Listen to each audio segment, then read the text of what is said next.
to access Genius. Plus, get up to $10,000 for whatever you need. Just download the Albert app right now and use promo code BOOST to get up to $10,000. That's promo code BOOST. ESPN New York is your home for the world champion New York Knicks. WHSQ and WCBS FM HD2, New York.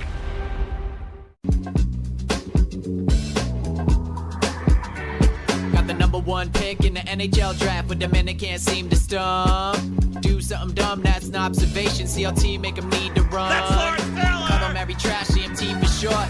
Wonder if we best once you peep the score. Up at the crack of dawn, top stories of the morning. While you're yawning, grab your coffee, rise and shine with 8:80 a.m. This is Drop Time. We provide highlights from your favorite teams. Got Dave and Rick making plenty of picks. It's Rule 76. Well, good morning. How are you? I'm doing great. I'm almost startled every morning now when I see your big smiling face, no hat, and a fresh shower. That's right. Just out of the shower. I've stopped using shampoo on the daily basis. Yeah, I've been telling you this. Yeah. And also, we're going to have to get into something that you've told me that Sherry and I had a real discussion about last night. But not yet. I'm interested to hear that. But not yet. Yes. Yes, Lots I of thoughts. think you'll be pleasantly surprised that I'm going to change my ways. No, I don't think it's going to be the intended result of what you've said, because I think you do it for, like, cleanliness, but there's another reasoning to it, and that is going to be something I take on moving forward. Okay. I'm glad. When you first said it, that's great tease, because when you first said it, I had a lot of different thoughts that just rushed to my brain. Of course you did. You can probably imagine what those thoughts were. I'm sure. Yeah, I can. Yeah. So we have CMT today, which is nice. I look forward to that. Oh, yeah. I said yesterday, if the Yankees underwhelmed with the deadline, people would be beside themselves.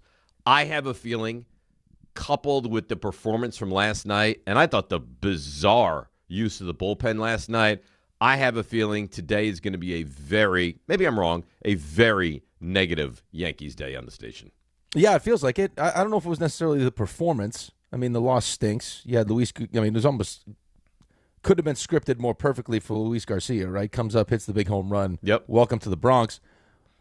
It's that, but it's also the activity of the Red Sox and the activity of the Rays, right? I mean, the one thing that you would point to specifically was, hey, we need a right-handed bat behind the plate.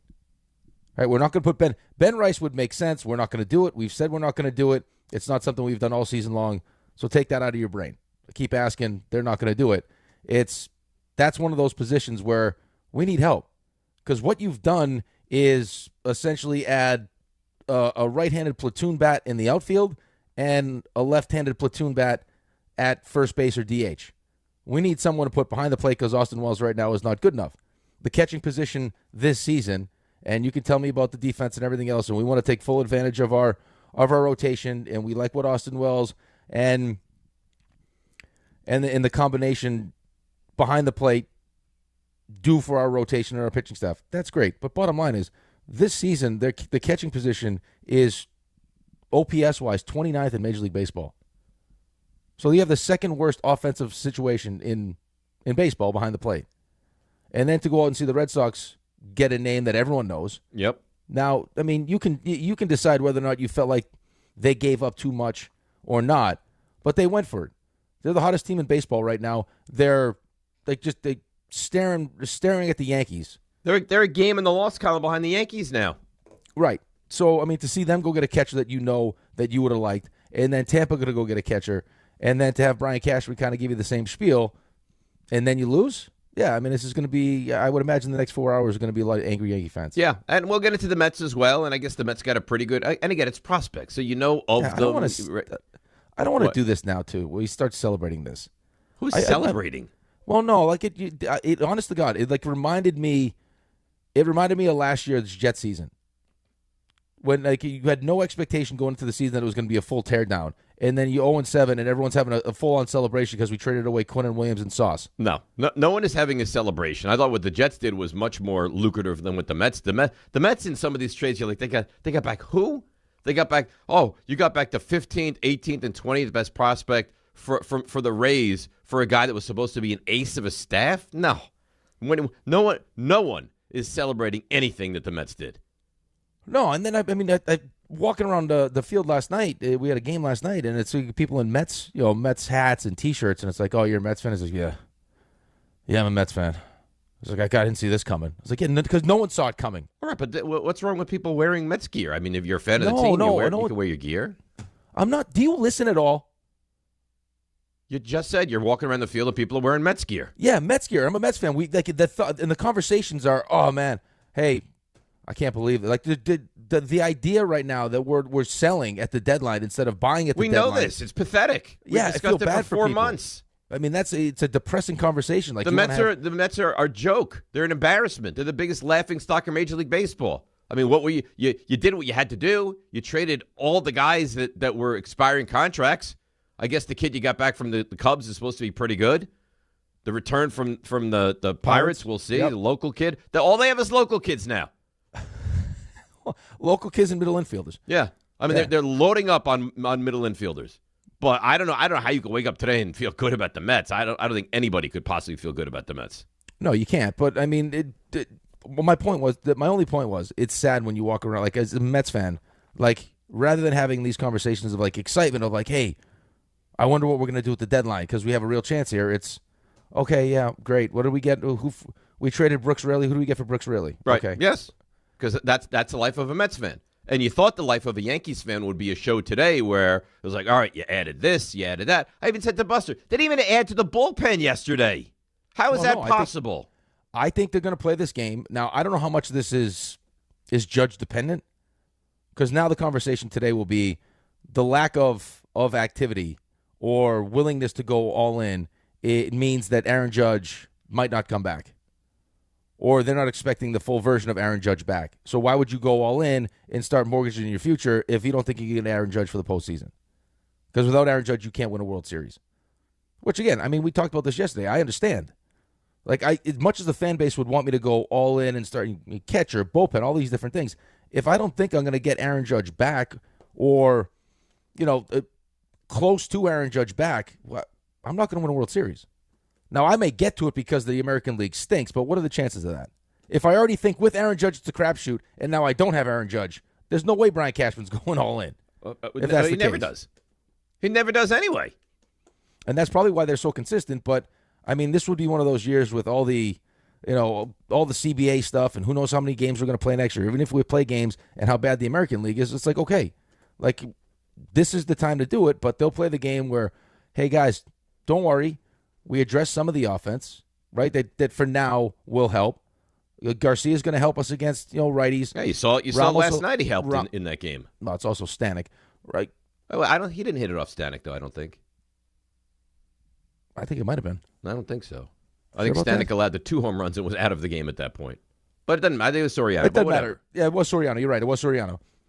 And then you have Ramos who help against lefties. And then we'll get Judge back, we'll get Stanton back, we'll get Bellinger back. All right, so we're gonna play the game, which I absolutely hate. We're gonna get tremendous additions by guys that come back from injury. That's right. Okay. All right. I mean, it's fair. I mean, it's 3 of your best players, right? I mean, you're talking about the 2 of your best for sure, and then whatever Stanton is now. And then you'll get Rodon back.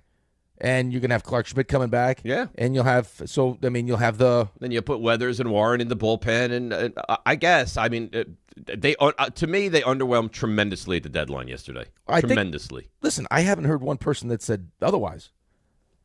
But if in the back of your mind that's really going to happen and you're comfortable with not winning the division, right, just being a playoff team and saying to yourself, hey, there's no need right now to go crazy. Because once Judge comes back and Bellinger comes back and Stanton comes back, the holes won't be as glaring.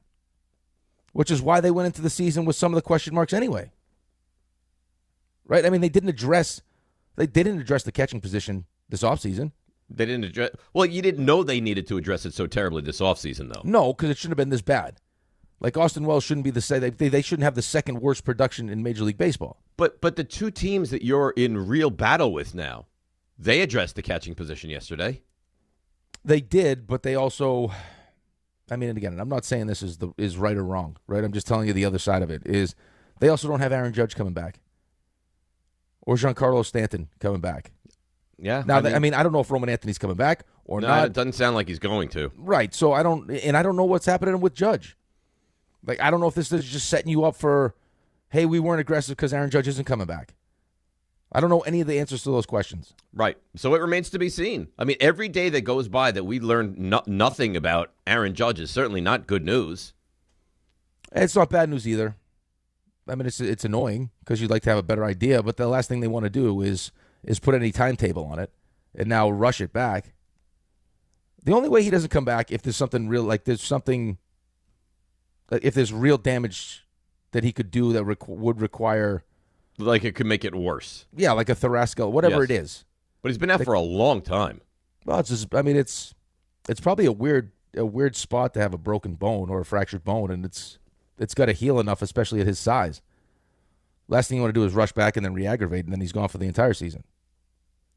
Right? Because, I mean, you're at the mercy of how long it takes. Well, yeah, there's no reason to rush him. Because here's the thing, and this might have been more exciting.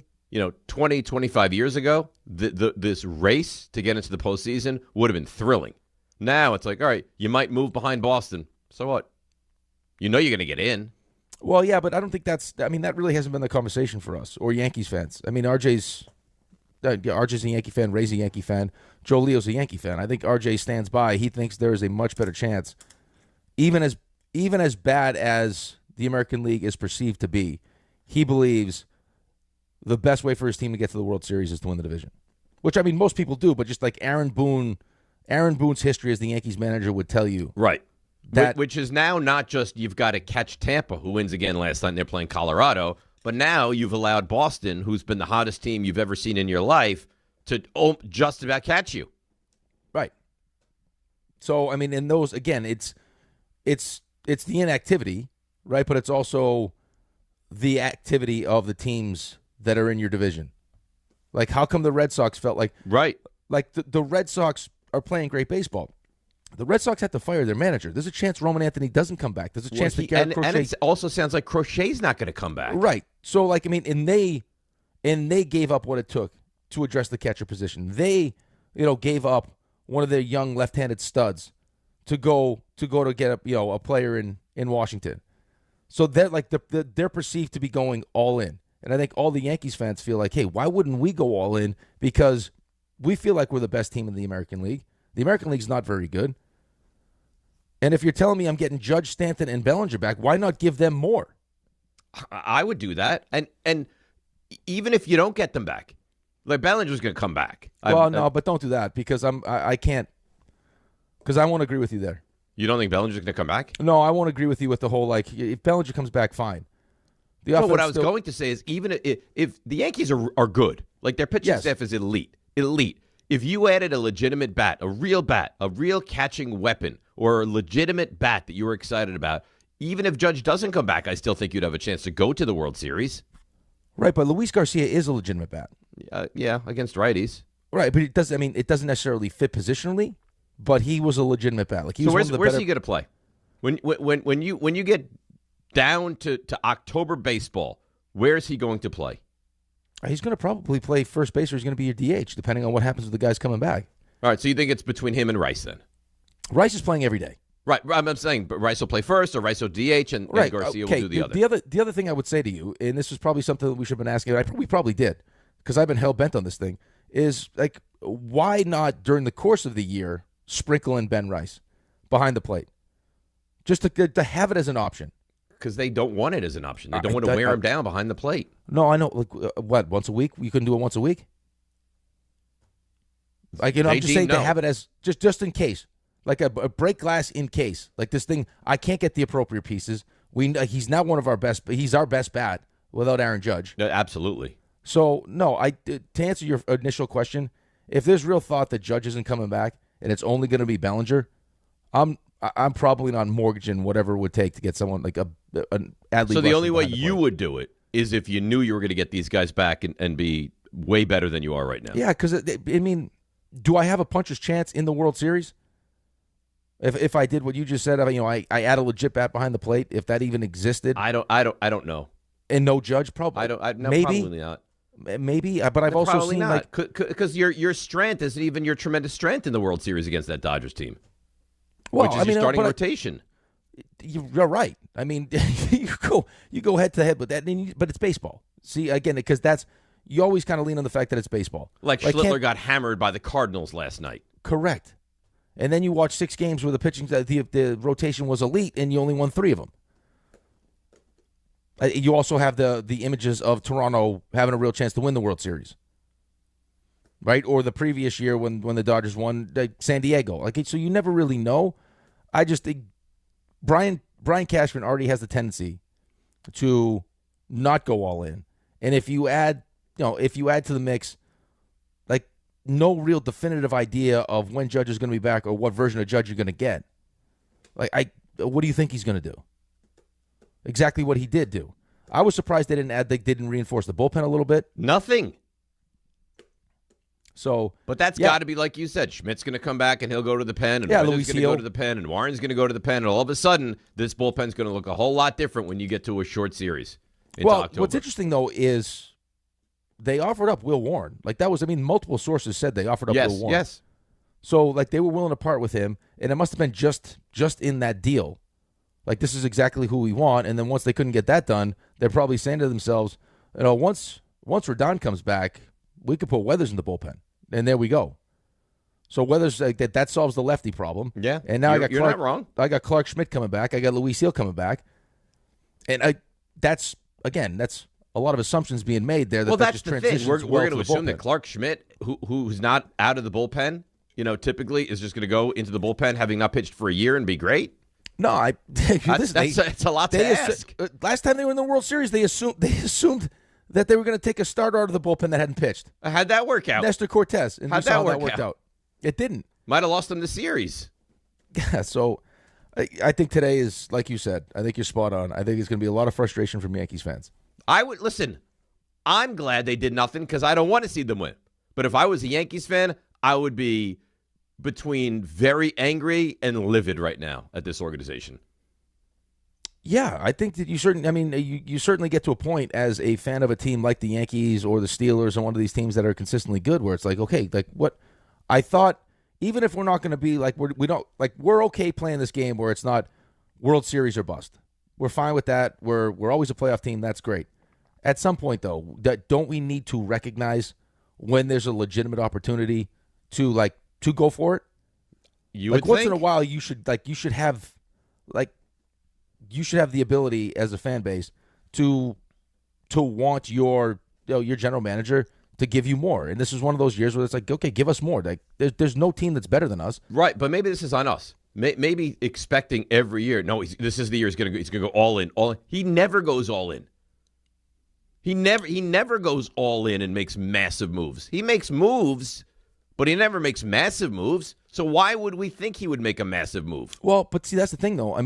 Last year we were happy with the moves that he made, and they didn't necessarily. Duvall didn't work out. No, he was terrible. But people were pumped about that. You're getting a guy that's capable of closing games, right? It was exciting, even for the Mets. What we did with our bullpen, it was exciting. They don't always work out. That's the other thing. That would be the other reason I would point to. You have some guys that in the offseason that can address needs. Why not do it then as opposed to wait? Sure. Because again, I would rather have man, Lombard better be phenomenal. A lot of pressure on the kid. A lot of pressure on this kid. Volpe down, Dominguez down. And listen, when you look at what he's done recently, I guess this outside of the circumstances with the pressure and with all the pressure now surrounding, hey, we didn't go get a shortstop, we're going to go with Lombard. He deserves it over the last what is it? 65 plate appearances. He's hitting 377 in his last 65. Well, you're going to get to see him. So, and he plays great defense. That we know. That's a given. Now, if he struggles, and I know, listen, the offense he very well might. The expectation should be that he could.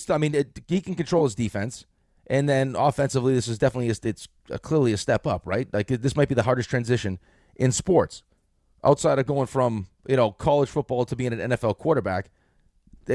Taking that step hitting wise, especially now when it's never been harder to hit. It might be a struggle. He'll play great defense, I'm assuming, but still, right? You're trying to win this division. You got Boston chasing you. There's a lot of pressure, and if you have Jazz, continue to struggle the way that Jazz has, and you have all these different holes, and shortstop continues to be a whole offensively, I mean, what do you think's going to happen? People are going to get pissed. Yeah, and understandably so. All right, so let's break. We have a lot on the docket today. We'll get to the Yankees with you guys, 800-919-3776. A lot of sound. We'll get to the NFL. We've got CMT. So don't go anywhere. It's DNR with you on a busy Tuesday right here on ESPN New York. Fans, arrive early at Yankee Stadium on Saturday, August 8th for the 78th Annual Old Timers Day presented by Fresh Direct. See Yankees legends put on the pinstripes again and take the field at Yankee Stadium. Relive memories of your favorite former Yankees and make new memories with your family. After the Old Timers Day ceremony and game conclude, stick around to see your Bronx Bombers take on Atlanta. Get your Saturday, August 8th Old Timers Day tickets presented by Fresh Direct at Yankees.com/tickets today.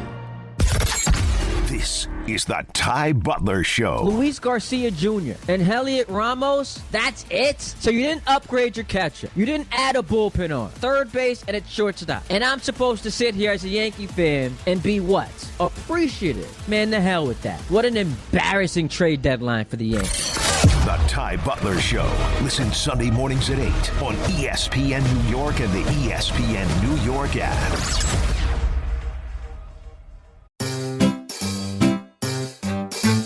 1-877 Cars for Kids. KARS Cars for Kids. 1-877 Cars for Kids. Donate your car today. Call 877 Cars for Kids to reach a friendly live agent. Donation is super easy, and your car can be picked up as soon as tomorrow. Call us now or go to carsforkids.org. 7 Cars for Kids. Donate your car today. Did you know you can donate real estate too? This is the Dan Graca Show. On paper, the Jets have a more talented roster than the Giants do. 1-53, but why is there all this optimism about the Giants? And yet, as far as the Jets are concerned, it seems to be same old, same old. And the expectations are at a bare minimum. Again, you know what the difference is? There's a lot more quasi-certainty with the two most important positions in the NFL with the Giants, the head coach and the quarterback. The Dan Graca Show. Weeknights at 7 on ESPN New York and the ESPN New York app. It's Rich Eisen for Pella Windows and Doors. Sometimes teams take a timeout to regroup and call the right play. When it comes to your home, Pella Windows and Doors always has the winning game plan. They do it every day, and that's why your neighbors trust them. Visit Pella.com/Eisen today. Right now, Pella Windows and Doors of New Jersey is offering buy one, get one, 40% off windows and doors, and no payments, no interest for 24 months. Some restrictions may apply. See local showroom for details. Offer ends August 31st, 2026. Shohei Ohtani's interpreter was fired today. Ippei Mitsuhara ran up gambling debts to a Southern California bookmaking operation. The inside story of the biggest scandal in modern baseball. He was absolutely bananas, the amount of bets he was making. I've never seen anything like it. From 30 for 30 podcasts, this is The Betrayal of Shohei Ohtani. Presented by Gusto. Episodes 1 and 2 available now. Listen wherever you get podcasts.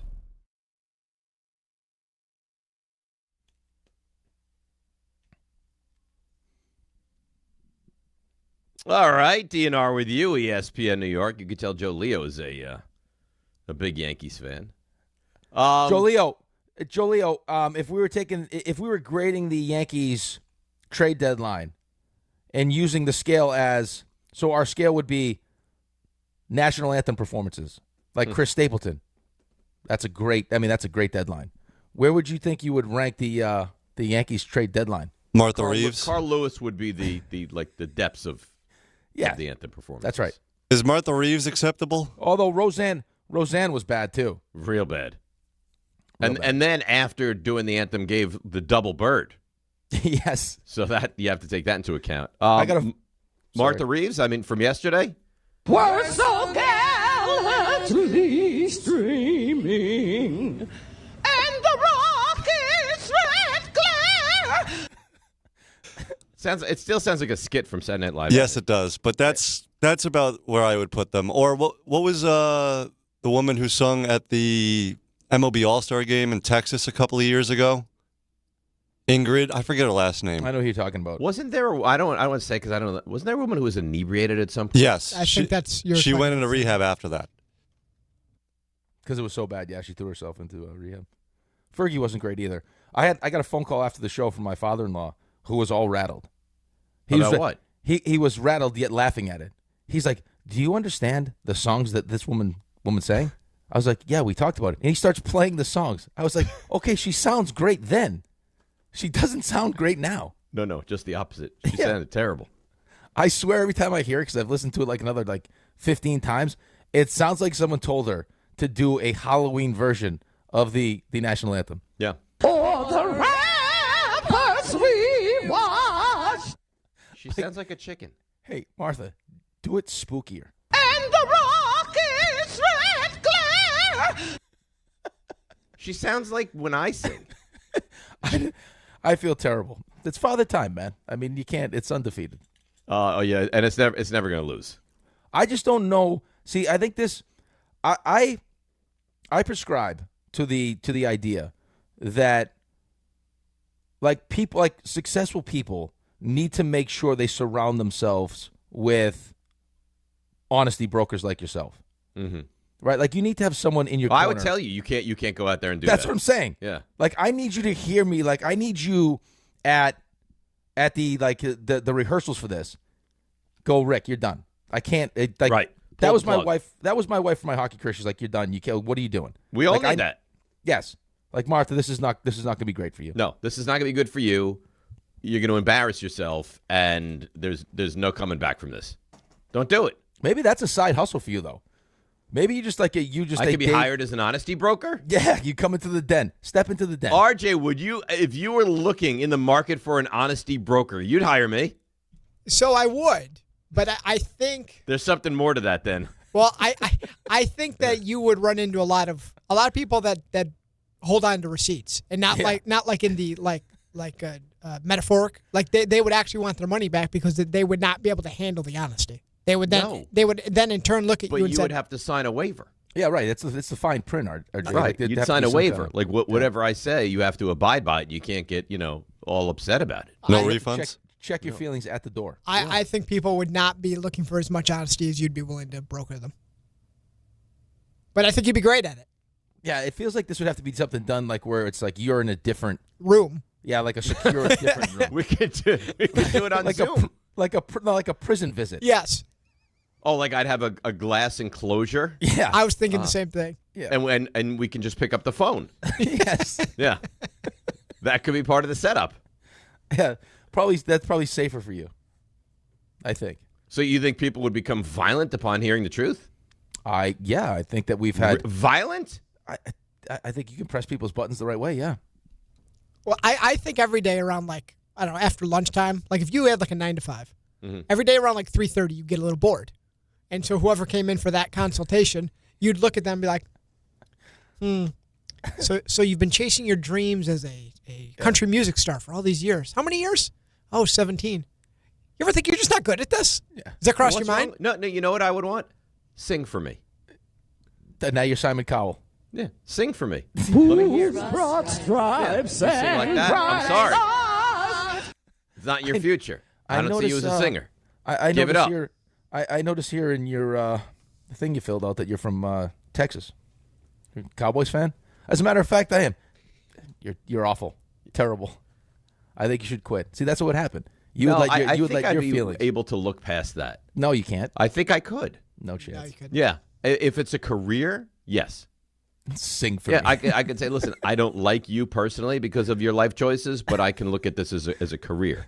This wasn't meant to be. My idea wasn't to get Dave running his own America's Got Talent. I was thinking relationship wise. Who do you think? Whatever you need. Who do you think's at fault? Listen, you're too attractive for her, and you should probably leave. You're clearly the ugly one of the relationship. Right. You're clearly the ugly one, and you should hang on to her for dear life. Just be happy she's with you. Dave Rothenberg changed my life. The second I realized I was the ugly one, my marriage has never been better. That's right. I always thought I was really attractive. He shot me straight, told me I was not attractive, and now I'm happier than I've ever been. Yeah, I don't think you would let people down easily. No. I think you would just you would say it, and then you would wait for impact. And then he'd be like, "Listen." Yeah, then I'd be like, "Listen, we got someone else coming in for a 3." So I'm sorry. I'm sorry if I offended you. If your feelings were hurt, I'm sorry, but that's just the truth. That's the way it is. I have a 315. Bye-bye. Yes. Take a box we do of validate, Kleenex on the way so out. you'll be good there. We validate. Yes. We do validate. Mateo in Jersey. Mateo was raised by an honesty broker. Good morning, Mateo. Good morning, guys. You guys have no idea what it's like to be raised by an honesty broker. I was born a twin. My sister is the Spanish Jennifer Aniston, okay? Oh. And let's just say I'm not. She ate your good my looks in the whole womb. life. Yes. And she was smarter, too. Oh, no. The only thing I have over her is that I'm a hustler and I work really hard. But being raised by an honesty broker, you're fat. You're stupid. You're not as good looking as your sister. You're slow. You got to practice more. You got to study harder. It's like, oh, my God. This is insane. Yeah, it but made me here's an the attorney. difference, Mateo. There is a fine line between cruelty and honesty. It sounds like they might have crossed the line with you. Right, but I mean, Mateo. I think he was right, though, for most of it. What did you say you were? Like, you're successful in taking it? I'm an attorney now. Okay, Oh, so look at you. Look at you. You have your own family, Mateo? I have my own family, yes. You have your own children and everything. As opposed to whose family, Dave? Yes. And I refuse to be an honesty broker with them, honestly. Okay, that's fine. To tell you the truth. But don't be too soft. As a well-crafted honesty broker, and thanks for the call, Mateo, I find that you do one of two things. You either follow in the footsteps of the person who has taught you, or you go the exact other way. Yeah, you got to find the happy middle ground. You have to. And he's gone the other way, and that's fine. He's gone the other way. Yeah, I mean, my grandmother's the same way. Like Ginny, like also the older people get, the more honesty brokerish they become. Well, she's always been like that, though. Like it hasn't gotten worse over the years. Yeah, I think it's probably gotten worse, but it was always not great.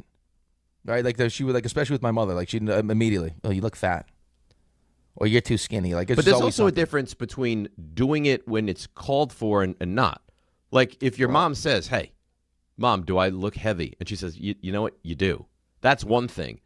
Or she walks into a room and she says, "Hey, you look fat." That's different. Yeah. That could be construed as mean.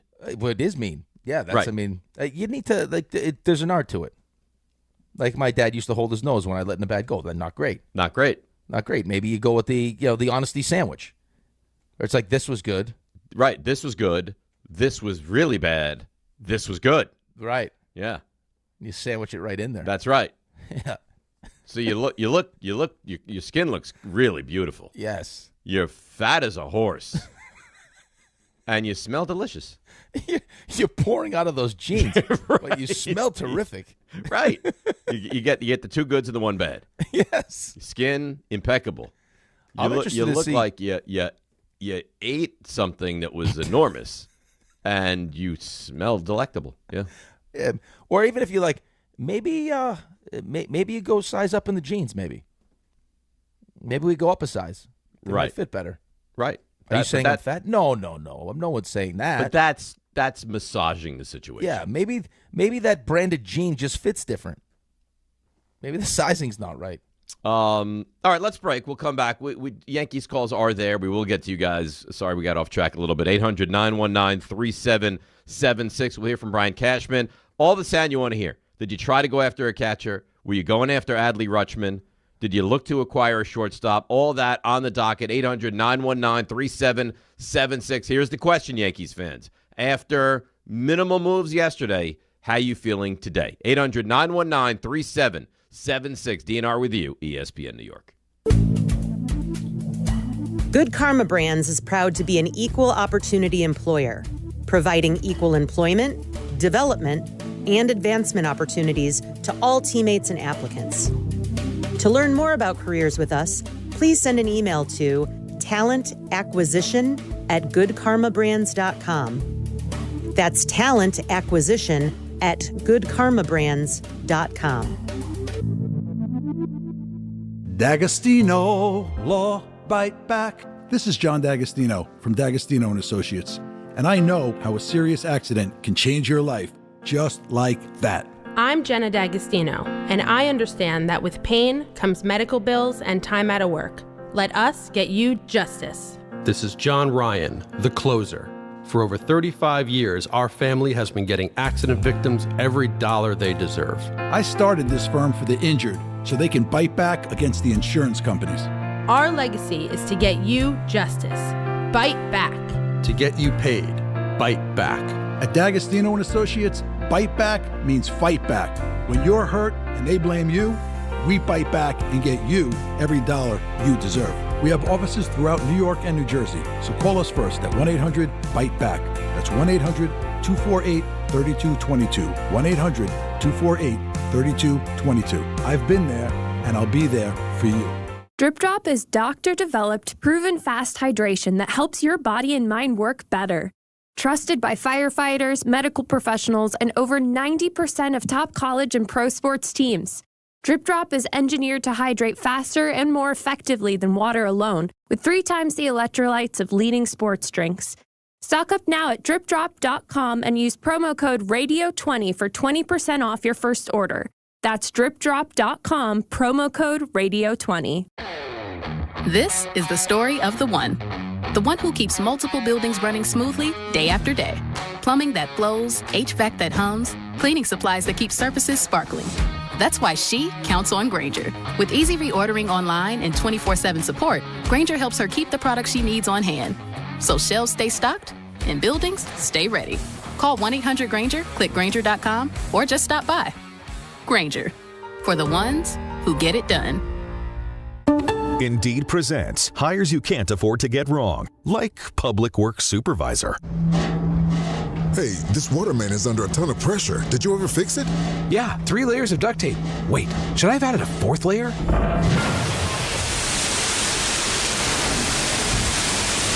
This is a job for sponsored jobs. This is what happens when you don't sponsor your job on Indeed. Next time, get matched with quality candidates with Indeed sponsored jobs. Visit Indeed.com/hire now and sponsor your job today. I'm David Ortiz. When I lost my mom, she was only 46, and I lost my dad to cancer. It was the worst pain I ever felt. It made me think, what will happen with the people I love when my time is up? That's why I have life insurance. Ethos makes it easy. It's all online, take about 10 minutes, and you can get up to $3 million in coverage. Get your free quote at ethos.com/game. That's ethos.com/game. Paid testimonial. Time spent on application may vary. Online health questions required. Congratulations, New York. The Knicks did it. Through battle after battle, they dominated to become this year's NBA champions. Day in and day out, the hard work paid off, and you were there every step of the way. Enjoy the crown. Own it, because this year is your year. A part of your legacy that will never be forgotten. So celebrate this moment, show your pride, and shop the largest selection of official NBA gear at NBAstore.com. A Fanatics experience. All right, DNR with you, ESPN New York. Let's hear from Brian Cashman. There's a lot of sound that's going to be good from him. We start with, did you try yesterday at the deadline to land a catcher? We grinded through the market of catching. First, we do believe that we have quality catching, but obviously the offensive side, which has been a struggle for our team overall, not just at the catching position, made us certainly shop in that aisle. But it was a very thin market of opportunity. We had many conversations with Baltimore as well, but we're unable to obviously meet the price. They did their business elsewhere, and we kept grinding through it. But ultimately, in the end of the day, there was no opportunity that existed, for us that we felt good enough about to be able to push through on. And there was very limited opportunities that were available. Which may be true, but the two teams that are probably your biggest rivals in the American League right now were able to find a way to bring in different catchers. Right. So it wasn't just the inactivity. Right, it was the inactivity coupled with the fact that the two teams that one you're chasing and one that's chasing you, they both made moves. I would say so. Right, like somehow you couldn't make it work, like it didn't match up for you, but Boston, and that's a Boston team like you mentioned. I don't know if Roman Anthony's coming back. Like it doesn't sound like I was reading yesterday. It doesn't sound like either he or Crochet are coming back. Right, and he was one of the early favorites. Like he was an MVP, like in that MVP conversation for the season. Mm-hmm. And you love his sister, so I mean, and then Crochet also very nice. So why are they willing to do it? Right? They're chasing you and they're willing to do it. Make it make sense. I can't make it make sense because I don't know what's going on with Judge and what's going on with Stanton, specifically Judge. Here's Cashman again. All right, so let's get specific. How close were you to acquiring Adley Rutschman? We grinded through the market of catching. First, we do believe that we have quality catching, but obviously the offensive side, which has been a struggle for our team overall, not just at the catching position, made us certainly shop in that aisle. But it was a very thin market of opportunity. We had many conversations with Baltimore as well, but were unable to, obviously meet the price. So they did their business elsewhere, and we kept grinding through it. But ultimately, in the end of the day, there was no opportunity that existed, for us that we felt good enough about to be able to push through on. And there was very limited opportunities that were available in the marketplace regardless. So I think that's probably why, Baltimore is going to do well regardless if they made the decision to move Adley, because he's a high-end player and they did well. But yeah, we had conversations with him, but to no avail. Well, that felt like it was the same exact sound. I don't know if it was different or I think it was. Yeah. A little bit more. You thought it was the same, right? That sounded the same, yeah. Yeah. So good, hear it twice. Yeah, I guess. I don't know. But, I mean, there you have it. So the team that's red hot chasing you, maybe without their star player for the remainder of the season, they go and they do it, and you don't. Yeah, you don't. And, I mean, the two real needs that you thought were catcher and then, fortifying the bullpen. And they did neither of those. And then you bring in guys that feel like more of, platoon situations. Right? I mean, Ramos is going to be a platoon player in the outfield, and then just positionally, Garcia doesn't fit perfectly. Now, he was a big bat. Like, he was one of the better bats that was traded. Absolutely. But it just doesn't necessarily fit. And that's not something you have to worry about now, right? But, I mean, maybe down the line, how we get our best lineup on the field consistently may be an issue. All right, so we know they didn't do anything in the catcher. We know they didn't do anything in the pen. Did you look to upgrade the shortstop position? Listen, we engaged everybody. We tried to evaluate all opportunities in the marketplace. And with that being said, I don't think there was a lot of opportunities that existed that were upgrades for us. We like the players we have, and we like the players we have on the come. It does not, to answer your question, did we certainly look to upgrade or engage on infield opportunities that may exist in the marketplace? But there was nothing to, that we were able to find there. And so, it was going to be a high bar. So it's the same thing. It's the same sound every single year with this team. They value or overvalue, or however you want to analyze it, their guys. And when push comes to shove, they're very hesitant to make big moves. Or the biggest move, like the higher end, like the top of the market move. And then what happens now is that you leave yourself open for criticism, because it's like, this guy could work out, or maybe it doesn't work out. If you went high end and you got the guy that was the perceived best at that position, then if that guy doesn't perform, that's not on me, right? That's on the player. Like that, right, I traded for him. Right. Like, I mean, if Kyle Tucker, if the Dodgers go out and pay Kyle Tucker, which they did, and Kyle Tucker doesn't perform, is that on the Dodgers or is that on Kyle Tucker? It's more on Tucker, but it's on the Dodgers too. Yeah, right. I mean, it's on both, but still, we crushed the Mets with the Bo Bichette thing. Yeah, but the Bo Bichette thing wasn't like their initial plan, though. Right? That wasn't like, it wasn't crushed because it was Bo Bichette. It was crushed because it was like it was a knee-jerk reaction to not getting Kyle Tucker. But to answer your question, I think we crushed the player more, but I think there's some criticism when it comes to the organization when they make bad moves. I don't disagree with you, but what I'm saying with the Bo Bichette part of this is, and you're going to criticize both just because that's what this is, right? I mean, if it doesn't work, we'll blame everybody. But with Bo Bichette, it felt like there was no real plan, and then it was like, okay, let's go get Bo Bichette, and let's give him $42 million. Correct. Plus an extra $5. If he opts out, we'll give him an extra $5. It's like, right. Well, that wasn't obviously your number one move. Like, I mean, the Dodgers went out and got Edwin Diaz. Edwin Diaz was the best bullpen arm on the market. Right? They weren't messing around with like, hey, no, let's play games with the money. This is what you want. This is what you get. And if it works out, that's great. If it doesn't, yeah, they'll take some of the blame, but it's also like, what were we supposed to do? It's Edwin Diaz, man. Right, and they can also, they have so much rope that they can afford to make mistakes.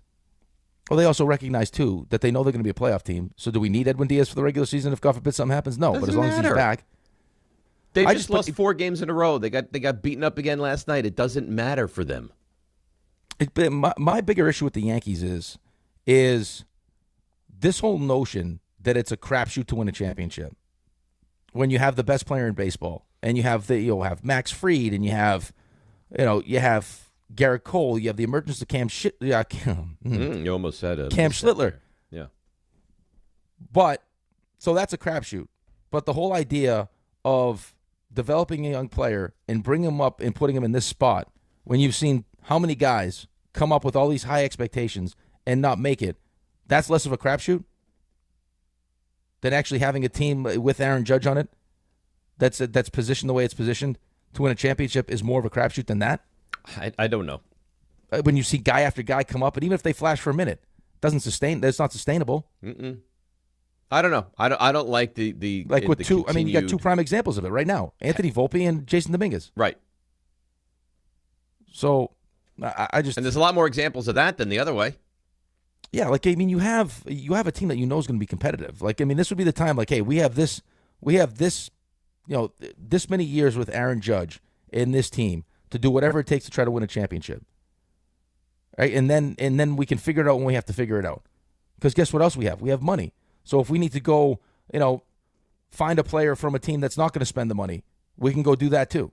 It doesn't necessarily have to be from our farm system. No, yeah, it's great when that works out. The beauty of being a team like the Yankees or the Dodgers, the Mets can't do it properly, but the Mets or one of these teams that has a lot of money. If you make mistakes, like the Rays can't afford to have a huge swing and a miss. No. You say that, but they went and paid Wander Franco, and they've still figured it out. Yeah, well, I guess they have one. But the Yankees could afford numerous swings and misses. The right, Royals can't. The Rays can't. Yeah, but those are the teams. Those are the teams that just they. Now, I also don't agree with those teams because I think they make enough money where they could spend more money, right? Those teams need to have young players that come up through their system and are studs, and then they use that the years they have of control as their opportunity to win, and then once that is up, and they're not going to pay the guys, now they have to hope that right behind that guy is another guy, like Caminero. Yeah, but those are the teams that you can. But those are the teams that if you're a big market team, those are teams you poach. Exactly, and that's kind of why a lot of people look at baseball as a broken system. All right, let's get to some of the calls. 800-919-3776. Subi in Midtown. Subi, good morning. You're on ESPN New York.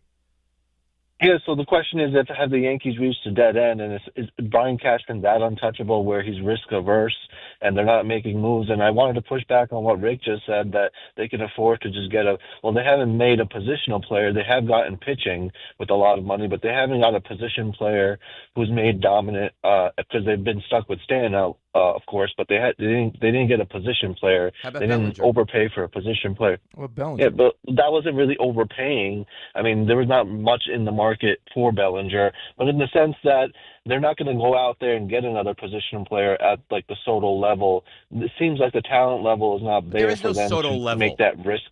Subi, what are you talking about, man? You can't go out and get a Soto. There's one Soto. He's one of one. You paid a lot for Bellinger. They offered him $760 million. What are you talking? They offered him $760 million. And you overpaid for Grisham too. Right. They tried. They did exactly that. They got to the World Series with Juan Soto, and then they offered him $760 million. Mm-hmm. And he decided he wanted the one less year, the 65, and then all the bonuses. Yeah, and all the stuff. All right, this is important. Brian Cashman, are you worried that Judge misses the rest of the season? It's always possible that things don't go the way you want, but we currently are still very optimistic that he's going to return, but there's challenges with all that too. While he's returning, whenever that time frame is, and ramping him up and getting his timing down, and et cetera, et cetera, et cetera. So I can't rule out any of it, but I know that I can only follow the guidelines so far, that the timeline and the time frame, there's pretty high likelihood and optimism that, he fits that time frame for him to get back and join us. And that's what I'm hoping and holding on to. And I know that that's what he believes, and I know that's what the doctors believe. It's always a moving target too, and until you get closer to the comfort of deployment, you can start actually doing physical baseball activities and you're cleared, the healing's enough, et cetera. That's when you get a much better picture of how much longer this is going to take. So whenever we re-image, we'll get a better idea. Yeah. So it sounds like they still believe he's going to come back, but it doesn't sound like we're anywhere near him coming back. Do they, though? I mean, he says that's what I've been told he's going to come back. He's hopeful. He's hopeful. I mean, there's a lot of words there. I have to imagine that just the uncertainty with him and when exactly he'll be back. Will he have enough time to ramp him up? I mean, he's also, like last year was great in the postseason, but we've also seen him not be good at the postseason. So is it really fair to have the expectation that, if he comes back, ramps up for a week, that he's going to have a good postseason? Probably not fair expectations. It's probably not fair. Great, but It probably is the expectation, though. Oh, of course it's going to be. From the Yankees fans. Of course it will be, but I mean, that has to be, that would have to weigh into how much you're willing to give up at the deadline. It has to be. Now, the Red Sox don't care, but I mean, if you have a guy that's, for the most part, been, I don't necessarily say risk averse, but not willing to really take the big swing, is the uncertainty of Judge going to make you more or less likely? Not having Judge or not knowing would probably make you less likely. Right. So, I mean, maybe that's why there was hesitancy. But when this is not something that you normally do anyway, you don't get the benefit of the doubt. Right, but exactly. I mean, last year, Judge was fine. And it's not like they made moves, but they didn't make right, but they didn't get moves. the perceived right. They didn't what do you need? Well, we need a big bat at third base. They didn't go get Suarez. They got Ryan McMahon, knowing that he can't hit. Right. I mean, the year they didn't go after Castillo, like it's always not go all in.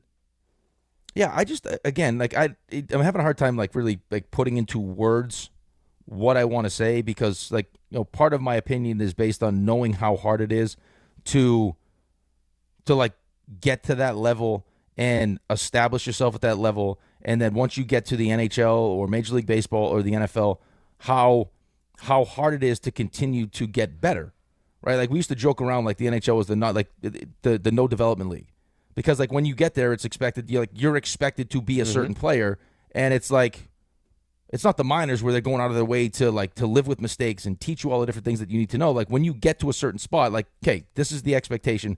Figure it out. And a lot of that figuring out is kind of do it on your own. So now you take these players and you throw them into this fire where the expectations are through the roof and maybe they're not necessarily ready. Like I was saying this to Archie, even George Lombard Jr., he may be your best prospect.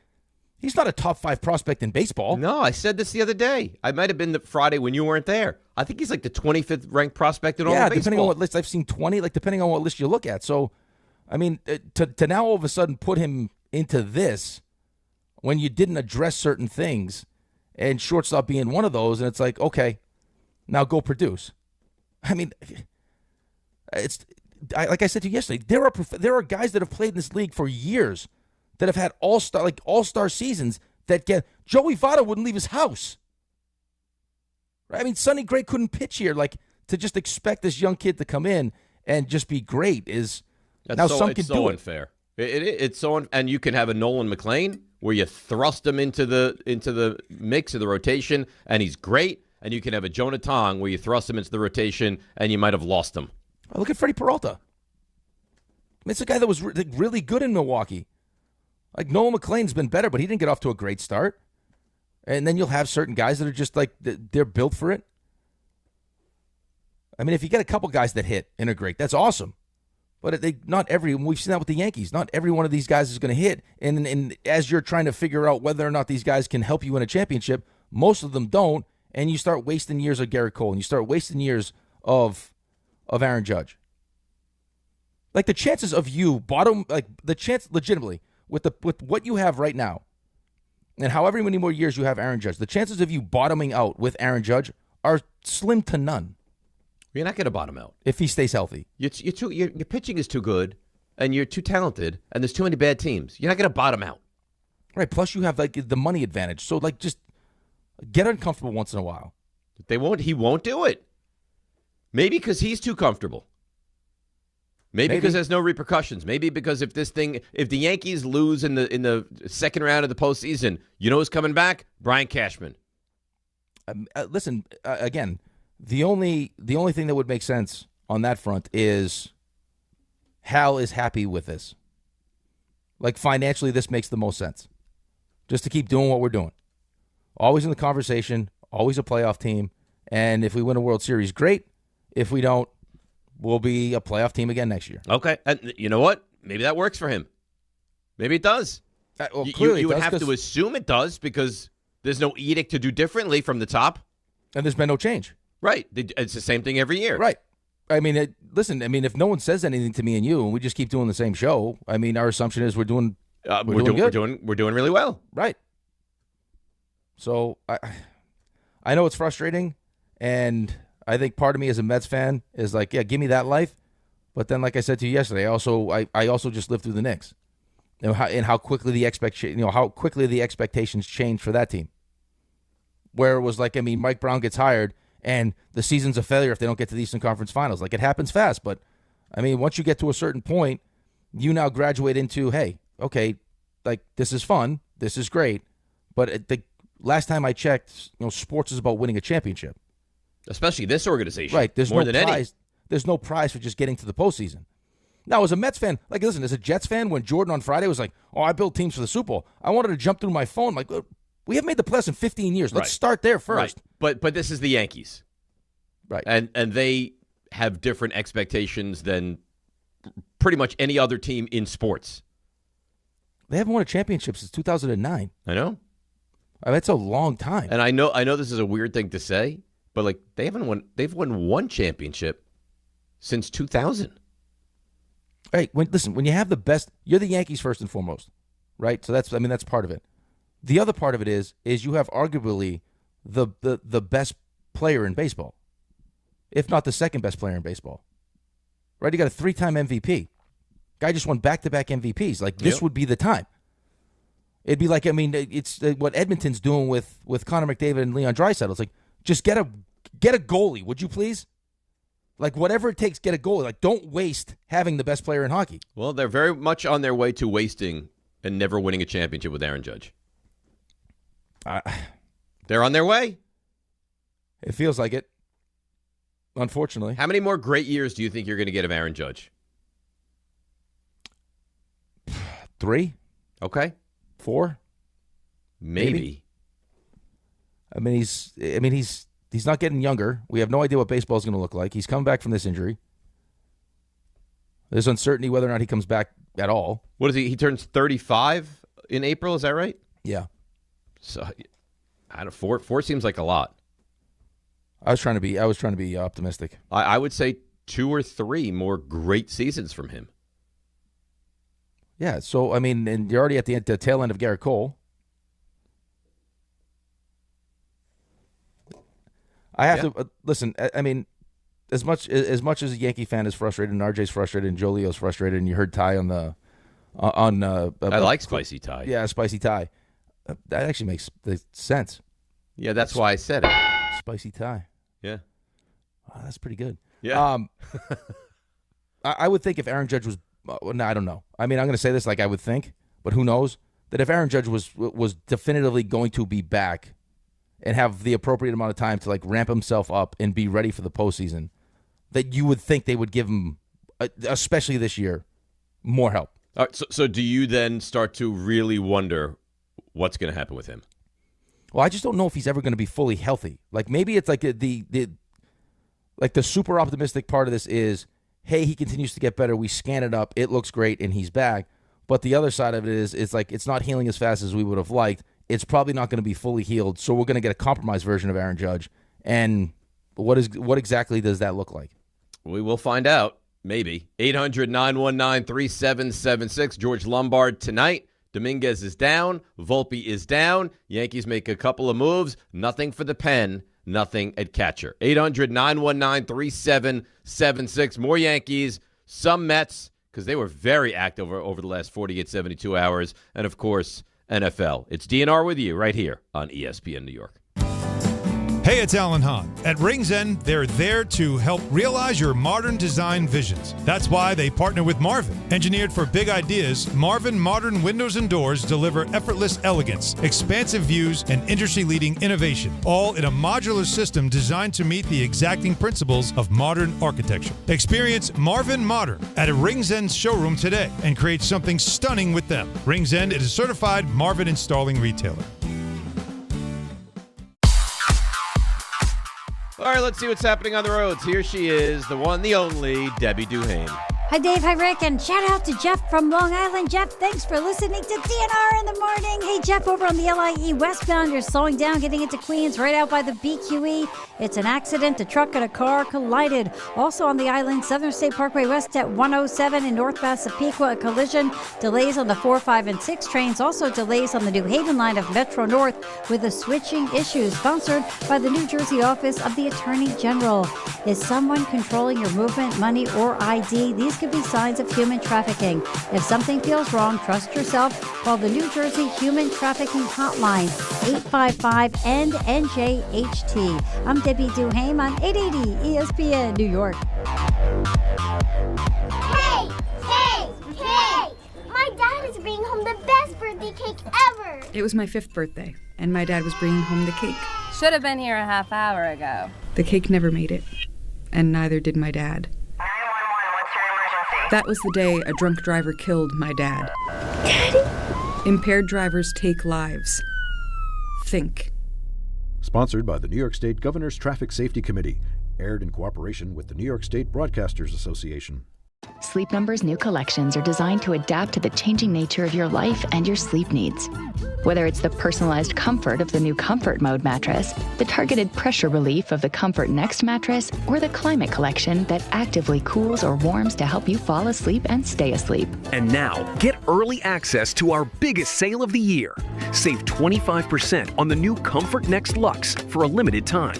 Only at a Sleep Number store or sleepnumber.com. Welcome to AutoZone. What are you working on today? My car is making this noise. Sometimes it's like doot doot, and sometimes it's like grrr.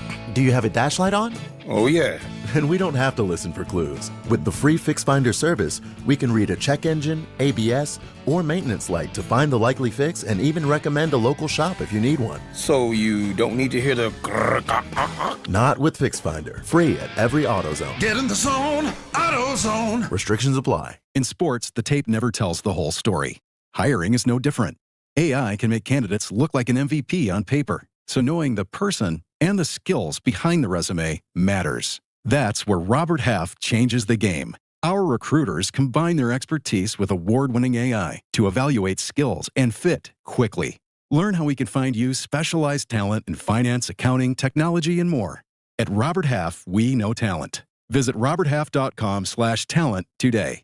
Kenny here to tell you about the Fruity Rainbow 5-Hour Energy Shots. It's a fruity candy flavor explosion. A zero-sugar treat that's Sweet Tooth approved. These can take care of my candy cravings and provides a tasty caffeine kick without all the sugar. Get candy-flavored chaos with Fruity Rainbow 5-Hour Energy Shots. Available online at 5hourenergy.com or Amazon. ESPN New York is your home for the world champion New York Knicks. WHSQ and WCBS-FM HD2, New York. This is DiPietro and Rothenberg. Today is going to be a very negative Yankees day. The Yankees are clearly doubling down on the 2026 Yankees. What you've done is essentially add a right-handed platoon bat in the outfield and a left-handed platoon bat at first base or DH. You know, we grinded through the market of catching. He never goes all in. But ultimately, in the end of the day, there was no opportunity that existed that we felt good enough about. If I was a Yankees fan, I would be livid right now at this organization. This is DiPietro and Rothenberg on ESPN New York and streaming live on YouTube. All right, 7 o'clock hour, DNR with you, ESPN New York. Later this hour, we're going to do a little CMT. RJ is going to run point on that. Joe Leo, of course, is going to do the 3 stars later. RJ will give us the stuff you missed at about 9:20 in that range. There was a little soundbite from Joel Sherman there in the rejoin. We have the more extended version of that, courtesy of the MLB Network. Joel Sherman, excellent Yankees MLB reporter, said, here's the thing, wrap your arms around it, because this organization is just doubling down on what they do. Even a day ago, if you would have said, what's par for the Yankees at this deadline, I would have said, well, they'll definitely get a right-hand hitting catcher and at least one reliever they feel comfortable with in the last 6 to 9 outs of the game. They got neither of those. Now, the Yankees are held to a pretty high standard. They're going to get killed here. They did acquire the guy who was leading the National League in slugging, and that's going to get pushed off as they got a platoon bat. They then got a platoon bat from the right side in Helio Ramos to go play the outfield. He's not a very good outfielder. The Yankees are clearly doubling down on the 2026 Yankees. That means that they believe that Judge, Stanton, and Bellinger are going to come back and make this lineup deeper, and that Ramos and Garcia will help them survive in advance until they get there. And they mainly believe that they have a depth of pitching that soon Carlos Rodon will go in the rotation and Clark Schmidt will come off the IL after Tommy John surgery. And Schmidt and one from Will Warren or Ryan Weathers will go in the bullpen. I think it's not impossible that Luis Gil joins that, who was the Rookie of the Year 2 years ago. And they're going to use excess starting pitching to try to answer this. Okay. Feels like a lot of what ifs to me, but if they believe this is going to work, then good on them. Right. What ifs, and we don't know exactly what's going on behind closed doors. Like, I don't know how truthful he's being or what exactly the timeline is for Aaron Judge or when Stanton will be back or when Bellinger's going to be back. We've said it the whole season, though. I mean, in fairness, we have said, bullpen-wise, that at some point, once the rotation gets healthy, you'll have starters. You'll have an excess, yes. Yeah, you can throw into the bullpen. It's just, again, it's kind of like been the perfect storm here, where expectations are high because Yankees fans feel like this is a real opportunity to win a chance to get to the World Series because the American League's not good, and they should be, with this rotation, like the team that represents the American League. They should be. And now you get to the deadline, and the positions of need that you're looking at don't get addressed. And meanwhile, the Red Sox make a move for a catcher. Tampa makes a move for a catcher. And the Dodgers, who you're most likely going to see in the World Series, go trade for Tarek Skubal. So, when you take all that into account, it's going to be frustrating. It's crushing. Yeah. It's crushing, right? The Red Sox, who they were done. All this is your fault, by the way, if you're the Yankees. All this. Because they were done. They were done. And you lost 4 in a row up in Boston, gave them life, and they have been, unbelievable since then. So they're back. They make moves. Rays are ahead of you. They have been for quite some time now. They make moves. Dodgers make the biggest. They're the best. They're the scariest. They're the big brother anyway, and they make the biggest of all the moves. And you're the Yankees, and again, I like Garcia. He proved immediate dividends last night. Ramos, we'll see. You hear that clip from Joel, though, right? He's a bad outfielder. I'm sure that'll go over well. Well, listen, Garcia's not a good defensive player either. No, he's a bad defensive player. No, but, right now you're looking for offense. And you also heard Joel say, hey, help us now, because we need the help now to get us to the point where we have our reinforcements. That's exactly right. But you don't know what those guys are going to be. I have no trust in Stanton. The one guy I believe is going to come back is Bellinger. I have no doubt about that. And it's not like Bellinger's having a great season, though. No, Bellinger's not having a good year at all. By the way, Jazz Chisholm is hitting like 217 now. I also think you get to a certain point if you're a Yankees fan, it's like, okay, we're the Yankees.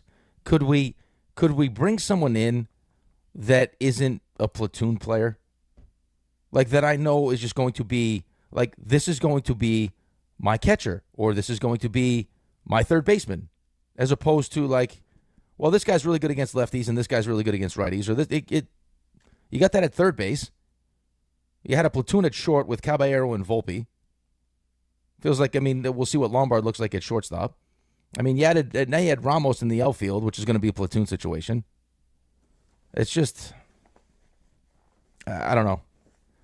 Joe Leo brought up a good point during the commercial. He said if Stanton comes back and he's your DH, and Garcia and Rice are both hitting well, what are you going to do? Well, Rice is going to play. So Garcia doesn't play. Oh, right. Listen, Garcia doesn't hit lefties. So if they're going up against a lefty, well, that's obvious. I would think that Stanton DHs, Rice plays first, and then Garcia doesn't play. And then he goes back to the old staple of, well, do you? And I yelled at him. He's like, well, do you play Rice at catcher? I'm like, oh my God. They've told us 5,000 times they're not playing Ben Rice at catcher. They're not doing it. I know they're not doing it. It's just that he's frustrated by it because that would make the most sense. For whatever reason, they don't want to play Ben Rice at catcher. Right, because you would still have the ability to platoon at first if Rice caught because you got Goldschmidt. Correct. Who hits lefties well. But they don't want to do it. And at this point, it would almost be ridiculous if they did do it after telling you over and over and over that we refuse to do it. All right, which is why I asked you the question. Why not? I mean, why not do it once in a while? Just to let you, to allow yourself to have that option. I guess they don't want that as an option. Well, that's not an option for them. Let's have him focus on learning first base as opposed to now asking him to do both, handle a pitching staff, and be one of our best offensive players. Like that's not a great idea either. No. So no. You live with what you have. Like the concerning part is, and I was doing some stuff this morning before the show. It's just like the catching position is glaring, just because it's like I told you, like your OPS now which has replaced batting average and everything else. Like you second to last in Major League Baseball. Second base, which was supposed to be, I mean, one of your strengths, right? I mean, Jazz is talking 50-50. Right. No, he's been bad this year. That's 23rd in Major League Baseball. Third base, 23rd in Major League Baseball. And shortstop, 15th. I mean, it's just that's too many holes that get exposed when you don't have your MVP. Yes. And you've had elite pitching. Pitching's been great. But you'll have nights when it's not. Like last night, the pitching wasn't great. It was terrible. And your bullpen's worn down, so you have to make some interesting bullpen decisions.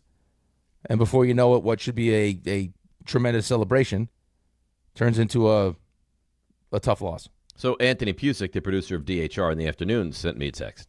He said, Boone hinted at Garcia getting some ground ball reps, hinting he could play second later in the year.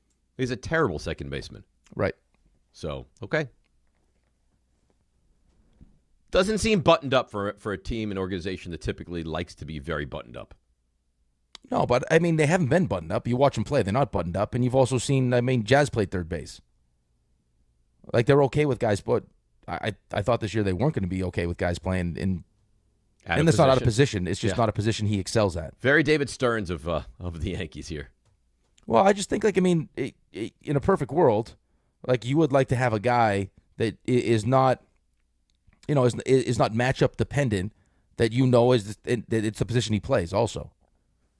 Because you can say what you want, or we can pretend like defense doesn't matter, but when you get to the postseason and you open against a team like Toronto that puts the ball in play and puts pressure on your defense, like those mistakes, of course it matters. They're going to cost you. If I can make a shortstop make a play or a strikeout, you take the shortstop have to make the play every single time. Every single time. Every single time. Will in Pearl River. Will, good morning. You're on ESPN New York. Good morning, guys. How's it going? Long time no speak.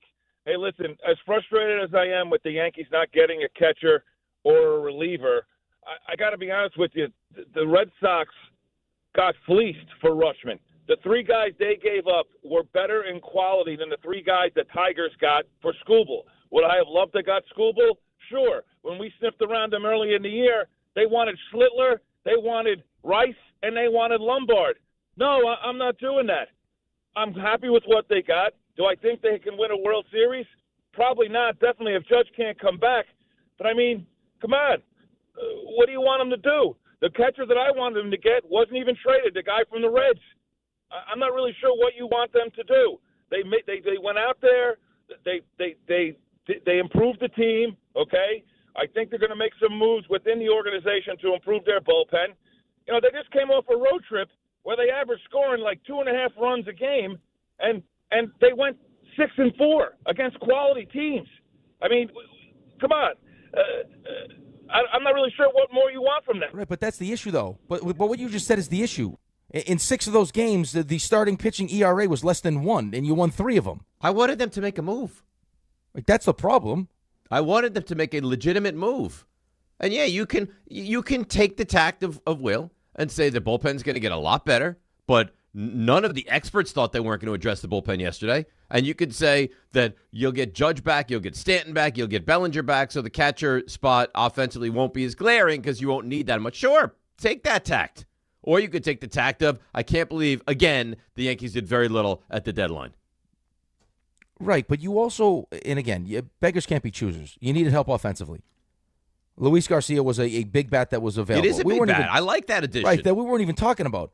But when you start talking about the other things that this team needs or could use help with, like getting a guy that plays first base or DHs that's a left-handed bat that only hits well against righties, like, again, feels redundant. Right, I have a platoon at first base right now where I got Ben Rice, who can DH or play first, who's always going to be in the lineup, and I also got Paul Goldschmidt, who hits well against lefties. So it's like, I mean, yeah, you needed the help offensively, but it's not a perfect fit. And again, I don't know if the Red Sox, you don't know if the Red Sox got fleeced. You can look at a piece of paper and see where the prospects are ranked, but who knows if any of those prospects turn out to be great players. We have no idea. What you know is Rutschman's a hell of a player. And for the home stretch of this season and for next year, they're going to have him. Might we look back in 5 years and be like, I can't believe they made that trade? Absolutely. 100% we might. But they are willing to roll the dice, and the Yankees were not. And the Yankees never roll the dice big time. They don't do it. It's not in their DNA right now. No, it's not. And I don't know, again, to the point you made earlier, I don't know if that's just a philosophical thing, and they're happy with where they're at, and they're happy being a playoff team and always in the mix, or there's no urgency because Brian Cashman has no urgency. He's not going anywhere. Like, you can understand some of these other teams because most of these GMs aren't lifetime GMs with whatever team, that at some point, hey, I don't care what this prospect was going to do for me 3 years down the road because I'm probably not going to be here 3 years down the road. So I got to win now. Right. That kid may turn out to be great, but I won't be here to see it. I won't be here to find out because I'll be fired. And a lot of GMs have that pressure, and the Yankees GM, although I know he wants to win, and I know the Steinbrenner's would like to win, it's not the same. You know he's going to be back next season. Well, listen, which is a double-edged sword, because that's a way, I mean, that is a way to get unhealthy real fast, right? If there is that kind of urgency on the GM and he's forced because he feels the pressure to make some moves, that could end up costing you. But I also think there's a middle ground where, yeah, you can have job security like Brian Cashman has, but you can also recognize that there are certain opportunities or certain years where, all right, like this would be one of the years where maybe I have to go against what I normally would do and give us a real, a perceived real chance. Like a real boost? Yeah. That's not going to happen. And I'm sure the players can feel that also. Like, I'm sure Aaron Judge, at some of these deadlines, is like, what are we doing? Right? I mean, I know we tried to sign Juan Soto, but when we had a player of Juan Soto's caliber, we got to the World Series. I need some help. It can't just be me. Like, last year, he hit 500. And they weren't even close to beating the Blue Jays. So. Not even close. All right. Let's take a break. We'll come back. A lot of Yankees talk. Let's morph into some Mets conversation. Almost cried from that. Over to the NFL, 800-919-3776. We got CMT on the way as well. It's DNR with you on what's supposed to be, RJ, a beautiful weather Tuesday right here on ESPN New York. D'Agostino Law Bite Back. This is John D'Agostino from D'Agostino & Associates. Did you know Social Security takes money out of every paycheck you earn? Paycheck after paycheck. And you're not supposed to touch that money until you're 67? What if you can't work? What if you need that money now? The system is challenging and most people get denied. That's a fact. D'Agostino & Associates has the experience to win, and we win a lot. If you filed for Social Security disability benefits and were denied, let us appeal. Call us first at 1-800-BITE-BACK. Bite back means fight back. 1-800-248-3222. We'll fight to get you paid. D'Agostino & Associates has offices throughout New York and New Jersey and handles Social Security disability claims and appeals. Remember, if you've been denied, call us first. 1-800-BITE-BACK. That's 1-800-248-3222. D'Agostino & Associates. We win a lot. There are a million reasons to love New York. Making your budget stretch isn't one of them. According to an independent study, Amazon prices average 14% lower than other retailers. Get food, fashion, furniture, and more shipped straight to your building. Plus, another study found Amazon Prescription Pass customers pay nearly 1/3 less out of pocket. Learn more at aboutamazon.com. Hey, Yankees fans! Join us at Yankee Stadium on Friday, August 21st, as the Yankees take on the Toronto Blue Jays. And don't miss Cody Bellinger Bobblehead Night, presented by T-Mobile. The first 18,000 guests through the gates will take home an exclusive Cody Bellinger bobblehead. Get here early, grab the giveaway, and cheer on the Bronx Bombers. Tickets are available now at Yankees.com/tickets. Lanny went to college and racked up huge debt. A little bit over $100,000.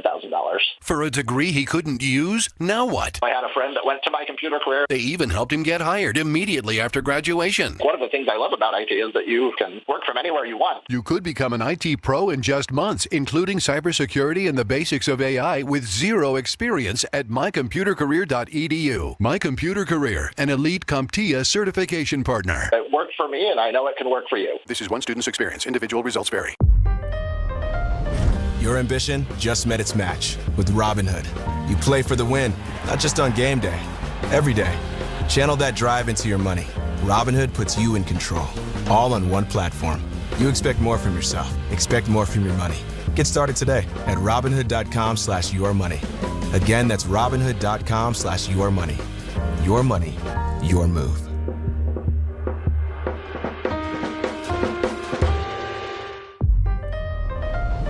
Your ambition just met its match with Robinhood. You play for the win, not just on game day, every day. Channel that drive into your money. Robinhood puts you in control, all on one platform. You expect more from yourself. Expect more from your money. Get started today at Robinhood.com/yourmoney. Again, that's Robinhood.com/yourmoney. Your money, your move.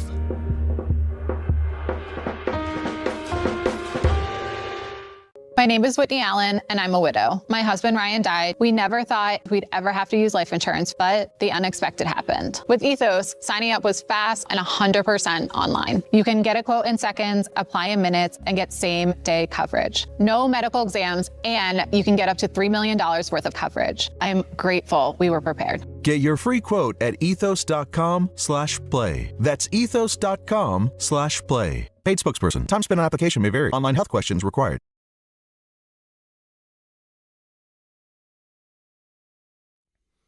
All right, DNR with you, ESPN New York. You know who's thought-provoking? Joe Leo. Very thought-provoking. By the way, you know what's really hysterical? And I've noticed this with RJ. I think most people have this. You can't say Joe. If you refer to him, you're almost obligated to say Joe Leo. I didn't know that Leo was his last name, honestly. What did you think his last name was? I don't know. I just thought it was like it was Joe Leo. So you thought he was like Steve Bob, like he was Joe Leo, like... Or like a John Michael, because my best friend's name is John Michael. He goes by John now, but growing up, he was John Michael. Right. I play with John Michael Lyles, yeah. So your actual given last name is Leo? Yep, from Ellis Island to here. When they came over, it must have been some kind of long, like... Yeah, it was probably some long Italian name, shortened to Leo, but... It was probably like Leon Bombatis, right? Something like that. Well, that seems Greek, they'll be known as Leo. That did sound a little Greek more than Italian. Oh, whatever. Yeah. That's fine. I get what you're saying. You understand what I said? They shortened that baby up. Right. It was a mouthful. Joe, Leo, Stravinsky. Yeah. But RJ is, getting his attention in a pre-show meeting. Now it's me. I'm Dave. You're Rick. He's RJ. And he refers to Joe as, hey, Joe Leo. Oh, I constantly call him Joe Leo. I think it's the only thing I call him. Could you call him Joe? I could. But can you really? It would take. Or is just you call him Joe Leo? I call him Joe Leo. It would take some time. I don't think I've ever called him Joe. Yeah, nobody does. Well, and the thing is, he's not even in competition with anyone. There's no other Joe. Yeah, I know. That's true. Well, it's Joe Weinholz. Right, but. Yeah, but they're not. They don't like go in similar circles. Yeah, right. But I mean, Joe's always walking around with a nice suit on. Looks great. Do you appreciate that we call you by your first and last name? I'm used to it because... Does everybody do this? Not everybody. I would say the only people at the station that don't do this is Ty and Dan, but pretty much everybody else calls me Joe Leo, and I'm used to it because growing up there was always another Joe in my class, so it was either Leo or Joe Leo. What about Joseph? That's only if I'm in trouble and there's 2 people that call me that. And those are the folks? Your mom. My mom and my grandma. Yeah. And Morgan if I really screwed up. Oh, so you're at the point with Morgan, your current girlfriend, soon to be, we think and hope, fiance, where she will get annoyed at you and call you Joseph. It's only happened a couple of times, but yeah, that's only if I really screw up. What's your middle name? Edward. Joseph Edward Leo.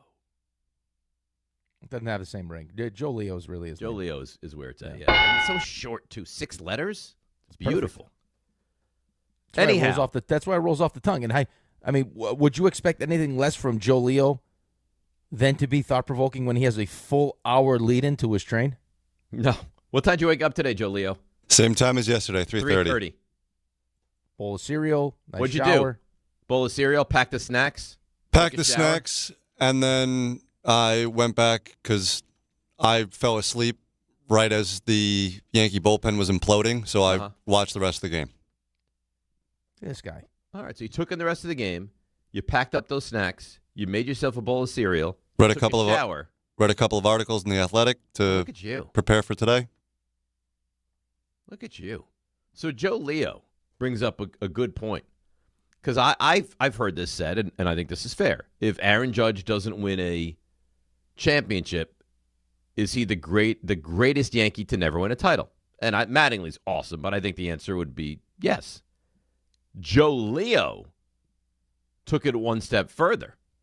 If Aaron Judge doesn't win a championship, is he the greatest New York athlete to never win a title? And I think the answer might be yes. It's a good question. It's a real good question. Patrick Ewing's going to be at the top of that list. And I love Ewing. Judge is better. Well, I mean, Judge is one of the best better in the sport. 3-time MVP, could have been 4. Yeah. Patrick Ewing wasn't an MVP. No. I'm trying to think of football. Football? I mean, Lawrence Taylor won. Manning won. Sims, not that he's better than most of these guys anyway, but Sims won. Joe Namath won. The Jets don't have that guy, right? That's Aaron Judge like. No, Darrelle Revis didn't win with the Jets, but he won a championship. He won a championship. He didn't win with the Jets. And truthfully, Judge is better. Revis is great, but Judge is better. Judge is better than the Hank is great, but he's not as good as Judge was. No. Is. No. Messier won. Leach won. Well, did the Islanders have someone post 83? Probably not, right? No. I mean, all the greats not won. Judge's, not the Judge's level. No. The Knicks, Carmelo Anthony, no, God, no. No, I think he would be the best. I think if Aaron Judge, and what a crying shame that would be, if Aaron Judge doesn't win a championship, he very well might go down as the greatest New York athlete to not win a title. I wonder if you had asked Aaron Judge, like if you had picked up the phone during the whole Soto negotiations and said, "Hey, Aaron, we're close, but we have to do X, Y, and Z to get this thing over the finish line." Would you be offended by not having a suite or not having these extra things? If Aaron Judge would be like, "No, I don't care." I don't know for sure, but I guarantee he wouldn't have cared. I mean, think of the tremendous deal you have him now. Like, I know the Shohei, like I said, and remember, you almost lost him. Right. I mean, Hal had to step in, but I mean, you're talking about a guy who's making $40 million. Now, Shohei deferred his money, but they still have to take that money, that 46 million, and they have to put it in escrow. And that money gets that goes into to the equation for your luxury tax. You have Aaron Judge, who's Aaron Judge, making $40 million. It is a bargain, isn't it? Yeah. It legitimately is a bargain, which is a wild thing to say that a guy making $40 million is a bargain, but he is. Yeah, he is. And then it's to not be able to put the right pieces around him and they've done a good job with the rotation. Right? I mean, better than good. A great job. The emergence of Ben Rice. But again, like when you get into situations like this where you have a team like the Dodgers, who we're all jealous of, we all wish we were the Dodgers, go out and get Tarek Skubal. And then, we're going to have to see whether or not the Rushman thing works out. If they got fleeced, if they didn't, if they win and he's really good, then the prospects don't matter. But they're perceived as, hey, we're going for it. Mm-hmm. And the Rays, again, addressed a position that you as a fan base felt like you needed to address, and you didn't. What would you think a success for the Red Sox would be? It's not going to be win a World Series. Would it be go further than the Yankees? Would it be go to a World Series? Like, what would be that line in the sand of like, yeah, see, it worked. That trade worked because I probably think a trip to the CS would probably be. They'd be happy with that. So if they don't win the division, they win a wild card round and a divisional round and go to the ALCS, you'd say, boy, you know what? That was a hell of a move. Yeah, maybe even a hard fought divisional round loss, and just be like, hey, listen, we didn't have Roman Anthony didn't come back, we didn't have our best pitcher, we didn't have Crochet, and they have Rushman again for next season. So, depending on what that looks like, right? And maybe it's just the perfect match, and they sign him long term, and he's the Red Sox catcher for a decade. Still young. I'm sure Yankees fans also don't like the idea that they were involved.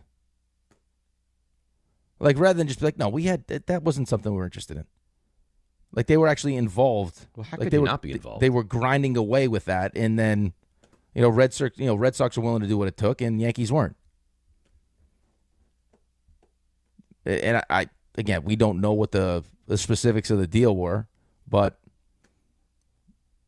you just know that you didn't get the player, and the Red Sox did. And of all teams, the Red Sox did.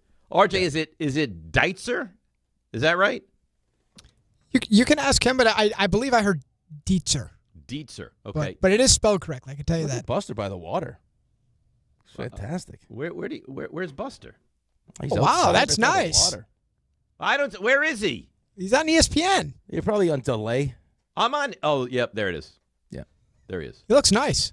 No, he looks nice, but where is he? I think you're allowed. Like, if you're doing hits on sports, then you can pretty much be anywhere you want. But but like that's really lovely. Like, where is he? Well, you know what you could do in 1 week. In theory, you could ask him in person. Hey, where is that? I'm not convinced that that's going to happen. Neither am I. Your negativity disgusts me. Mine? He just said the same thing. Yeah, and I said both of you. Well, I've been selling the whole time. Everyone else been buying lunch stock from last year to now, and I've been selling. You don't think it's ever going to happen? I'm doubtful. Really? I think it's so you think Buster bad guy? No, I actually think if you guys connect at some point, that it will happen next week, because I do think he threw it out there with the intent to deliver. Should I send him a text?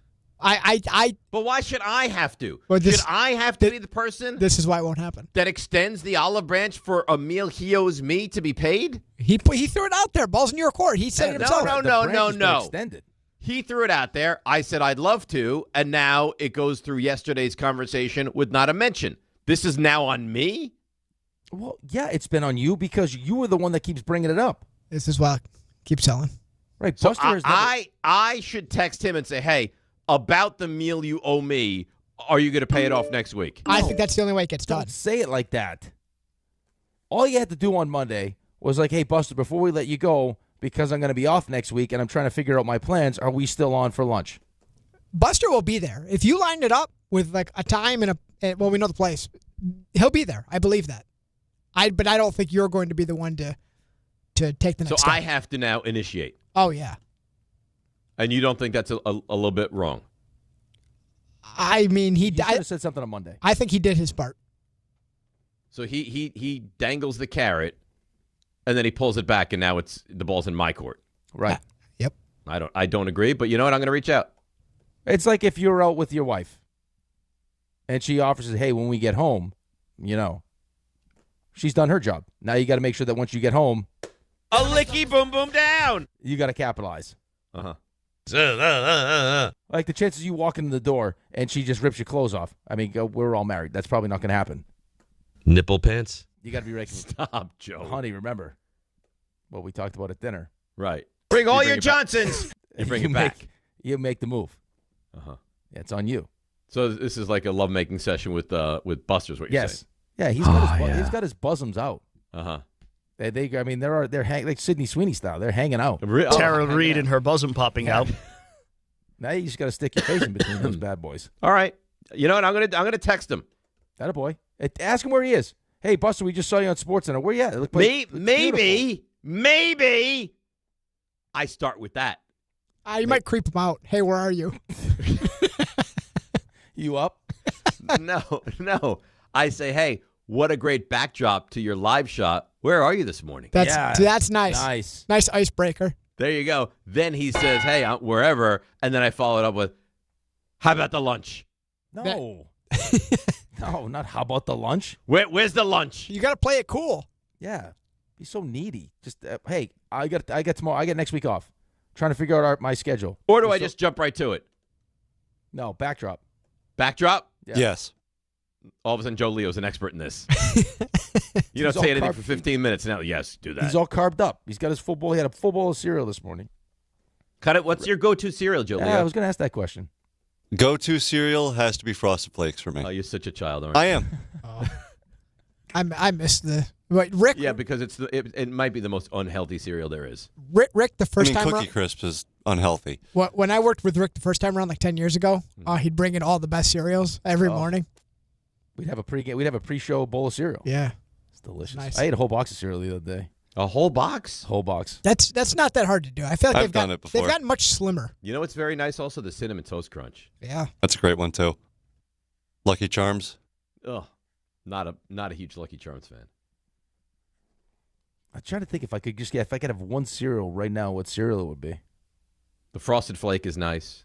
Cinnamon Toast Crunch is nice. I don't know why. Graham is nice. What came to mind? This is not where I would always go. Right now, I would take down a whole box of the peanut butter Captain Crunch. Oh, right now the whole That's thing. a great one too. That's a full box. I think so. I don't think you could do it. I'm also very hungry. RJ could easily eat a whole box of cereal. I've seen him eat cereal. Last time RJ did this, he said he could eat a certain amount of hot dogs, and he failed miserably. Well, that was wrong. If I had stuck by the original agreement, I would have succeeded. But I talked too much. They got too confident. Yeah. Box of cereal, no problem. I'm telling you right now. Tomorrow I bring in peanut butter Captain Crunch, whole box. Whole box? No, easy work. I mean, I'm not going to, but I could. You keep talking about it. You have to do it now. No. Well, I told Rick that we got a new scale, and it was 4 pounds off, so I've been living a lie. So I'm 4 pounds heavier. So I'm actually in the process of getting back to, where I should be. You heavy-set people make me sick. Yeah. I can't have that. And that's too late to take Deitzer. No, he got bored. Oh. Yeah. That's unfortunate. All right. So why don't we break? We'll come back. We'll get to Deitzer. So go nowhere, my friend, my German friend. And when we return, we'll get into the Mets, and then we have CMT as well. So a lot going on. DNR with you right here on ESPN New York. At Uline, they know going the extra mile takes hard work. For companies pushing to go further, Uline will go the distance with you. 24/7, they answer the phone to get you the shipping and industrial supplies you need. Business can move fast. Unexpected large orders, adverse weather, new safety guidelines, and changing economic trends. Uline works hard keeping 41,000 items ready to ship, minimizing detours on your way to the extra mile. Visit uline.com. There you were, surrounded by fans. Everybody remembers the game. Nobody remembers the guy coughing behind you. Till a few days later, at 2 a.m., you wake up with a fever and your throat's on fire. Now what? Urgent care? Closed. ER? Slammed. Telehealth? Maybe, but the pharmacy's closed. You needed a medical emergency kit. These aren't first aid kits. They contain essential prescriptions used for over 30 common conditions. Sinus and ear infection, UTIs, stomach bugs, traveler's diarrhea, and more on hand before you need them. Use your doctor-developed guidebook to select the right prescription or call their telemedicine doctor standing by. It's like an urgent care and drugstore at home. When you're sick, traveling, or stranded, you'll wish you'd ordered a medical emergency kit. Order online in minutes, and it's shipped to your door. And save $45 with my promo code 880 at urgentcarekit.com/880. That's promo code 880 at urgentcarekit.com/880. Download to see if you qualify. Not all customers will qualify. Transfer fees may apply. No Albert subscription required. Albert is not a bank. Albert Instant Loans are issued by FinWise Bank, member FDIC. Not an actual client. Terms apply. Kylie, what's wrong? I just got hit with a car repair bill. I'm behind on rent, and I feel like I can never save any money. Have you tried the Albert app? Albert is your financial assistant, helping you find ways to save and create custom budgets to actually grow your money. Plus, you can get up to $10,000 for big expenses, or advance up to $1,000 fast when you need cash right away. Albert can get me up to $10,000? Exactly. Albert spots you in a pinch and helps you grow your money in the long run. I'm downloading Albert right now. Download the Albert app and use promo code CASH to borrow up to $10,000 for whatever you need. The Albert app helps you budget better and save more money so you reach your financial goals faster. Download the Albert app right now and use promo code CASH. To borrow up to $10,000, use code CASH to borrow up to $10,000. In a contracting business, you're either growing or you're grinding. Success is no longer about hard work alone. It's about using AI to accelerate impact. Service Titan is the only integrated intelligence that seamlessly automates your entire workflow, from first call to final invoice. Born in the trades, built for visionaries ready to stop operating and start automating. Service Titan, AI for the trades.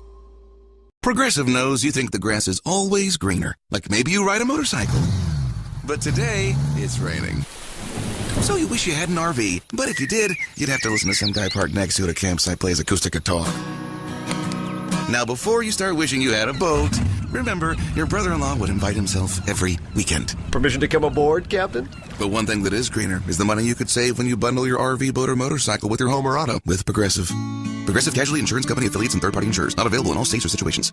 Congratulations, New York. The Knicks did it. Through battle after battle, they dominated to become this year's NBA champions. Day in and day out, the hard work paid off. And you were there every step of the way. Enjoy the crown. Own it, because this year is your year. A part of your legacy that will never be forgotten. So celebrate this moment, show your pride, and shop the largest selection of official NBA gear at NBAstore.com. A Fanatics experience. All right, now DNR with you, ESPN New York. All right, RJ says Deitzer. Let's go to Deitzer in Schenectady. Deitzer, good morning. You're on ESPN New York. Am I saying your name correctly? No, it's actually Deitzer. It's I before E accepted my name. But that's okay. I before he accepted your name. All right, Deitzer, what's on your mind? Well, I wanted to say you got to have Honey Nut Cheerios in the morning, or Apple Jacks. Those are my two breakfast go-tos. But I'm a long-time listener, first time finally getting through. I'm not trying to defend Brian Cashman. I've been a Yankee fan for about 30 years. But, I'm sure he did everything that he could. But what if other teams don't want to trade with him? Well, why would they not want to trade with him? Well, I think the issue is that there were catchers moved. Yeah. Like Rushman got moved. It would be one thing if that doesn't mean maybe they want to trade with. But I would think if you are willing to make offers which are better than the other teams, then or teams deem those as more lucrative offers, that they would make trades with you. Well, what about the Skubal trade? The prospects that they got back aren't even in like the top 25, three of them. I think they just wanted to. Obviously, they wanted to dish Skubal for sure. It's all who you. It's all. This isn't. I mean, here's the thing, and thanks for the phone call. I apologize for Dave mangling your name. Did you know that name, Dietzer? You know the name Dietzer. I got a buddy from home named Dietzer. You know a Dietzer. Yeah. No, I don't. I'm joking. I've never heard the name Dietzer. All right, but it's fine. We figured it out. Name, it's Dietzer. You can't. It's not fantasy. It's not fantasy baseball, where just because you make an offer, then that deal is going to happen, right? Or wherever your prospects are ranked means that's just what the team that you're trading with looks at. Like, oh, look, this is still 17, 15. It's who they like. They have a scouting department that scouts all these players, and regardless of where they're ranked, hey, we might like this guy better than this guy. Absolutely. So, I don't think this is we don't want to make a trade with the Yankees. I don't believe that at all anymore. No. Maybe there was a time that was the case. Maybe even if you're a team like the Orioles, if you look at the deal like, boy, this is so close, we don't want to trade him to the Yankees. But if the Yankees make an offer which is better than the other teams, they would have wound up with Rutschman. They would. Yeah, I just think that, you get into situations where if it's for Skubal and you're not desperate to get Skubal, then you're probably not willing to give up what Detroit wants. Now, Detroit, and again, I've heard the tinfoil hat where it's like this was all set up and it had to be Detroit sending him to the Dodgers because of the perception for CBA negotiations and everything else. Like we win the PR battle now because everyone's going to hate the Dodgers and don't want to see this happen every year. They liked what the Dodgers were offering. Obviously. Now, when the Yankees picked up the phone and said, hey, we'd like to do this, maybe, the only thing that they really wanted was George Lombard Jr. And for Brian Cashman, knowing that's a non-starter. That's a non-starter. So it's more, he's not wrong. You can't just snap your fingers and say, let's make a deal. I need this position. Like it works both ways. But with catchers being moved all over the place around you, especially the two teams in your division, and you not doing anything at that position, there's obviously, to think that there wasn't going to be frustration is crazy. You knew there'd be frustration. And you know what? He probably doesn't even care that much. No, he doesn't. Why does he care? Listen, if it works or it doesn't. I mean, it might not work for the Red Sox. Austin Wells could get hot. Hit a home run last night. Maybe he heats up. Maybe he does. But going into this season, when we started talking about, hey, what do you think could hold the Yankees back, you would point to certain things, and it turns out we were right. Yes. Center field has not been what you thought it would be. Catcher has been a massive disappointment. That's the thing. When you look at things and third base is not good and third base stinks, that's more frustrating than anything. It's funny. I was just reading a quote from the Red Sox GM, and he's Breslow? he's like, listen, we weren't just gonna move deck chairs around. We're gonna make a serious move, and we're gonna try to win a World Series. The Yankees got a big bat, and they needed a big bat. Does it fit perfectly? No. But the idea that you're fully happy right now with where the bullpen is, maybe you could be. Right? Not right now. But right now you're not. Right now you're not. There's no way you could be right now. Now down the road with Heel and Schmidt and Weathers and Warren, yeah, maybe you will be. Maybe you will be. You asked me yesterday, and I got the sense that this wasn't going to be a great deadline for the Yankees. Yeah, it's very underwhelming. It feels like there's just too many questions surrounding your best player coming back. And that's kind of what you're reliant on, right? He comes back, you have a real chance. He doesn't come back, and you don't. I think if you have a track record of being something, and Brian Cashman has a track record of hey, there's a guy that we perceive as the best guy, and we're not going to give up what it takes. We'll go with the other guy. I mean, you always bring up Luis Castillo, which I think is fair because you chose to go with Frankie Montas instead of Luis Castillo. Or, go back to Matt, whatever you want to go back to, where, no, these guys are untouchable. We're not going to do it. We'll take the lesser player. So if that's your track record, and that's who you've been, and now on top of it, I have this whole Aaron Judge health situation looming. That's not going to give you the kick in the ass you need to all of a sudden now change who you are. Mm-mm. If the catching position was still a problem, and Aaron Judge was back fully healthy, and he was playing like Aaron Judge, maybe you make a different decision. It's okay, we know what we have. He's playing great. He was awesome in the postseason last year. In. Let's win this thing. All in. Yeah, maybe. All right, we'll get to CMT in just a moment. Let's get to a little bit of the Mets. We'll get to your calls as well, 800-919-3776. So, listen, nobody knows again. They made a lot of trades for the 12th, 14th, 15th best prospect in an organization, which felt nauseating with some of the people they traded away. The trade with the Cubs, I guess, not really knowing a lot about him, looks good on paper, but that's what it is. It's on paper. You got a legitimate prospect on paper. But the one that made me so annoyed yesterday, they tried to trade Robert. They couldn't trade him. And then the response from Stearns was like, well, we wanted to see what he could give us in the second half of the season, see how it really played out. Give me a break. Here he is making excuses for not trading Robert. The possibility of what he can do for us in the second half, the understanding that there is a club option, the excitement of still having him here for the next 2 months of the season. Can you read the room, for God's sakes? That soundbite makes me want to attack him. The second half of the season, nobody's going to watch a game in the second. No. First of all, there's 46 games left. You're into the final quarter of the season. Nobody's excited about anything with Robert. Nobody. So stop it. Just say, we looked to deal him. The trade didn't materialize, and he's here for the rest of the year. Well, on top of the fact that you're not going to pay him what you'd have to pay him to have to be a fourth outfielder next year. Your outfield is set next year. Mm-hmm. Not only next year, it's the one positive piece of the team. Right. I don't want to see Luis Robert playing instead of A.J. Ewing. Yeah, or I don't want to see Luis Robert not playing next season. Right. I don't know what you're supposed to say, right, at that point. Not that. Well, we're excited to see him in the second half of the season, so you're the one. But I also think it's David Stearns, though.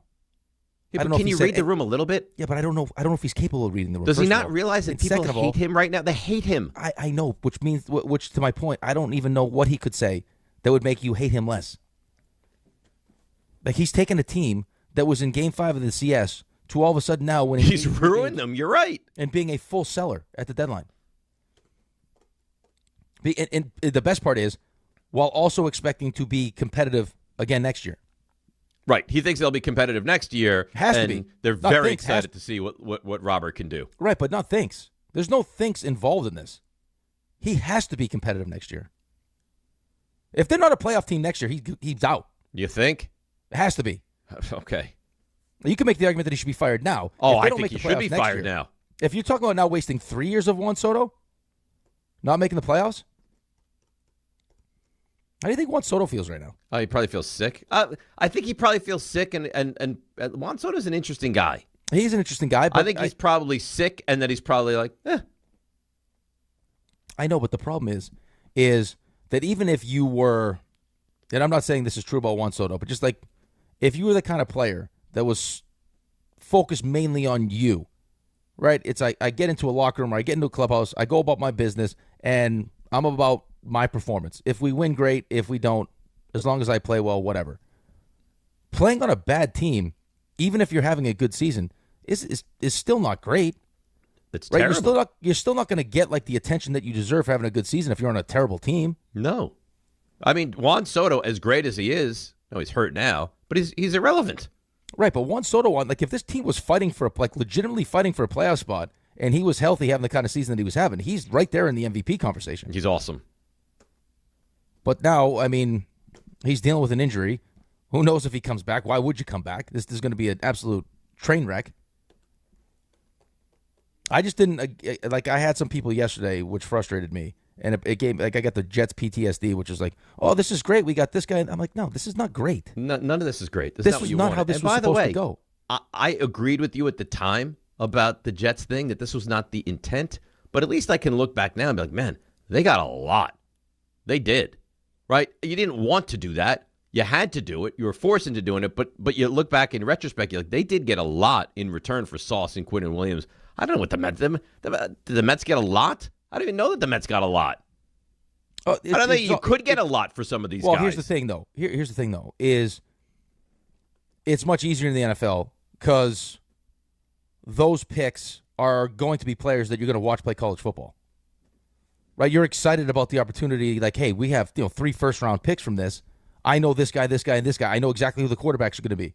You watch. I mean, you know every player that's going in the first round. You've watched them play college football. Sure. Like you're not dialed into single A baseball or double A baseball. No. So you have no real idea. Plus, it takes longer for these guys. The second you draft this player, he's going to be on your team in the NFL. And you're years away from seeing a bunch of these guys. Years away. So I don't. Again, like that's why what the Dodgers are doing is probably how, if I had the financial capabilities to do it, is how I would be doing it.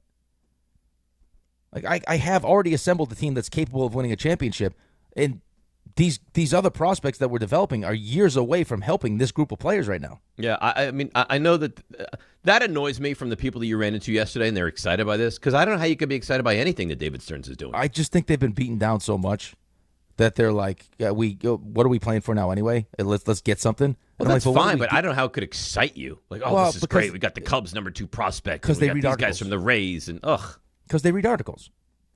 Okay, this fine. Guy does this and this. I was like, yeah, but you don't know. You've never seen this player play. But everything this guy touches turns to crap.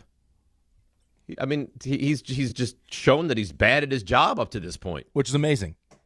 Really. To come from Milwaukee where you had all the success to be this bad. But that's what he's shown. I don't disagree with you. There's no track record here that should give you any confidence in David Stearns. Nope. Not at all. If David Stearns worked at Steve Cohen's... Yeah, well, you've said this a ton. Yeah, of course. But I stand by it. He'd be out looking for work. Yeah, I don't disagree with you at all.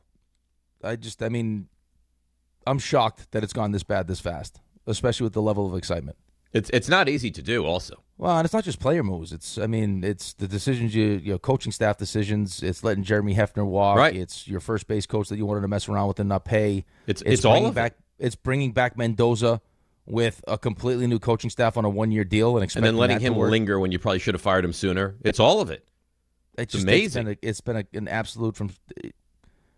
There's not many I feel like we're having that Joe Shane conversation where it's like, okay, give me a list of the things you've done well and give me the list of the things that you've done poorly. And the scale is way tilted to the not done well. Yeah, like the good things are on like this tiny little Post-it, and then the rest of them are on. Right. And everyone's like Clay Holmes. Yes, that was a really good signing. I mean, you can't make 50 moves and they're all bad. But if you've made 50 moves, 40 have been bad. Yeah, I mean, listen, Weaver was a good really signing. Good. Holmes has been good. Has Polanco been good? Has Bichette been good? Awful, but that hasn't amounted to anything. Like all you've done is Peralta wasn't good, Frankie Montas wasn't good, Payne Manaea wasn't good. I mean, you name it. I blame you for Manaea. Blame me? Yeah, because you ran into him in Tampa. You told me you wanted him back. Begged him to come back. You said you wanted him back. Yeah, but you were the mouthpiece. He's been better. He has been better. Yeah. I didn't realize I didn't realize in that moment. You're very important. That I was going to be that impactful. And you know what the problem is too? Is that I'm such a broken individual. We'll get to April, whenever, that there is baseball next year, March, April, June, or the next year, whenever it is, and I'll be like, you know what? Thornton and McLean, there's some real promise here, and I'll be excited about the Mets because I'm broken. Yeah, I mean, I could also make the argument too that just like the moves that you made now, and I've heard why wouldn't you keep Luke Weaver? You have him under control next year. You're going to try to win. He was great in your bullpen. The other side of that is, well, he was bad last year, and it's just the bullpen is fickle. Like 1 year you're good, 1 year you're bad. He was great for us this year. Maybe next year he's not so much. Maybe not so much. Plus, you don't know what baseball is going to look like. You probably want to have as much flexibility as possible going into this new CBA, right? Just not knowing what the landscape is going to look like. Of course. Now it's your decision whether or not you you want David Stearns to have the flexibility to do what he wants. I have no confidence in him whatsoever. I do, for you right now, have some breaking news. Big news! Jazz hands! That's right. Breaking news presented by Boost Mobile. This is our Adam Schefter. What? Look at the graphic. Look at the graphic on the YouTube. Yeah, breaking news. That's nice. Big stuff. Two-time Pro Bowl selection Bijan Robinson and the Falcons reached an agreement on a 3-year extension worth up to $75 million. That will now make him the highest-paid running back in NFL history. Robinson will receive a record $51 million guaranteed, $37 million at signing, in a deal that agent Nicole Lynn and the Falcons have been working hard on to finish up in recent days. And that's our breaking news, brought to you by Boost Mobile. Don't overpay. Get unlimited talk, text, and data for $25 a month, forever, for life, for real. Switch now at boostmobile.com. So $25 million, that's a lot of money for a running back. It doesn't feel like it's going to last long, though. No, Jahmyr Gibbs might break that tomorrow. Right. I think it's just a question of who's going to go first. I also have some breaking news, not nearly as breaking as yours, and probably shouldn't be sponsored by Boost Mobile. I have something that might titillate you a little bit. Really? Oh, yeah, because I know you love these things. What do you got? I got a quarterback list. I do love the quarterback list. I know you love the quarterback list. Can you tease me a little bit with it? Well, I got 50 executives and coaches that rank 35 veteran quarterbacks and put them into tiers. Tiers? I got tiers. Is this a PFF? Is this an ESPN? This is an athletic vehicle. Is this a Sando vehicle? This is a Mike Sando vehicle. Oh, Mike Sando. He's the best at this. This is good. Yep. Can I introduce you to some of that? Oh, I can't wait for this. Okay. Now you've titillated the hell out of me. Oh, baby. Oh, baby. So we got that to look forward to. Yeah. So when do you think we do that? 8 o'clock hour, maybe? Maybe. Yeah, I look forward to that. Let's go to, and then we'll get to CMT. Casey and Greenbrook. Casey, you're on ESPN New York. Casey. Casey. Hello? Yeah, we got you. Casey? Oh, yeah. I just want to say I don't think it was that bad of a trade deadline, especially getting Garcia. I definitely would have wanted a catcher because you could literally get anybody and it would be an upgrade at catcher because Austin Wells is the worst catcher in the league. offensively at least. But Garcia, I think, is going to be a great player, and the bullpen is already really good. So you can always use more pitching, but the bullpen is already pretty good, and the starters, you already, they got the Starters best are great. rotation So you feel good. Going into the stretch run and the postseason, not knowing what they're going to be health-wise, you feel pretty good about the Yankees. And they got to get at least Stanton, Judge, or Bellinger. But I'm confident they'll get Bellinger, but they got it. They got to get at least one of the two big bats back. Yeah, I don't You're know. also talking about, how much time has Stanton missed? He's been out since, I think, the end of April. April 24th. Right. And he's not someone that just comes back and, instantly has his timing. No. Again, we're putting these crazy expectations on these guys. How much – I know he's ramping up now, but, Judge more specifically, it doesn't seem like he's close. They haven't even rescanned it yet. No, that's okay. They got to rescan it. He's got to get the green light to start baseball activities. He's got to ramp all that up. You're not going to see Judge before earliest, September 15th? I know. How much time is he going to have? You're getting to the point where if you don't see Judge soon, you're not going to be able to see Judge. Or if you see him, it's not going to be, it's not going to be Judge. It's not going to be Aaron Judge. And at some point, you wonder if he steps in. He's like, you're the athlete. Would you want to go out there and be a shell of what you could be? Yes. You would? Yeah, as long as I knew I was going to do, a crazy amount of damage to myself. Knowing the pressure that you're going to have, you go out there and you know you're not going to be you. You would still do it?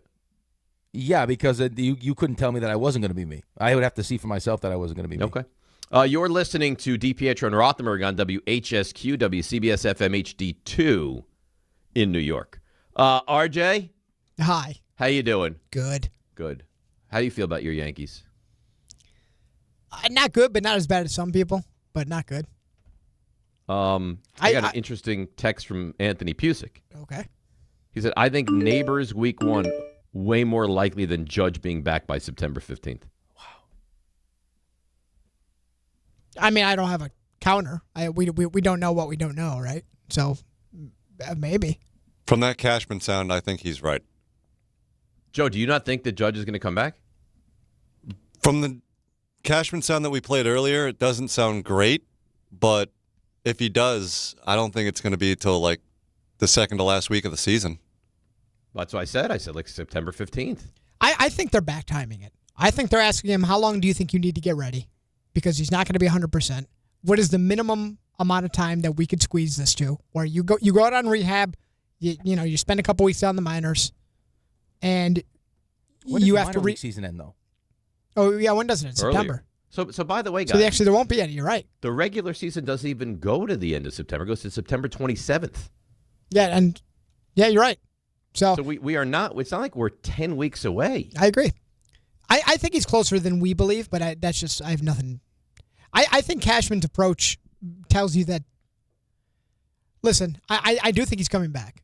I don't know when that is, but yeah, subtract what I said about. That's a good point about the minor league season, hence the call-ups. So I think they asked him how long do you need, and then that is when he'll be back, because they don't want to jeopardize it. Because if you come back too soon, you lose him. Now he's gone.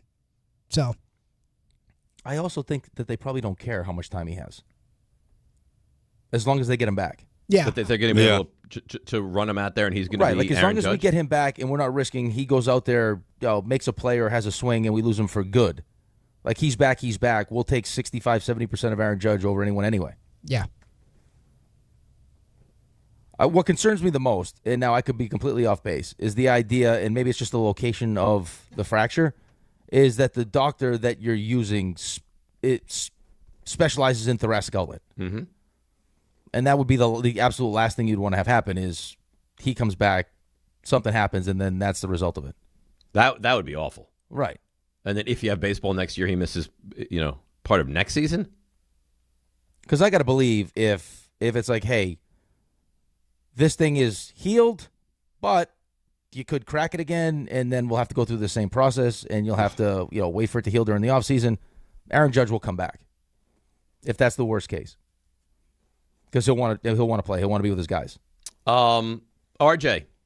Hi. CMT. Yeah. How you feel? You feel good? Good. Confident. Confident. Bullish. We'll see. Ready? Yeah. Let's go. To cuddle. I'm servicing 3 times as many people as he's able to get to. To marry. Not everyone can afford to take off work and pay whatever it costs to get a foursome. Or to trash. Let the wild rumpus begin. That. Want a meat stick? Is the question. So, hold on. I got a question. Okay. Because I know my wife is making a run to the store today. Okay. If I bring you peanut butter Captain Crunch tomorrow, and Dave and I each put $100 into the pot. Wait. Why is Dave putting $100? Because I'm putting your money in the pot. So now this is $200 to eat the entire box of cereal. Would you do it? I don't think I can do that. You just said you would. No, I mean I could do it. Well, what's the day? You're gonna be just as hungry tomorrow. I don't think I could do it. No, I mean I could do it. I mean I could do it, but you're disrupting my dietary flow here. For what? So it's one box of Crunch. You know how much? What's the caloric intake on that? Oh, here we go. Now we're worried about calories because you so see your scale. One over-calorie day. You can remedy that quickly. Let's see Ricky eat 3 of the little cereal pieces. He won't touch it. I ate 4 pounds of pancakes the other day. Oh yeah, and it's only because you're on a wall. No one's putting you on a wall here. For a trophy. Yeah, we'll put you. I'll write a little thing and we'll put it on the wall. No. There once was a man named RJ. I also didn't get $200. I also didn't get $200. I don't know how I'm giving money for this. Because you are. Joe Leo, are you putting money into the kitty for this as well? I'm not going to be here tomorrow, but I'll show up and eat a box I know of Captain Julian Crunch. will. He'll be fired up. Yeah. I'll come in just to eat the box of Captain Crunch for $200. Don't make promises. If you're offering $200, I will show up right now tomorrow and do it. So if we offered you, this is almost more attractive than the RJ wager. If we offered you $200, you would show up before the show and consume 1 full box of Captain Crunch. Absolutely. So if he just came here and just sat in a chair, that's enticing. I think that's better. That's real enticing. So if what kind of time frame though? We can't give him he can't have all 4 hours to eat it. No. I'm not going to need 4 hours to eat a whole box of Captain Crunch. Give me a time. Give me a reasonable time you think you can eat a whole box in. I think I could do it in an hour. I would hope you could do it in an hour. Oh yeah, I was thinking 30 minutes. Yeah, but max. So if you're getting the big box, it's about 1,900 calories. That's nothing. Well, with the milk, I mean that's your day right there. Okay, so what? Joe Leo, Joe Leo could use the calories. I mean, Joe Leo could put on a little bit of fat and it wouldn't even bother him. Yeah. I'm trying. He's all schlong and ribs. This guy. I'm sorry. He said schlong and ribs. I don't think we should repeat it. Oh. Well, I thought you were confused. I was told in my radio manual I could use that word. Ribs are great. Yeah. You can use them over and over. I actually got to tell you, I think the Joe Leo component to this is more enticing than the RJ component. I couldn't agree with you more. Because this guy's going to wake up. So you'd have to be in by 5:30, right, Joe Leo? Yeah. I don't know if he has to be here at 5:30. He's regretting this decision. Right? We got to do it before the show. Is he working tomorrow, period? No, I'm off. Oh, no. It's even better. What are you doing today? I'm going into work. They're going to pay me to eat Captain Crunch. And then I'm going to go home. Morgan's going to be thrilled if she hears this. She's going to call you Joseph.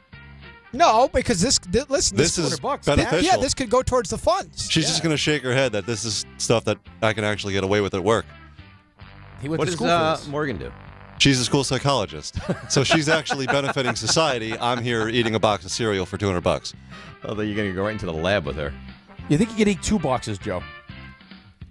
I don't know if the whole milk situation, that might be a little problematic.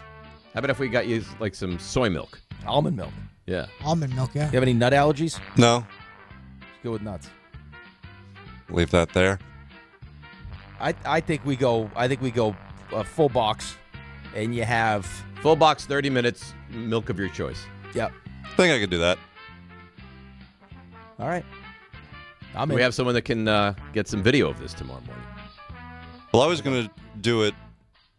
I'm sure we could actually just sit him in studio. Probably.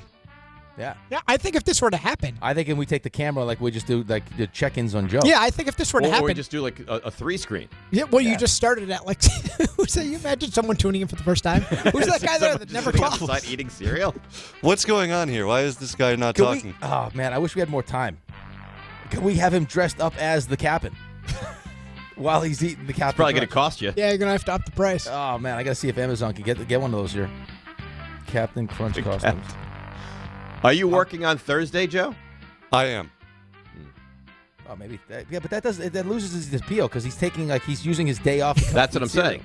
That's why I asked that question. Oh my God, how good is this? I could do it either Thursday or Friday as well because available. I'm working Carlin show, so I'll be so around. it makes sense for you to come in early. You come in early, you sit on the side, and you just consume all the Captain Crunch. So during Stump. good. Joe, I gotta check because I'm gonna get this costume. You have to wear this costume when doing it. So if we're gonna get a costume, I'll do it on Thursday. Thursday? I'll do it Thursday. Could you imagine? Look at that. I'll do that. Him dressed up like the captain. Absolutely. Oh, I'll do that. How good would that be? How good would that be? And this is going to cost $200? $200. And the cereal? Is And that the right, cereal, Joe? Of course. Yeah. Okay. I'll do this on Thursday. Sure. Okay. You know what's Because you got to come into studio anyway on Thursday. Yeah. You know what's gonna happen though. What? I know This it. is Yep. gonna immediately get cut. What? Gone. The buzzkill's going to come in 20 Oh, yeah. minutes. Like, Oh, we can't have him Yeah, eat the- cereal. The giant wet like what happens? That's too if much he chokes? sugar. Yeah, he could get diabetes. Yeah, I'm going to have diabetes. I'm going to sue Disney, and I'll be back, guys. You guys aren't being good teammates. Yeah, this is not the kind of teammates we're looking for. This has no chance, but it's a fun idea. But why? For all the things you just mocked John for. But he would normally eat cereal anyway. Yeah, the man loves cereal. He loves cereal. I don't see any problem with this. There's no problem with it. They'll make it a problem, but there should be no problem with that. No, there is no office in America that eats more breakfast than our office. That's right. But that part's We true. might have people that eat more than a box of Captain Crunch a day. That might be true, yeah. That's on the table. I love it. I can't. Guys, I can't believe you brought that up. No. Yeah. What happens if he has some kind of a lactic problem? No, we can't do that. No chance to get off the ground. I love the idea, though. So, Yeah, but we'll have Rick with a back injury take the penalties. well, listen. in 110 degree heat. Listen, in scalding hot sand. Is it scalding or scalding? Scalding. Scalding hot sand. Your desire for comp days leads you to do some funny things. Yeah, but then why is that on the table? Because you're desperate for comp days. Did they make you sign a waiver? A verbal waiver.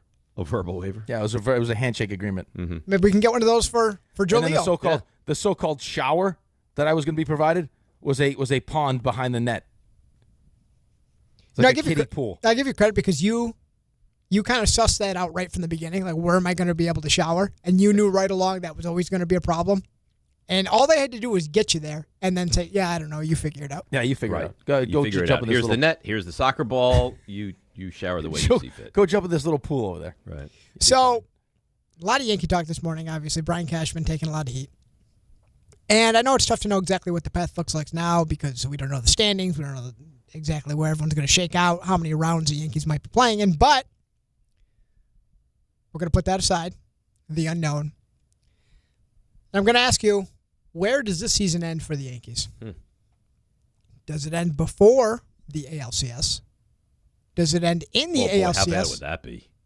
Or does it end in the World Series? Not saying a victory, but in the World Series. Was the second one was in the ALCS? Yes. Keep in mind, under this format, if they have not won the division, they have not gotten to the ALCS. Right. Is there a chance that Buster's in Milwaukee? Buster could be anywhere. Yeah, I guess. The Pirates-Milwaukee is the game on ESPN tomorrow. Is there views like that in Milwaukee? Did you text him? I didn't yet. No, because he's scared. Yes. Why would I be scared? This lunch ain't happening. Hi, Buster. It's Dave.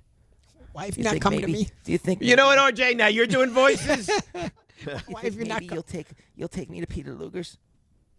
You want him to do everything. I'm going to text him. That before ALCS, nice. ALCS or World Series, yes? Yep. Mm-hmm. I'm going to trash before the ALCS. Wow. They can't not make it to the ALCS. Well, the way it's trending, they got to win 2 series now. Right. I'm going to cuddle ALCS. Aww.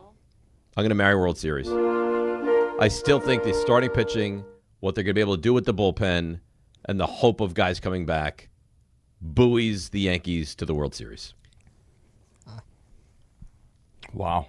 Yep. I will also. I'll start by trashing. I'm going to trash the before the CS. I will cuddle World Series, and I will marry the ALCS. Who do you think beats them? I think that's the appropriate way to. You think Rays? The question. Do I think the Rays? Well, who do you think? I mean, there's not that many teams that can beat them. So, I know you keep saying that, but isn't yesterday the exact example of what you fear goes wrong? Like, when your starting pitcher just gets rocked. Right. Your bullpen's going to be even more tired than they are now because these games are not going to mean less as you get closer. And you find someone like a Burleson who hooks a couple balls into the short porch, and all of a sudden there's a game. Isn't that what happened with Toronto? No, Toronto was the better team.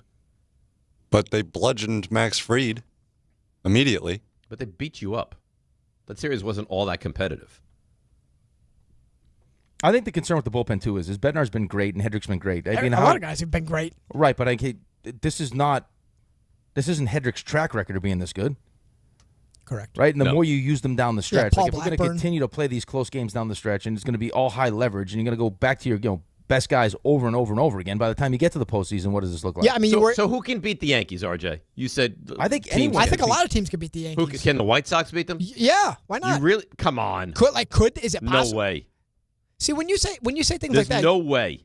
No, I don't think there's no way. There is no way. They have good young players. Davis Martin's having a big year. Boston? Yeah, Boston can beat you. Boston might catch you soon. Okay. I'll give you Boston. I'll give you Tampa. And I stop. I mean, the Guardians went and got Joe Adell. Houston? I don't know. I know you own the Central, but because we don't know what we don't know with all these injuries, like if two of the three of those guys, if you get an answer in the negative as opposed to the affirmative, if I tell you only two of the three make it or don't make it back, or maybe Judge is not himself, and maybe you get Stanton back, and Bellinger for whatever reason doesn't look like himself, and Judge can't get back. Oh, but Bellinger hasn't looked like himself. Like, he hasn't been good this season anyway. Yeah, he hasn't had a good year. Yeah. So how would you answer that question? As of now, I would probably marry ALCS. I know that's not been the track record. And what are you going to trash? Trash before ALCS. And I will cuddle World Series. Aww. Now, if I get some answers in the affirmative on some of these hitters, then my answer will change. But I don't know what I don't know. And because of that, now we're saying things like Anthony said. We're going to see Malik Neighbors playing football before we see Aaron Judge playing baseball. Are you starting to worry? I've been worried all along. Right. The other thing, too, is, I mean, if Aaron Judge doesn't come back and he's 100%, if he comes back, this thing's not fully healed, really, and we're just going to come back because, hey, I got to be out there with my guys. You saw what it looked like when he was dealing with this injury. Yeah, he's hitting before he went on the IL. Right. So, I mean, that version of him, Bellinger hasn't been what you hoped. I go through the list. I mean, there's not a lot of guys in this team that are having great years right now. Nope. It's Ben Rice. It's a lot of pressure to put on your rotation and then your bullpen. When Tons. Once you get to the postseason, how many innings are your starters going to give you? 6? And now I got to figure out 7, 8, 9 in one-run games? Mm-hmm. Doesn't make you feel great? That's a lot. I mean, yeah, I just pulled it up. So when Aaron Judge got hurt, which was on his birthday, he hit after that in 16 games after the injury. He hit 180 with 1 home run. Mm-hmm. So if he's going to rush back just to be out there, which I would give him credit for, but anyways, so Mets had their fire sale yesterday. Cuddle my trash, who will be with the Mets the longest?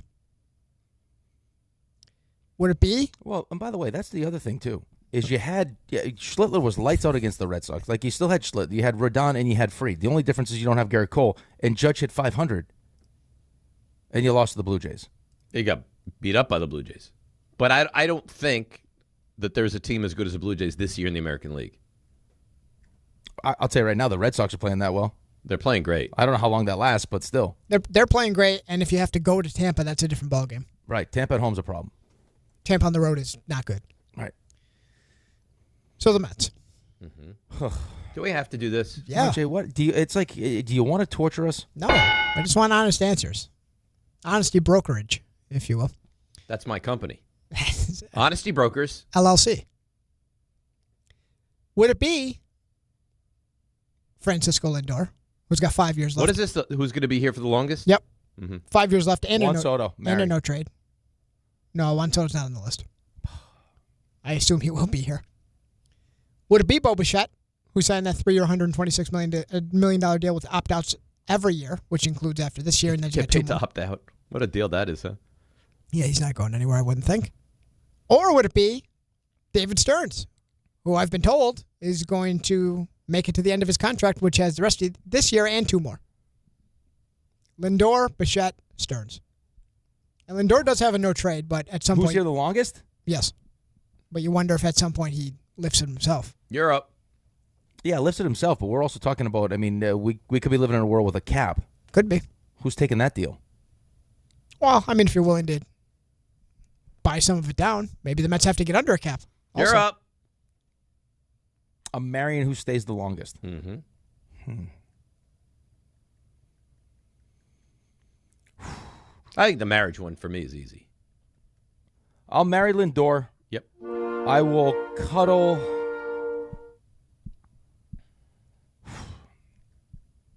So now it's an exercise. They kind of go hand in hand. Well, yeah, now it's an exercise. Do you think Stearns makes it beyond this year?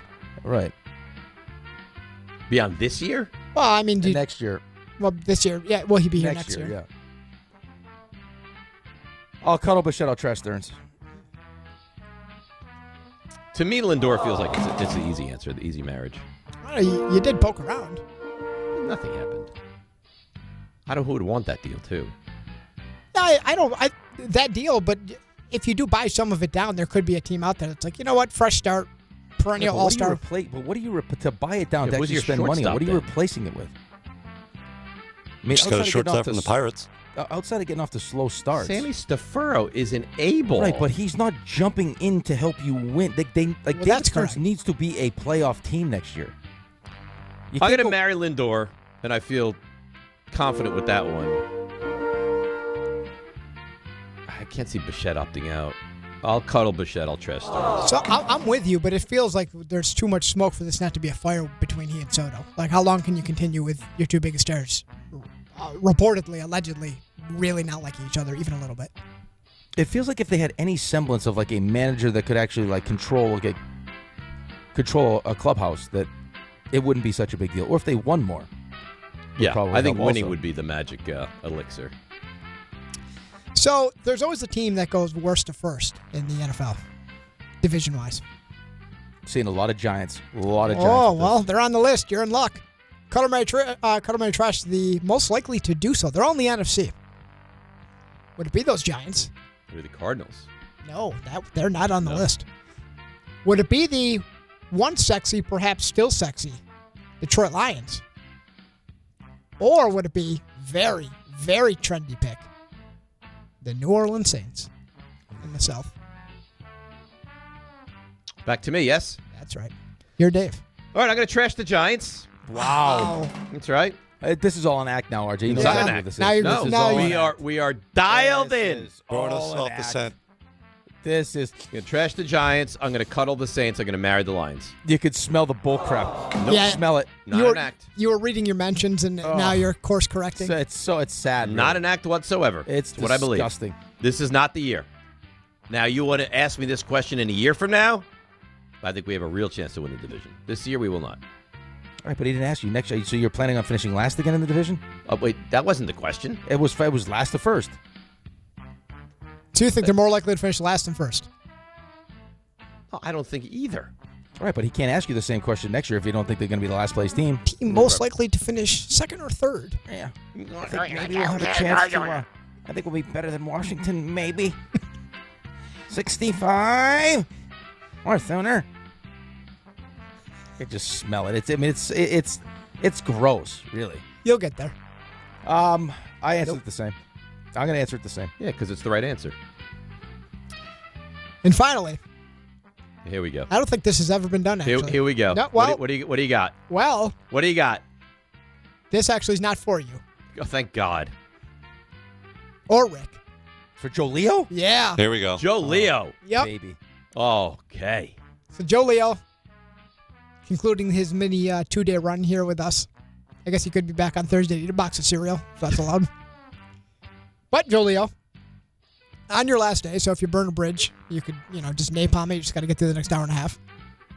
Cuddle Mary Trash of the three of us, who you've enjoyed working with the most. Oh, boy. Take your time. Be thoughtful. This is not an easy decision. But be honest. Honesty has to be. We're in the den. I have to be. Yep. Thank you.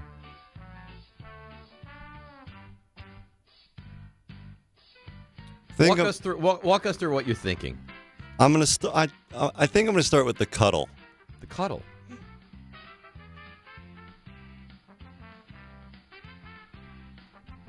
think I'm gonna cuddle Dave.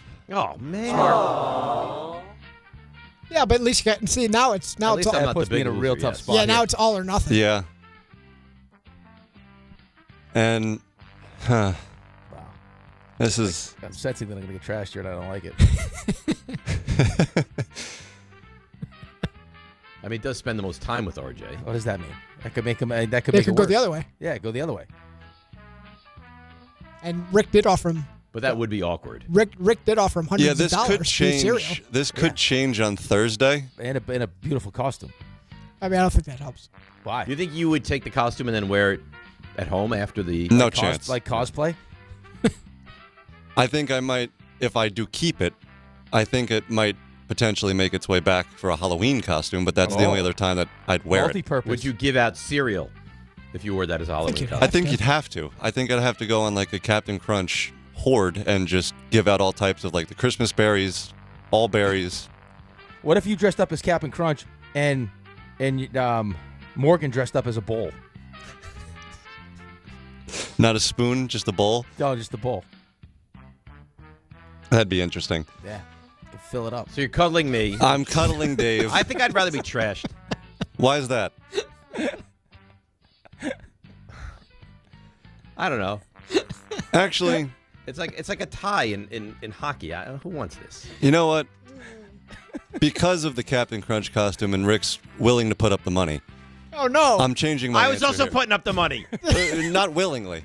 Are you getting put in the trash? He has so much more money than I have. That doesn't matter.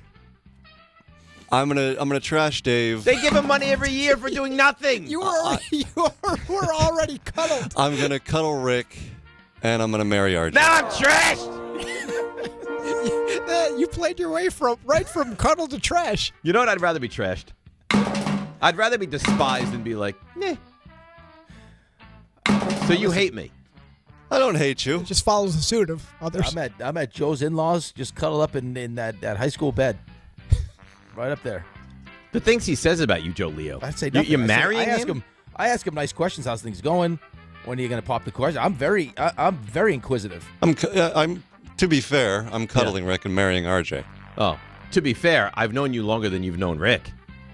By a couple of months, but yes. Yeah. Also, to be fair, Dave's in the trash.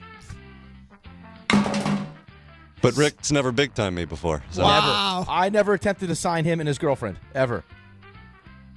Well played. Thank you, Joe Leo. Okay, Joe. That's great. Joe's like an elephant. He remembers everything. Yeah. Honestly, total body of work. I thought at one point I was going to get a wedding invitation. You also don't want one of those either. Decline. So. I don't want to go. I've never wanted to go. Politely decline. You've made that abundantly clear. But send a really generous gift? Not anymore. You are a complete psychopath, too. Who? You.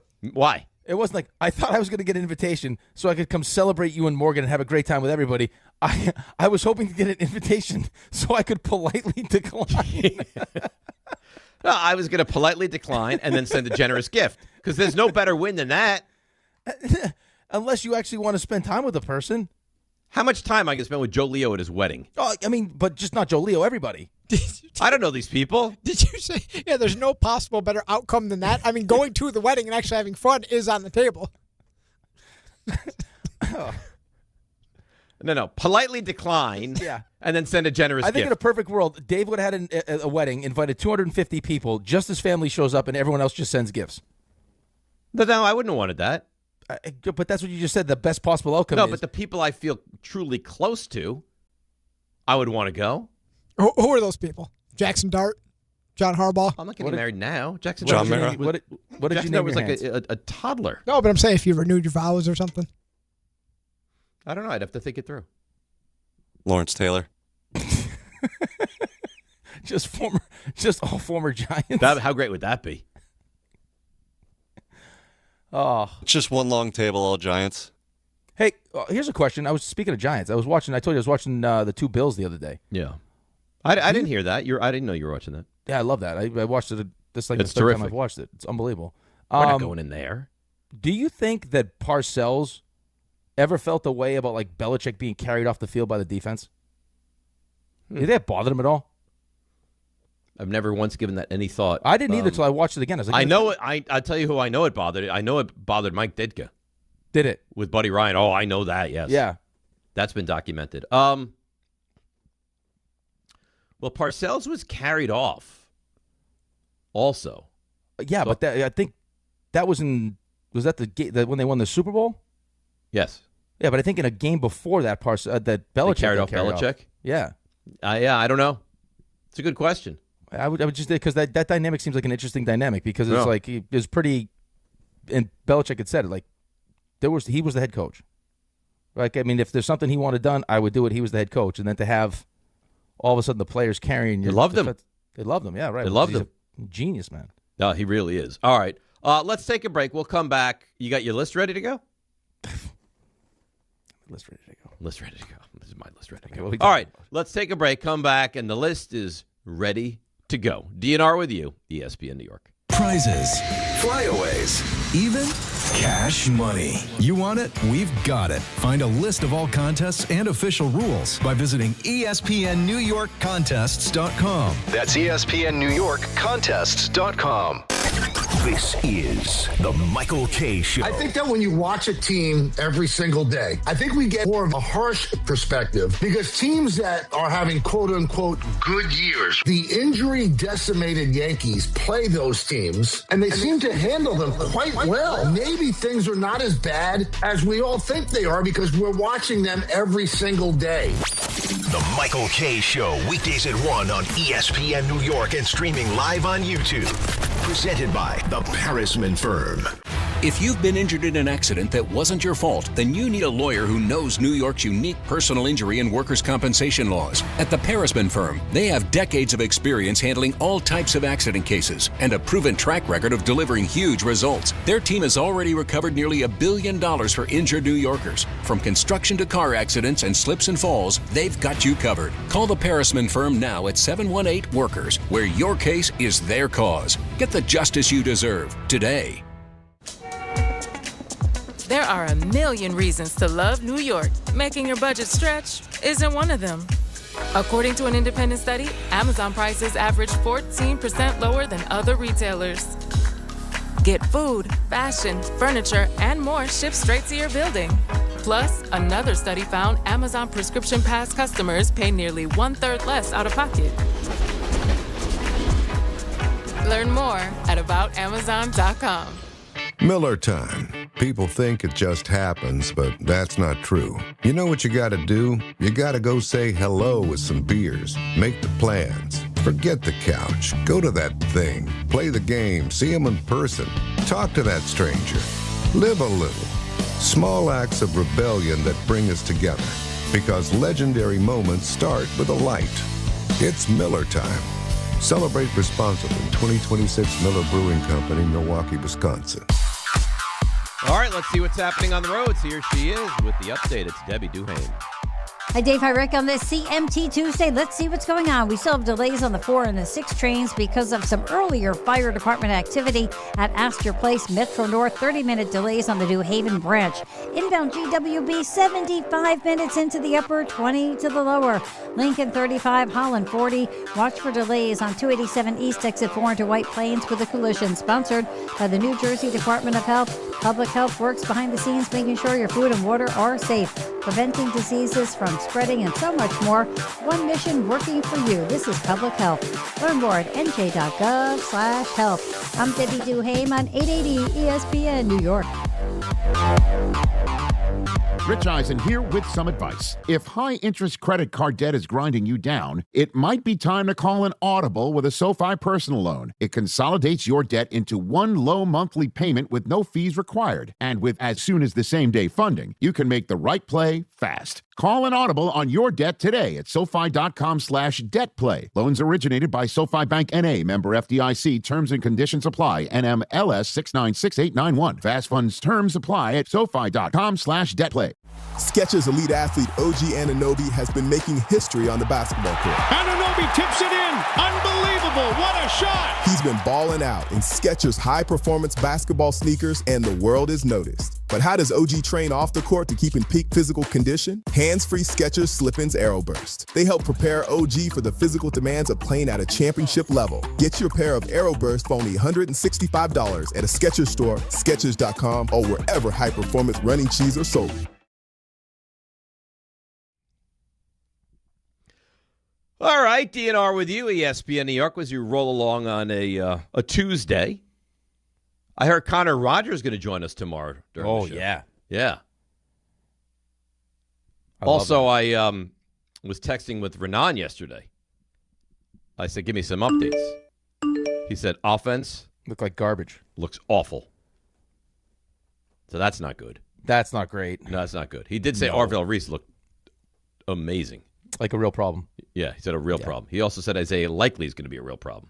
I've heard that as well. Looked really bad. I've also heard on the Jet side of that Sadiq is going to be a real weapon. Yeah, yeah. Well, I like Sadiq. I guess as a person too. I guess this guy he doesn't go out, doesn't drink, just is football. He's all football all the time. Yep, it's nice. Nice. Hey, Joe Leo. Hi, Dave. Before we get to the list, which is so exciting for everyone, do you envision RJ getting invited to your wedding? He married him, of course. I would think no. I haven't gone through the from work who's invited. I would think no. Yeah, RJ, well, nobody's looking for your input. You can put him at the kids' table. That's not nice. That's why you're not going either. That's why you're not going either. To be honest, I think Rick and I had a decent chance. I think Dave, by association, has dragged us down. Yeah. I think Dave's Joe Leo, will Rick be invited to the wedding? I would put him in the same boat as RJ, as I don't know. What boat's Dave in? And how about me? Well, again, you clearly don't want to go, so that's just a waste of postage, so no. Right. He doesn't want to celebrate your love. See, Joe, you don't look at this the right way. Postage is what? $1.50? You don't even know. How would you? You don't know what a stamp costs. I mean, I haven't bought stamps in years. Yeah, right. But whatever you're going to spend on the stamp, now you're going to get a gift where I don't go for $250. Well, you might give me $200 for combined. Well, you're not for allowed Captain to eat Crunch. this No, you can't. You're not. We already know. We know that you're not allowed. John's already putting the kibosh on this. You can't eat cereal. There's no fast eating at the station, so no, it's not going to happen. We promote very slow eating. Yes. Now, if you were to take 6 hours, yes, and slow eating and long bathroom breaks, right? Then you'd be all in. Yeah, because we. So, all right, Joe. Before we move on to the quarterback list, the one person at the station that you feel the most confident you will invite to the wedding is who? Probably Ty. Just because I think that's a mistake. We've hung out outside of here. Really? It was once, but it was after a beach one bash. time? But again, that's more than this is the beach bash. It was anybody else. Event. He already said how he feels about you. He called you a waste of postage. I'm a waste of postage. Great. So invite a guy that probably doesn't even like you, and you've hung out with him one time. That's not true. What do you mean? They hung out at the beach bash. The beach bash counts as the time. That's a work event. Plus, Cass and Morgan really hit it off. So yeah, he doesn't like you. Whatever. You're not even in his. You're not even. I'm not even in the purview of potentially could get. I'm not even receiving votes, am I? You know, I don't even think you can play your way in. I think you don't even know. If I have a great conference tournament, can I get in? You have to win it. Yeah, you might. If you go to Dayton and win out, you might have a chance. You have to win it. You can't go and play well. No. This is great. You're not even in the wedding tiers. You know what? I hope he gets married on a football Sunday. I hope you all have to go. He's not going to do that. He might. I'm not doing that. How about if it's a third of the price? I'm not doing that. Mm-hmm. He's a man of integrity. This is why he's not. Now I respect you a lot more than I did. How come you didn't invite Dave? Because it wasn't worth the postage. It wasn't worth the postage. That might be the nastiest thing ever said. Yeah. Wow. Whatever, it's fine. I feel good about this. All right. You ready with the list? I'm ready with the list. Joe Leo, give me a little NFL music, would you? And there it is. All right, so here we go. So what I have for you right now is the 2026 quarterback tiers done by Mike Sando of The Athletic. 50 executives and coaches ranked 35 veteran quarterbacks. So we'll start with Tier 1. Now, what does Tier 1 mean? It means this quarterback carries his team each week. The team wins because of him. Expertly handles pure passing situations and has no real holes in his game. Number one on this list is... Yeah. So let me think here. Well, Josh Allen is Tier 1. Correct. Who's number 1, though, on Tier 1?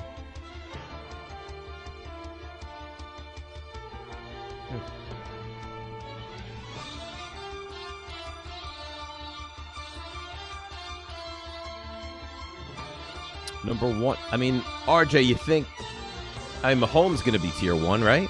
He has to be Tier 1. Who's number 1? But if you're talking about currently right now. Stafford has to be Tier 1. Yeah, but. No? Yeah, but we're talking about number 1 on the Tier 1. Now, listen, Stafford just won an MVP. I'm going to say Mahomes is still number 1 on Tier 1. That is correct. Give him the ding. So he had 50 votes. He had 49 votes for Tier 1. He had 1 vote for Tier 2. What people will point to that voted for this... How could you put Mahomes on Tier 2? That's a great question. Is how much he actually used his legs last season. So last year, his scramble rate climbed to a career-high 9% because he had no running game. Now, does that change with Kenneth Walker, him coming off the ACL? I think he's made a point to say he's not going to use his legs as much. But I also recognize that it's not the same Travis Kelce. And as far as who's going to step up as his number 1 guy, I think there's still some questions surrounding that also. So I got Allen, Mahomes. I still stand by Stafford has to be Tier 1. Stafford's Tier 1. Now, what I would do, or I'm guessing what they would do? What they voted. So I think Burrow's Tier 1. Correct. And now my big question is Lamar. Because I don't have Lamar in that Tier 1. You said those in order, by the way. So once you got Mahomes, Allen and Stafford were tied. They had 48 votes, 48-2, and then Burrow was number 4 in Tier 1. See, RJ, walk this through with me. All right, let me explain to you what Tier 2 means, though, first. Okay. Before you make your decision. Tier 2 carries his team sometimes, handles pure passing situations in doses, or has the other dimensions that elevate him above Tier 3, has a hole or 2 in his game. See, that to me sounds like Lamar Jackson. Well, did we get all the Tier 1s? You did. 4 of them. Okay. You had Mahomes 1, you had Allen and Stafford tied at 2, and then you had Burrow. Oh, we got all. All right, so then there you go. Tier 1. 2. So it has to be Lamar. Yeah. Well, you gave it away. You just talked me into, because there was some debate as to whether or not Lamar is number 1 in Tier 2. All right, and there's 5 you said in Tier 2? There's more than 5 in Tier 2. So you have 5 through... Wow, there's a lot. How many are Tier 2? 5 through 17 in Tier 2. Oh, my God. Yeah. All right, well, Dak has to be Tier 2. Dak is Tier 2. Herbert's Tier 2. Purdy's Tier 2. Drake May is Tier 2. Drake May is Tier 2. You're missing a fairly obvious one before you get to Dak and Drake. Goff? Goff is just below them. Or Was just that the tied one? with them. You love this team. They're the sexiest team in the AFC. I said Herbert. Yep, Herbert. So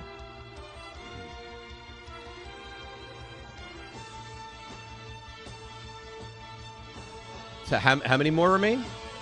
You have... We got Dak, Herbert, Lamar, Purdy, May, and Goff.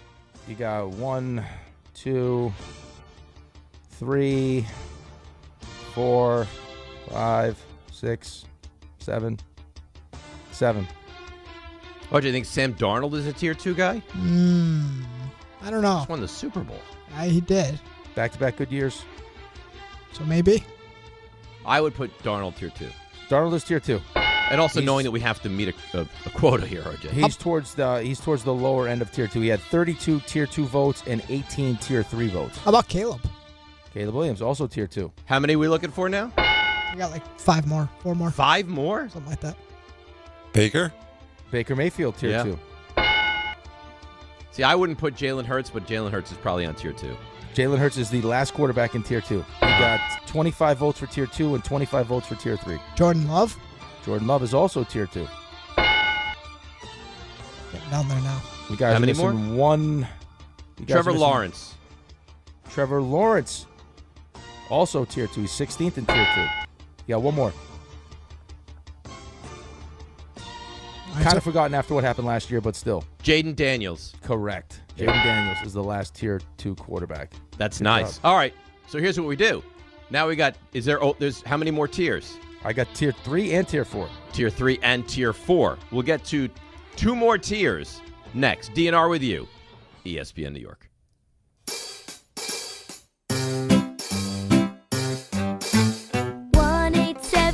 Cars for Kids. KARS Cars for Kids. 1-877 Cars for Kids. Donate your car today. 1-877 Cars for Kids. KARS Cars for Kids. 1-877 Cars for Kids. Donate your car today. Ready to get rid of that old car? Donate it to Cars for Kids. Call 877-CARS-4-KIDS to speak to a friendly live agent. Donation is super easy, and your car can be picked up as soon as tomorrow. Go to carsforkids.org now or call 877-CARS-4-KIDS to donate your car today. 1-877 Cars for Kids. KARS Cars for Kids. 1-877 Cars for Kids. Did you know you can donate real estate too? Go to carsforkids.org. That's cars with a K. Hey, New York and New Jersey, Boost Mobile has an unlimited talk, text, and data plan that's only $25 a month forever, meaning you'll only ever pay $25 a month for the rest of your life. Who wouldn't want unlimited wireless when it only costs $25 a month forever? If you don't, you must be one of those people who enjoy overpaying for their phone plan. $25 a month forever is truly as good as it gets, so go online and switch now at boostmobile.com. After 30 gigabytes, customers may experience slower speeds. Customers will pay $25 a month as long as they remain active on the Boost Mobile Unlimited plan. Kenny here to help you ignite your taste buds with Firework Freeze 5-Hour Energy Shots. Juicy cherry, citrus lime, and blue raspberry. It's that iconic freezer pop flavor, but with none of the guilty sugar aftermath. The perfect summer kick. It's a delicious, portable, zero-sugar energy shot bursting with flavor. Bring on summer with Firework Freeze 5-Hour Energy Shots. Available online at 5hourenergy.com or on Amazon. At University of Maryland Global Campus, we know you're no stranger to setting big goals, whether in school, at work, or in life, and you're ready for more. At UMGC, we offer the skills-based education you need to move your career forward. Learn how to apply AI, data science, and other emerging tech, plus gain skills in leadership and critical thinking. You've come far. Succeed again. Apply now and save with no application fee. Classes start August 12th. Learn more at umgc.edu. Certified to operate in Virginia by Chev.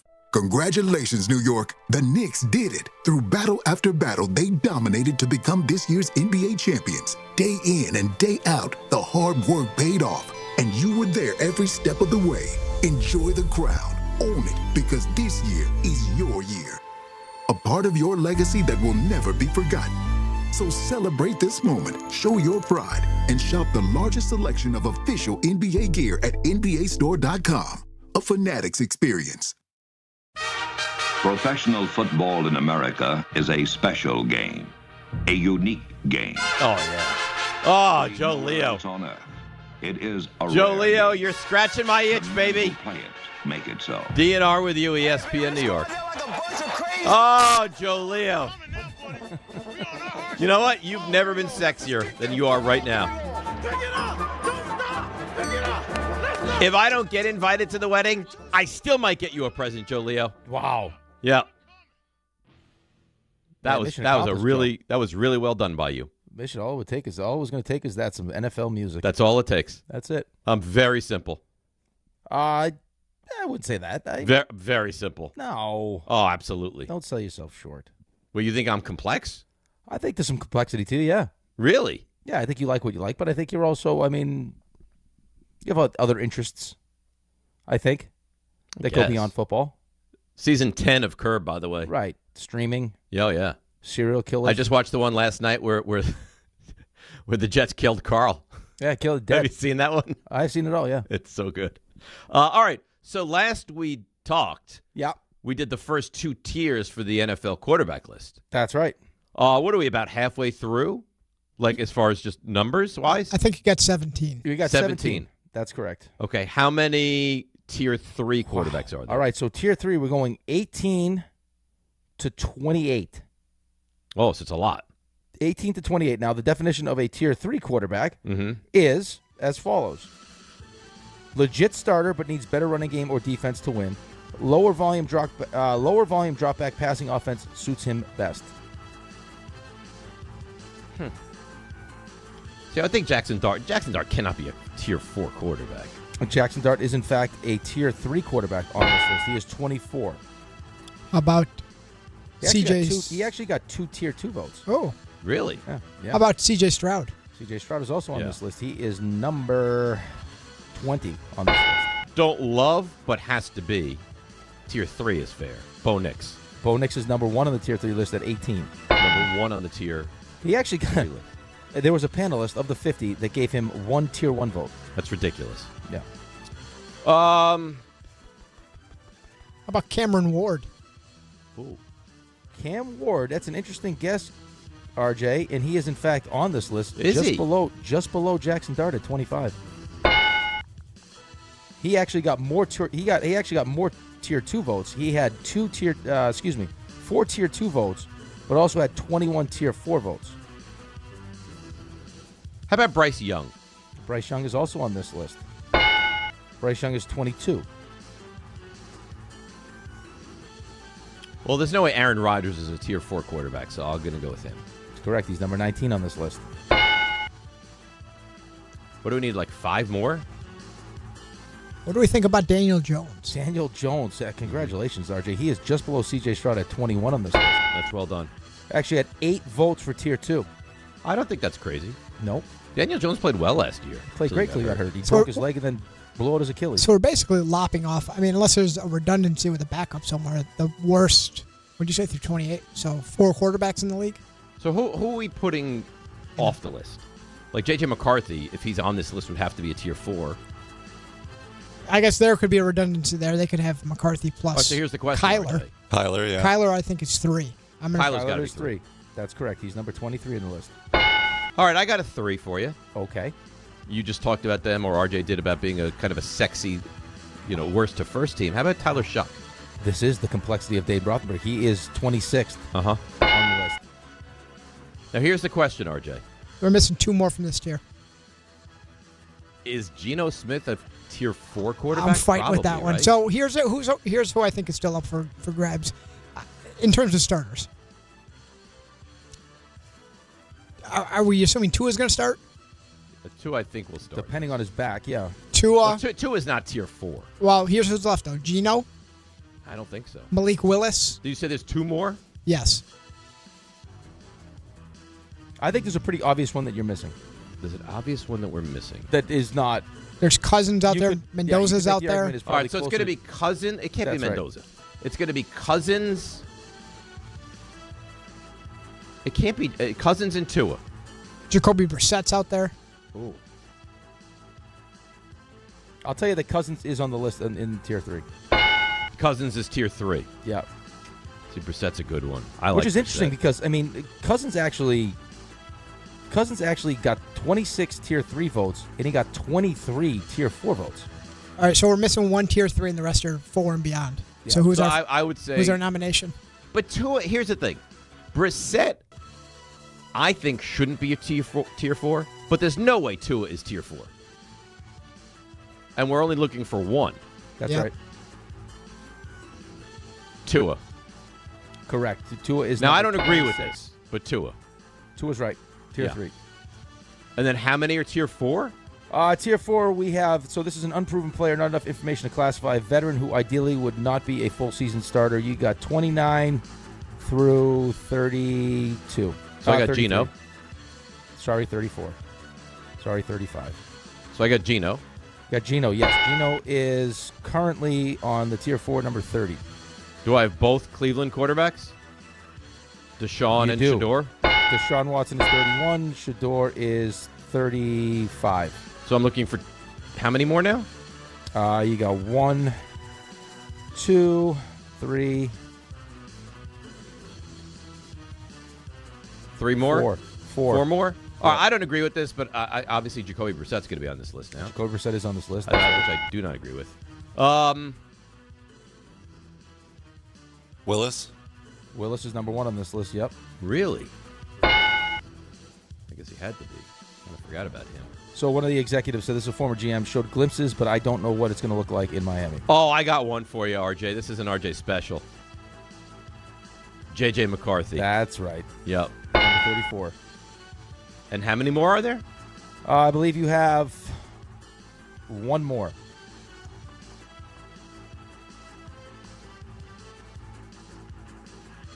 This is also one of those situations where it's like a Cleveland Brown situation.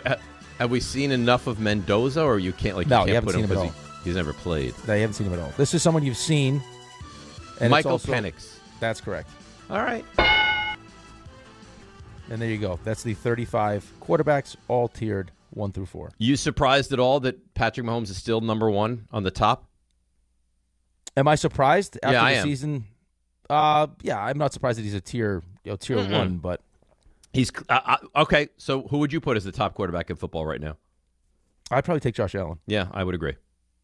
Yeah, I mean it's close. I'd take either, obviously, but I don't think anyone asked the team. I don't think the team asked their quarterback to do more than Josh Allen.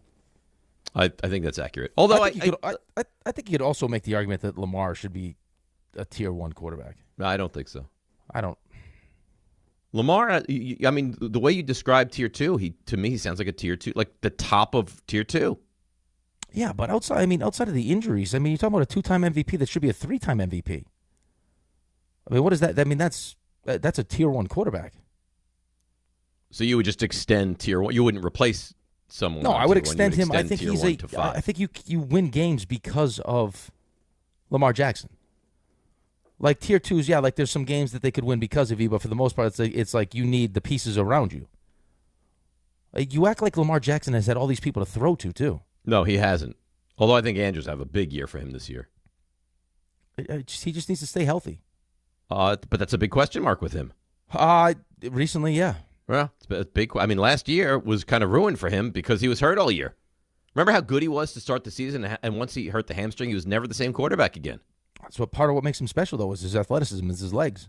But at some point, I don't know if it's yet, that's going to start to dwindle.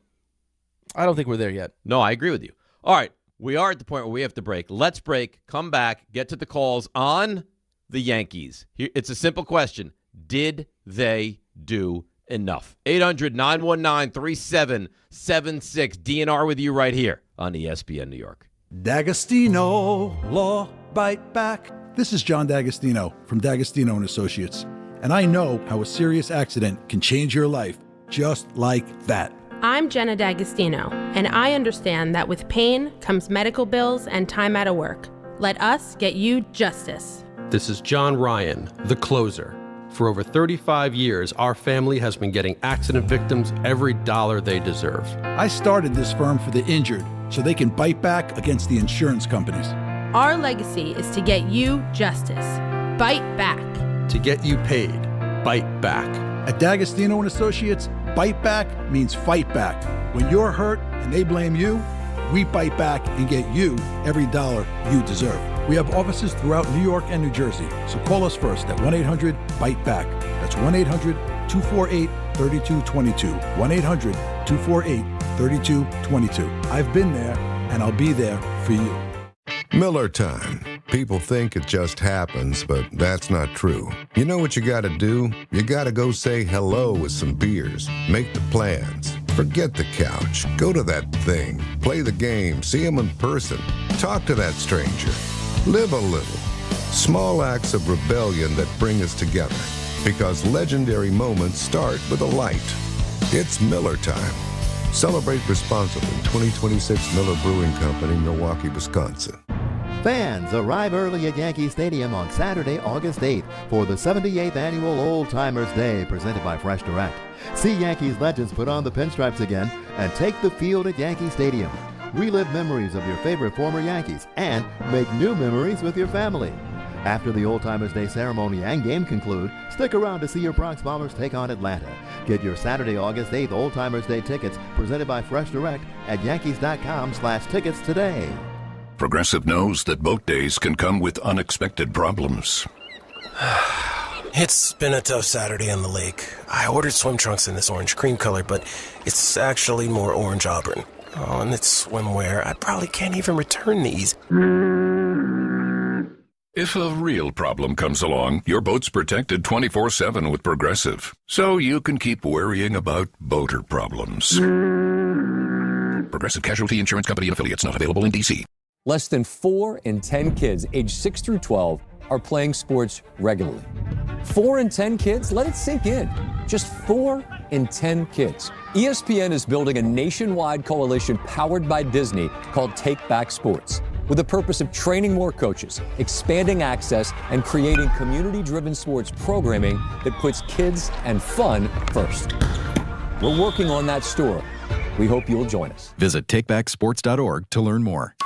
ESPN New York is your home for the world champion New York Knicks. WHSQ and WCBS FM HD2, New York. This is DiPietro and Rothenberg. Today is going to be a very negative Yankees day. The Yankees are clearly doubling down on the 2026 Yankees. What you've done is essentially add a right-handed platoon bat in the outfield and a left-handed platoon bat at first base or DH. You know, we grinded through the market of catching. He never goes all in. But ultimately, in the end of the day, there was no opportunity that existed that we felt good enough about. If I was a Yankees fan, I would be livid right now at this organization.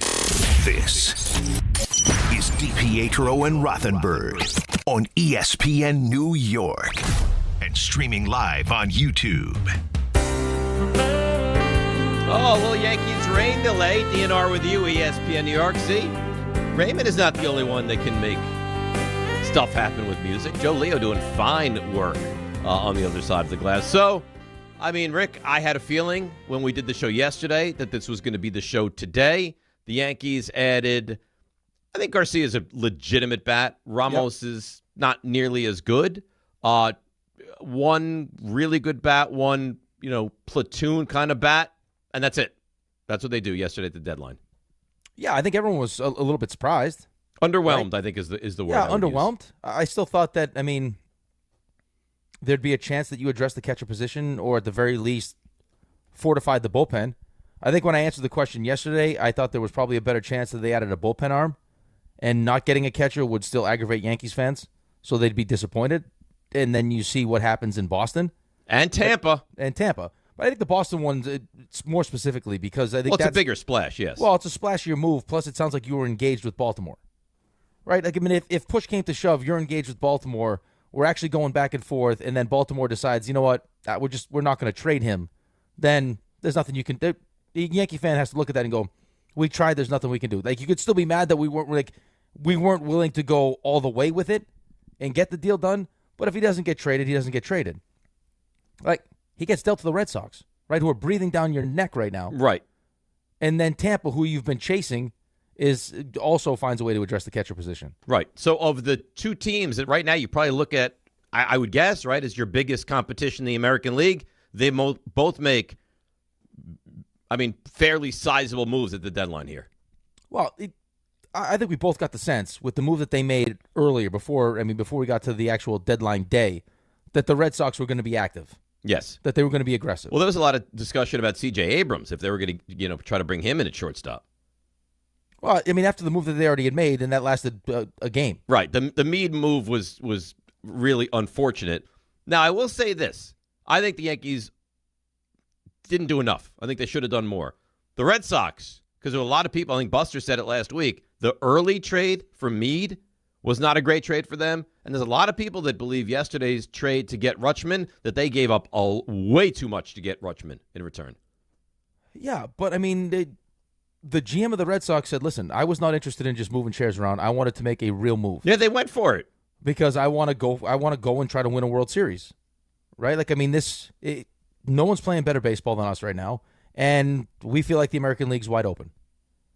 So, I mean, just think about the other side of this thing, though. If we're not sitting here in New York talking about baseball, we're talking about it in Boston or we're talking about it in Tampa. And you look at the landscape of the American League, and then you look at where the Yankees are at, which would be the team. I mean, we're sitting here as people that watch every Yankees game as like they're the best team in the American League or should be the best team in the American League. I'm sure in Boston they're going, no one's playing better baseball than us. And the Yankees have no idea whether or not Judge is coming back or Stanton's coming back. It's true. Like, their rotation is great, but still, they've had one of the worst offenses in baseball. It's true. And look at us. I think they were 15 games behind the Yankees. They're one game in the loss column behind the Yankees right now. They've, in essence, caught them. And the Yankees, even if they get healthy, which is possible with Judge and Stanton and Bellinger, they're not healthy now, and they're not going to be at full capacity for quite some time. And when they do get healthy, the Red Sox might have leapfrogged them anyway. I mean, you look at the numbers since June 1st. I mean, the first day they played without Aaron Judge, their offense is right there at the bottom in Major League Baseball. I mean, 29th in OPS, 26th in runs scored. It's been bad. So as good as the rotation is, and the rotation has been great. It's the best in baseball right now. I mean, it's a lot. It's a lot of pressure to go into a game every single night, knowing that we're not going to be able to score. But I can't give up anything, and then once the bullpen comes in, every situation's a high-leverage situation. And that eventually is going to wear you down. And then you're going to have to make decisions because you're trying to protect your bullpen for the postseason wan I mean, you kind of got a glimpse of that last night. There are certain guys we need to stay away from. I don't know why I mean, the explanation was we try to, Yarborough gets us through the first one, and then we turn it over. I don't even think I've done it a lot this entire season. Crushed Boone for decisions, like bullpen, like minutia of in-game. I thought last night it was brutal. Why are you trying to push Yarborough? If Cruz is available, why is he not coming in the 8th to start it clean? And then if you don't want to pitch Cruz, why are you bringing him in a 6-run deficit in the 9th? Well, I don't even know if it's they don't want to pitch Cruz. Maybe it was they would prefer in a perfect world to stay away from Bednar. So they don't want to use him? And so maybe they were just Cruz to close the game? Maybe have Cruz close it. Well, but why bring him in? Why bring him in down 6? I don't know. Make that make sense. That question. I would need to know like all the information, who's available, who's not available. But it seemed curious. But that was tailor made after Garcia hits that home run to be like the perfect night. Yeah. Right. I mean, you guys. Listen, I know what I'm doing. Shut your mouths. Look at the bat I just brought in. He wins us the game, and now everyone feels good about it. You end up losing. Teams make moves. Dodgers pick up Tarek Skubal, and you have a bunch of positions now that are still kind of question marks. Or you have a pretty good idea what they are. Like third didn't get better. You're hoping now that George Lombard steps into shortstop and that gets better. Catching position still same. It's an awful lot to ask of this kid, man. It's a ton to ask for this kid under these circumstances. And then on top of it, you bring in a couple bats, and they're good. Listen, Luis Garcia is a good bat. But he is a good bat, right? But it's not one of those. It's not one of those acquisitions. It was one of the best bats that was available, but it's not one of those bats that you just plug and play. Right? Like here's his position. I'm just penciling him in every game. Right. I have Adley Rutschman. He's my everyday catcher. I don't have to look back. Right. This is one of those ones where it's like the guy he doesn't hit lefties. Right? You go up against a good lefty. He's not playing. And, oh, by the way, positionally, he's a first baseman. I guess he could play second, but what's that going to look like? It's not going to look good. He's not good defensively at second base. And now you're going to maneuver because Jazz is going to have to leave there to go, play third or go to the outfield? Now you're going to weaken multiple positions defensively to get Garcia at second? That seems a little crazy. It doesn't seem like it fits, but, again, you're at the mercy of what's available, and that was one of the best bats available, and they need help right now. Their offense needs help right now. And he will help right now. I just think that as you try to kind of like make your make this all make sense, I've heard plenty of people now whose like knee-jerk reaction was the reason why Brian Cashman wasn't more aggressive is because Aaron Judge isn't coming back. I've heard that from a bunch of different people. Like, this must mean that Aaron Judge isn't coming back. Or maybe they don't expect Judge to be Judge when he gets back. Right. Like, is this the year? I think we all think that this is the year where the American League's wide open, and the Yankees with this rotation and how good the bullpen's been should be the team that comes out of the American League. But on the other side of that, if Aaron Judge, A, doesn't come back, or B, comes back and isn't the same player and just doesn't have enough time, and you get just like kind of the version you saw when he got hurt, what does that really do for you? Cuddle, marry, trash. Yep. Aaron Judge doesn't return. Aaron Judge returns but is meh, or it's Aaron Judge upon return. I would cuddle. No, cuddle. I would trash, doesn't come back. I would cuddle is Aaron Judge. I would marry is blah. So you think we're going to get a watered-down version of Aaron Judge at some point later in the season? I just think it's such an unfair expectation to just say miss this much time. I agree with you. Jump into the middle of the most important time against the best teams. I mean, when's he going to come back? September 20th? He'll have a week, and then you're thrust into the postseason against the best pitchers that Major League Baseball has to offer? Right. I mean, he hasn't even been doing baseball activities yet. He's not cleared yet. So, I don't know. He hasn't been re-imaged yet. Yeah. Well, I mean, he did during the break, and then there wasn't enough healing yet. Right. But I'm saying he was imaged, and now they need to re-image, and they haven't done that yet. So what happens if they do that next week and it's like, no, it's still not healed to the point where we want to progress you along? I'd be interested to talk to a doctor and figure out, like, what exactly – is that just a weird area to like promote healing? Like, you would think from the time of the injury to when they re-imaged it the last time, that was it 6 weeks?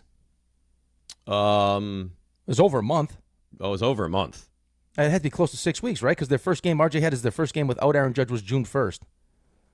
And then it was the All-Star break, right? All-Star break. So that's over a month. It was probably a little, 6 or 7 weeks, yes. Like, is that, I mean, I guess maybe that area does just take longer for the bone to heal? It's a tough injury. It was tough for them to find exactly what was going on. Right, like right. Usually with bones, there's like a pretty clear cut, hey, this bone should be healed in this amount of time. Like if I get ACL surgery, right? Like Malik Neighbors, there was a time frame. Like, hey, this thing should heal this surgery. But what happens if the meniscus doesn't heal right? Well, then we're gonna have to go back. Stuff happens, right? But the bone. We are so because we don't look at these as human beings. We look at it as you're just you're an athlete. We say 6 to 8 weeks. You're back in 6 to 8 weeks, and you're Aaron Judge. We never take into account what happens if it doesn't heal properly. What happens if there's a setback? What happens if anything besides just like this is like a robotic answer and finality, like Neighbors, 23-year-old kid. Well, but I don't see that's what I find interesting, and I would want to get like clarification on. It's just like when Cam Scatterbo snapped his leg in half and it was pointing in the wrong direction.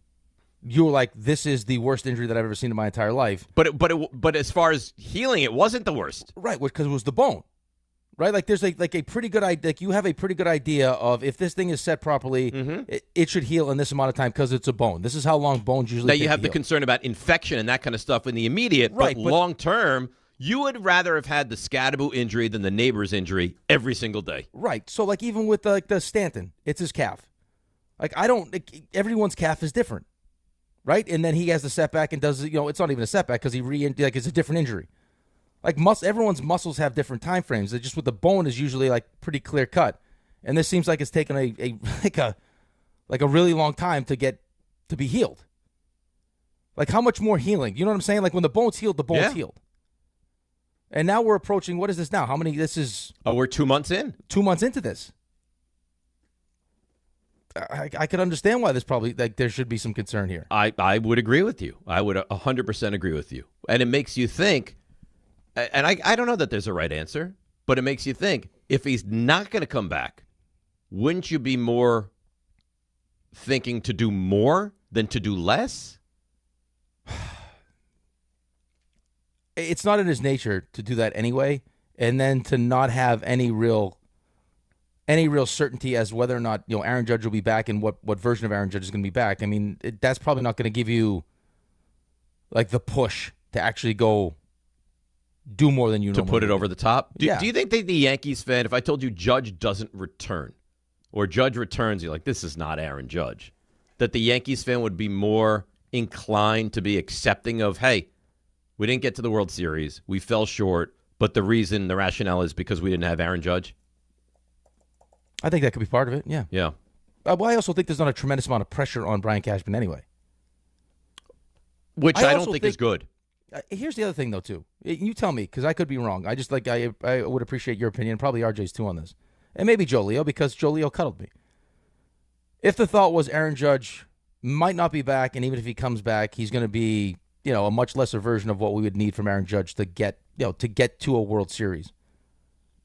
Adding any of these, would adding any of these catchers really make that much of a difference? It might. Well, but what if adding the kid Goodman in Colorado is a bad defensive catcher? Yes. Does that somehow now take away from what our greatest strength is? Does that go? Do you work that into the equation where it's like we already know these pitchers work well with what we have? Now you bring some guy in whose bat is better, but not going to be that impactful if Aaron Judge doesn't come back. And oh, by the way, him learning a new pitching staff could have a negative effect on our rotation. But how far are you? If Judge doesn't come back or Judge is not 100% healthy, how far are you from still getting to the World Series? Would you be an Adley Rutschman away? I don't think so. You don't think so? No. I guess you could. But if again, this goes back to whatever your mindset is. I think you as a human being and how you approach things is different than how Brian Cashman is approaching things. Right. If you have, if me and you are playing blackjack or we're playing poker, how you play poker is probably different than how I play poker, right? You may just be of the mindset I'm more aggressive. If I feel like I have an opportunity, I got high pair, I'm going all in. Brian Cashman is more calculated than that, and there's no the job security part of this doesn't feel like there's much of a sense of urgency. He's going to get fired if he doesn't get to a World Series, and I don't necessarily know if any of these players that are potentially available without bringing back Aaron Judge is going to be enough to get me there anyway. If my mindset is this is a crapshoot, even with Aaron Judge, this is a crapshoot, what would make me think that it was any different without Aaron Judge? Maybe this year being such a so bad lessens the idea of it's a crap. If Aaron Judge is healthy and playing like Aaron Judge, this is no crapshoot. No, we're hands down. Unless something tragic happens or something if crazy Bellinger, happens. Stanton, Judge come back, this team and with the way the pitching is, you move the starters into the bullpen. This absolutely is the World Series representative from the American League. Right. What I'm saying is if your mindset. In order for me to change your mindset of, hey, this is a crapshoot, when you've had the best player in baseball and you keep telling me it's a crapshoot, to now not have the best player or not really knowing what the best player is going to be health wise, that's not going to push you to make a move that you. If you don't think that getting whatever piece that is puts you over the top. Right, but I think if there was a real thought that hey, Aaron Judge is going to be back and he's going to be Aaron Judge, I would think me personally. Then this is when I would be like, okay, I'm getting this guy back. Or Cashman that's not who he is. He doesn't go all in. Well, but that's a problem then. That's a bigger problem then. Well, ask the average Yankees fan if they think there's a legitimate problem at GM right now. Although I'll tell you yes. But I also think they think it's a lot easier than it is. I agree with that. I agree with both. We're living that life right now. But there's something to be said about strategically making decisions where, hey, now this is the time to do it. I'd be interested to know if there was a more clear-cut return for Aaron Judge if things would have been different. Yeah, we probably will never have that answer. Edgar in Bloomingdale before we go to the stuff you miss. Edgar, good morning. You're on ESPN New York. Good morning, boys. All right. With or without Aaron Judge and the pickups they make, are the Yankees still your World Series team? Yeah. Mine, I think Rick said no. Ronan's like... could be, but I can't sit here and confidently tell you that. They didn't get one arm for the bullpen? No. I think you need pitching. They think that the guys in their rotation now that won't be in their rotation will be able to solidify the bullpen. You need a better bull. Weathers goes. Well, I mean, Edgar, listen, you're going to get Weathers. You're going to get Warren. You're going to get potentially Heel and Schmidt. And they look at those 4 guys as big additions to the bullpen. Do I necessarily agree? I don't know, but we're gonna find out. And we're relying too much on our people coming back from injury. Are they going to be the same? You know, when people come back from injury, you guys know it's a hit or miss. We got we're depending on 6 players to be okay or be their best when they come back from injury. That's asking a lot. It is. You're right. But there's still the World Series. You're also calling up a kid to put at shortstop. Oh, yeah, that's another thing. They're throwing him into the fire. They're throwing him into the fire. Lombard, I don't like that at all.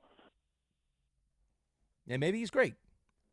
Maybe he comes up here and he's great. I mean, it sparks the team, and all of a sudden if you were going to do it, like as far as how he's playing, if you were going to do it, this would be the time to do it. You're calling up a 21-year-old kid to be the Yankee shortstop down the stretch of a season that many people think they have a real chance to at least go to the World Series, if not win the whole thing. Right. I don't know that you've ever asked a kid to do more than what you're asking him to do right now. Yeah. Listen, let's not pretend like the situation they put Volpe in was great either. It wasn't. Right. So, and the thing you said was, like, you said this yesterday, I think, is it's not like he's. And now listen, it could be. I've seen the top prospect in baseball jump into this level and not. Spencer Torkelson was the number 1 pick. He's never materialized to be that guy. We don't know. Right, we don't know. It's just, I mean, you're not taking into account the makeup of the kid and everything else. But, like, you made a point, and it's a good point. This is not like it's the number 1, number 2, number 3, number 5, in baseball. No. It's the Yankees' number 1 prospect, but it's as far as baseball is concerned, like, depending on the list you look at, it's 20, it's whatever. So. Well, we'll find out. We'll get some answers. We're going to get some answers. It's just, I mean, it's a real tough spot to be put into. I can't think of a lot tougher than what you're going to ask this kid to do. On the heels of what just happened with Anthony Volpe. Right. And how quickly that went from I'm sure he's not a dumb kid. He knows the fan base, and he knows that there's no give. No give, but on top of the fact that you're replacing now the guy that everyone thought was going to be the next Derek Jeter. And that's what they say, right? Replace the guy who's replaced the guy. You don't want to be point. the next one up. RJ, you're irreplaceable, by the way. Wow, that's really nice. Yeah, and I genuinely mean it. Yeah, right, Without you, the show doesn't go. That's but they already tried that with Gleyber Torres. That didn't work either. And that didn't work. I mean, Gleyber wasn't terrible. No, he wasn't. He wasn't great at shortstop. He moved to second base. Oh, I thought you meant as a whole, but yes. No, I mean, just as far as being a shortstop, which it felt like that's where Anthony Volpe was on his way to, too, was second base. You know who most Yankee fans right now would give an arm and a leg Didi for? Gregorius. Yep. I just read your mind. Nice job. I think he'd be old now. Not right now. Oh, you just said right now. I mean, back then. It feels like those are the kind like Didi Gregorius is like just a good baseball player, but like a player the Dodgers rely on, like an Edman. Yep. Like just a veteran, like and those guys get it done. Just a pro's pro that in a big spot can come up with what you need. That's a great comparison. You remember that home run he hit when the Yankees were down 3-0? I would guarantee you, because I've heard Nate McKinnon say this.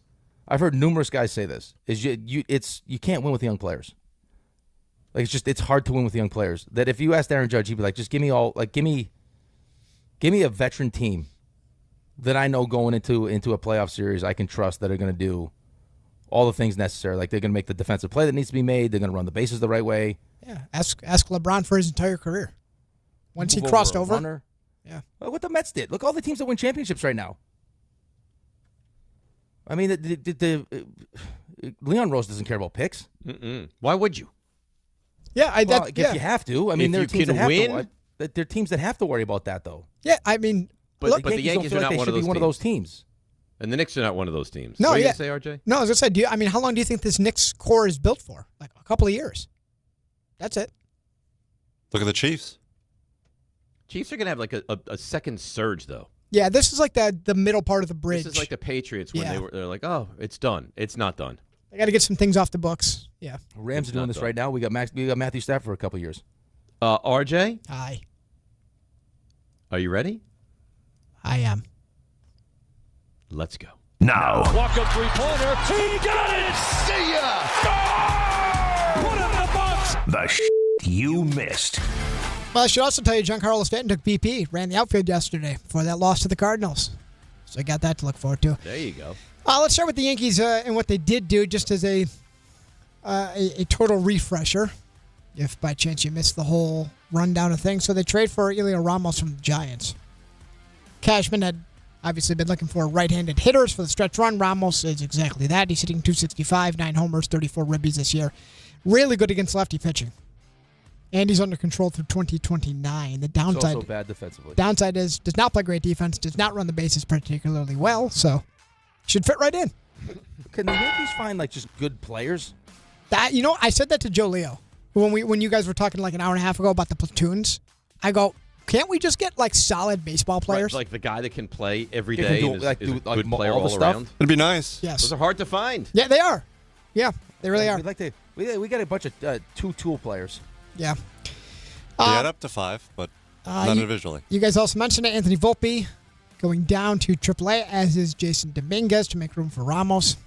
And up comes George Lombard Jr., who's hitting .377, OPSing over 1,000 his last 65 plate appearances after he came off the IL. As for yesterday and the actual game, Luis Garcia in the lineup hit third, homered in a comeback attempt, gave the Yankees a brief lead, down 6-0. Just Alec Burleson, looking like Barry Bonds yesterday, just smashing balls into He looks right like a field. professional softball player. He really does. He looks like the bad guy in what's the movie with the kid pitcher? Rookie of the Year. It's not Rowan Gardner. Yeah, it's not an apples to apples comparison, but that's like guy a little bit of a belly just smashes the ball. Yeah. As soon as those 3 baseballs left his bat, you're like, well, that's gone. So yeah, and the bad guy is like, see ya. I was like, yep, that's gone. Absolutely. That's Daniel Stern in that movie. Look at you.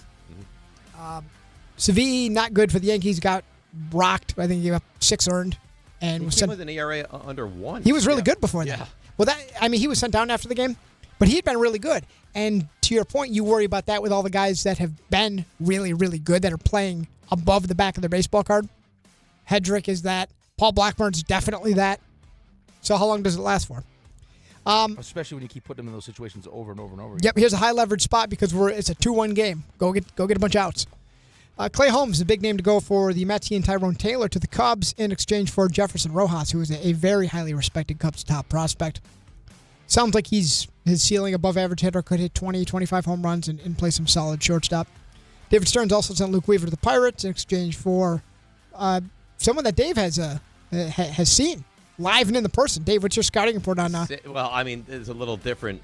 Sammy Scafuro played at Panis High School. They lost in the state championship when he was a senior.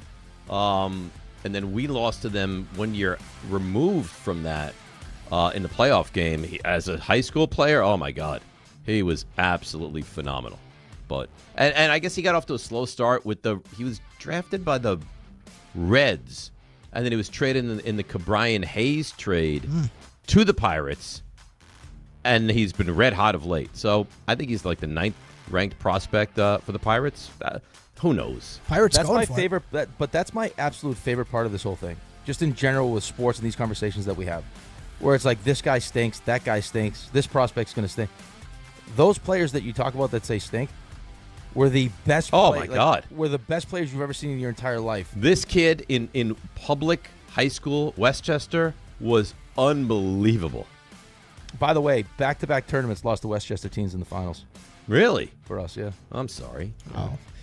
You mentioned that Adley Rutschman goes to the Red Sox from the O's. Mariners also land Taylor Ward from the Orioles, the outfielder. Phillies get Luis Ariz from the Giants. Padres get Robbie Ray and Casey Mize deals with the Giants and Tigers respectively. Padres were going to trade everyone, and now they're adding. Huge buyers.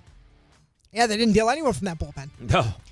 Guardians get lefty all-star Foster Griffin from the Nationals, who are big sellers. Joe Adele, outfielder from the Angels, also to the Guardians. Brewers get Dusty May and Jojo Romero from the Cardinals. Astros, another team, floundering early. Made a little swap. Dalton Varsho from the Jays for Spencer Arrighetti. Blue Jays get Jose Soriano, the pitcher. He's good. Yep. Did you see what happened in the Houston game last night? Oh, the home run? Oh, my God.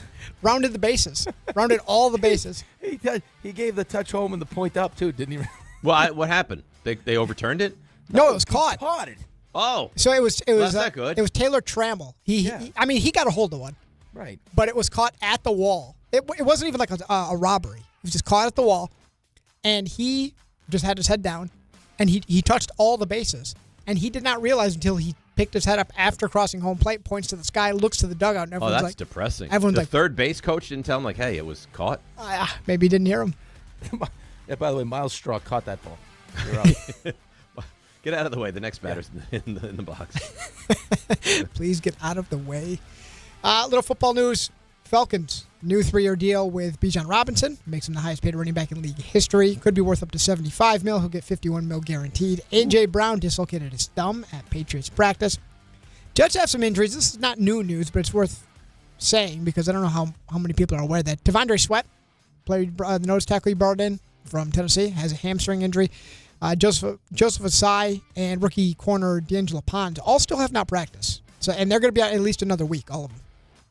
New Bears safety Kobe Bryant has a left knee injury. He's going to be out 8 to 10 weeks. That's not good. Sean Payton said he plans to speak with Taysom Hill about his interest in possibly reuniting with him and joining the Broncos.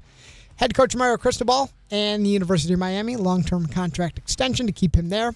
He's good, huh? Yeah, great recruiter. USC Notre Dame going to renew their rivalry starting in 2030 with a 4-year plan. Something right about that. USC have you seen Notre Dame's new football facility? Well, you know what's funding it? Those jersey patches. Dave, have you seen Notre Dame's new football facility? Mm-mm. Oh, it was $100 million. It's really unbelievable. It's unbelievable. I've heard that the college facilities are better than the NFL facilities. I don't even think that's a question.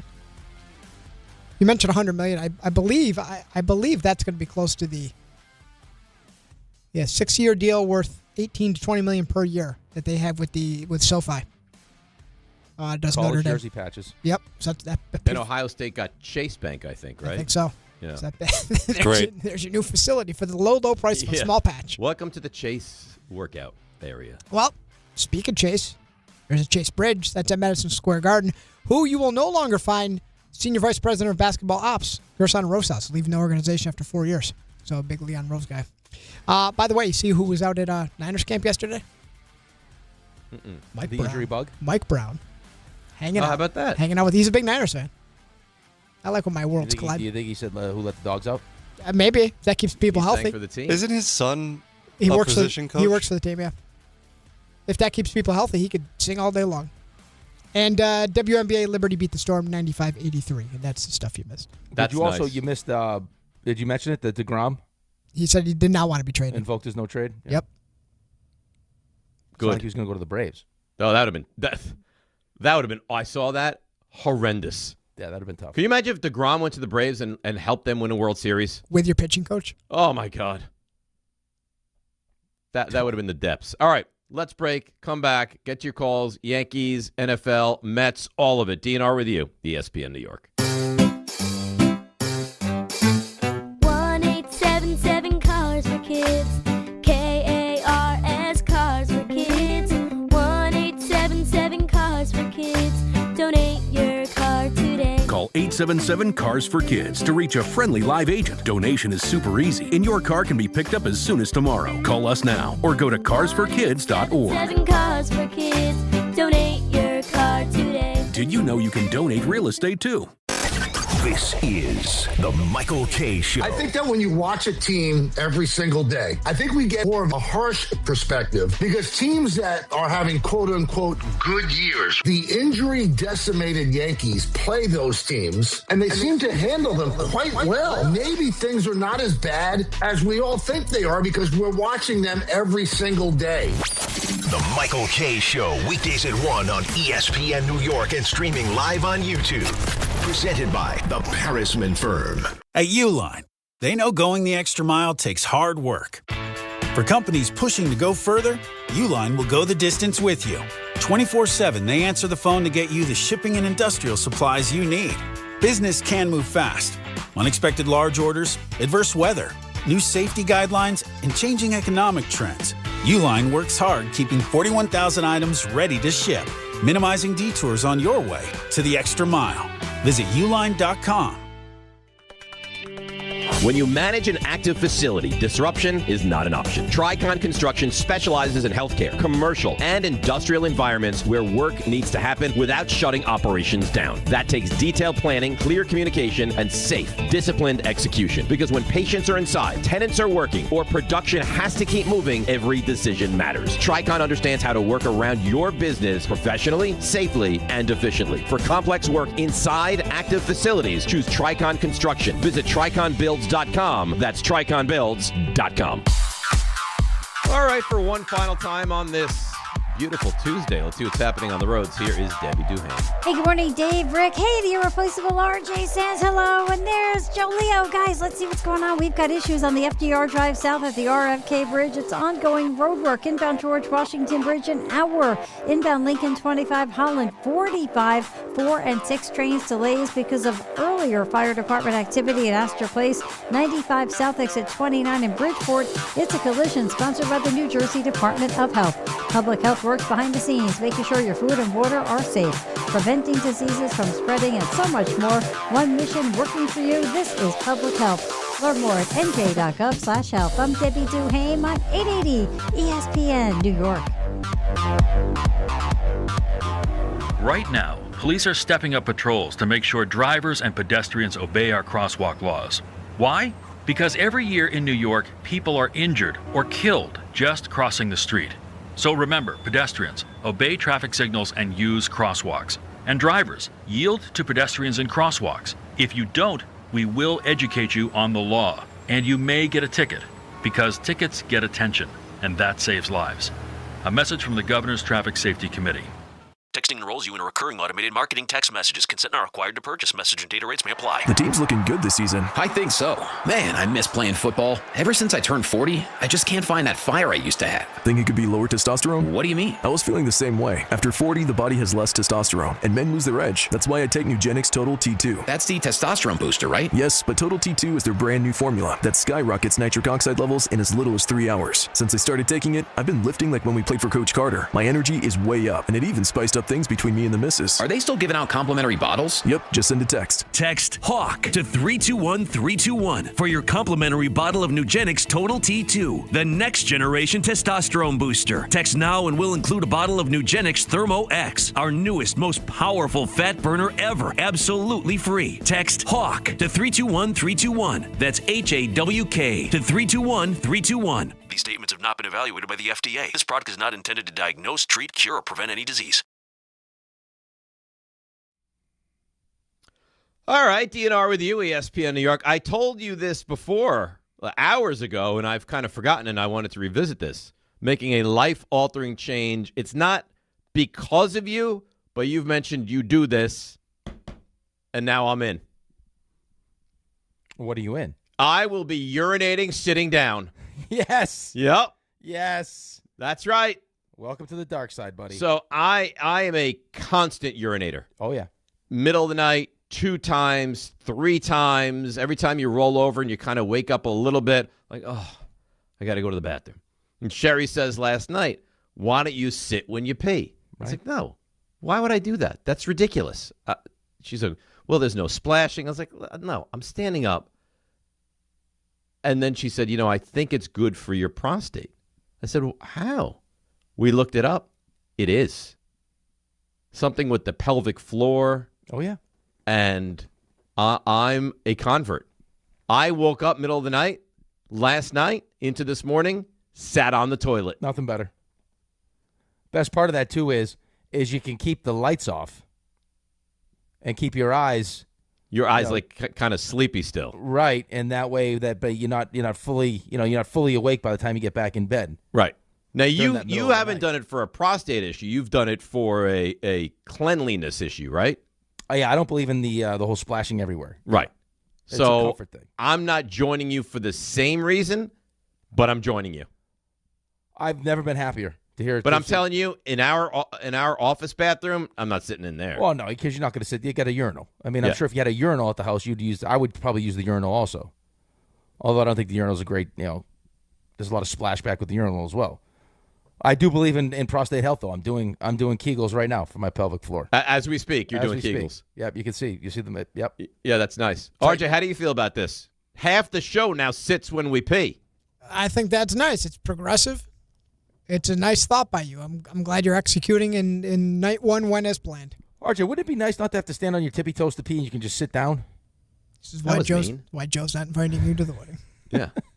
That wasn't nice at all. Now, Dave, I do have a question. Yeah. Any concern with... Also, Europe, they all sit. Oh, yeah. Do they? I did a little research, a little reading. They all sit. They luxuriate on the toilet. See, he's gone down the sitting to pee rabbit hole. You're going to get a bidet? All the benefits. We have not gotten a bidet yet, but I'm not opposed to it. That's the natural progression. And I'm also not opposed to a heated toilet seat. Well, I think that's the next birthday ask for you. Hey, Sherry, since I'm now part of this community, how about one of those fancy Toto toilet seats? Yeah, because I heard on your bottom, it's delightful. Oh, it's fantastic.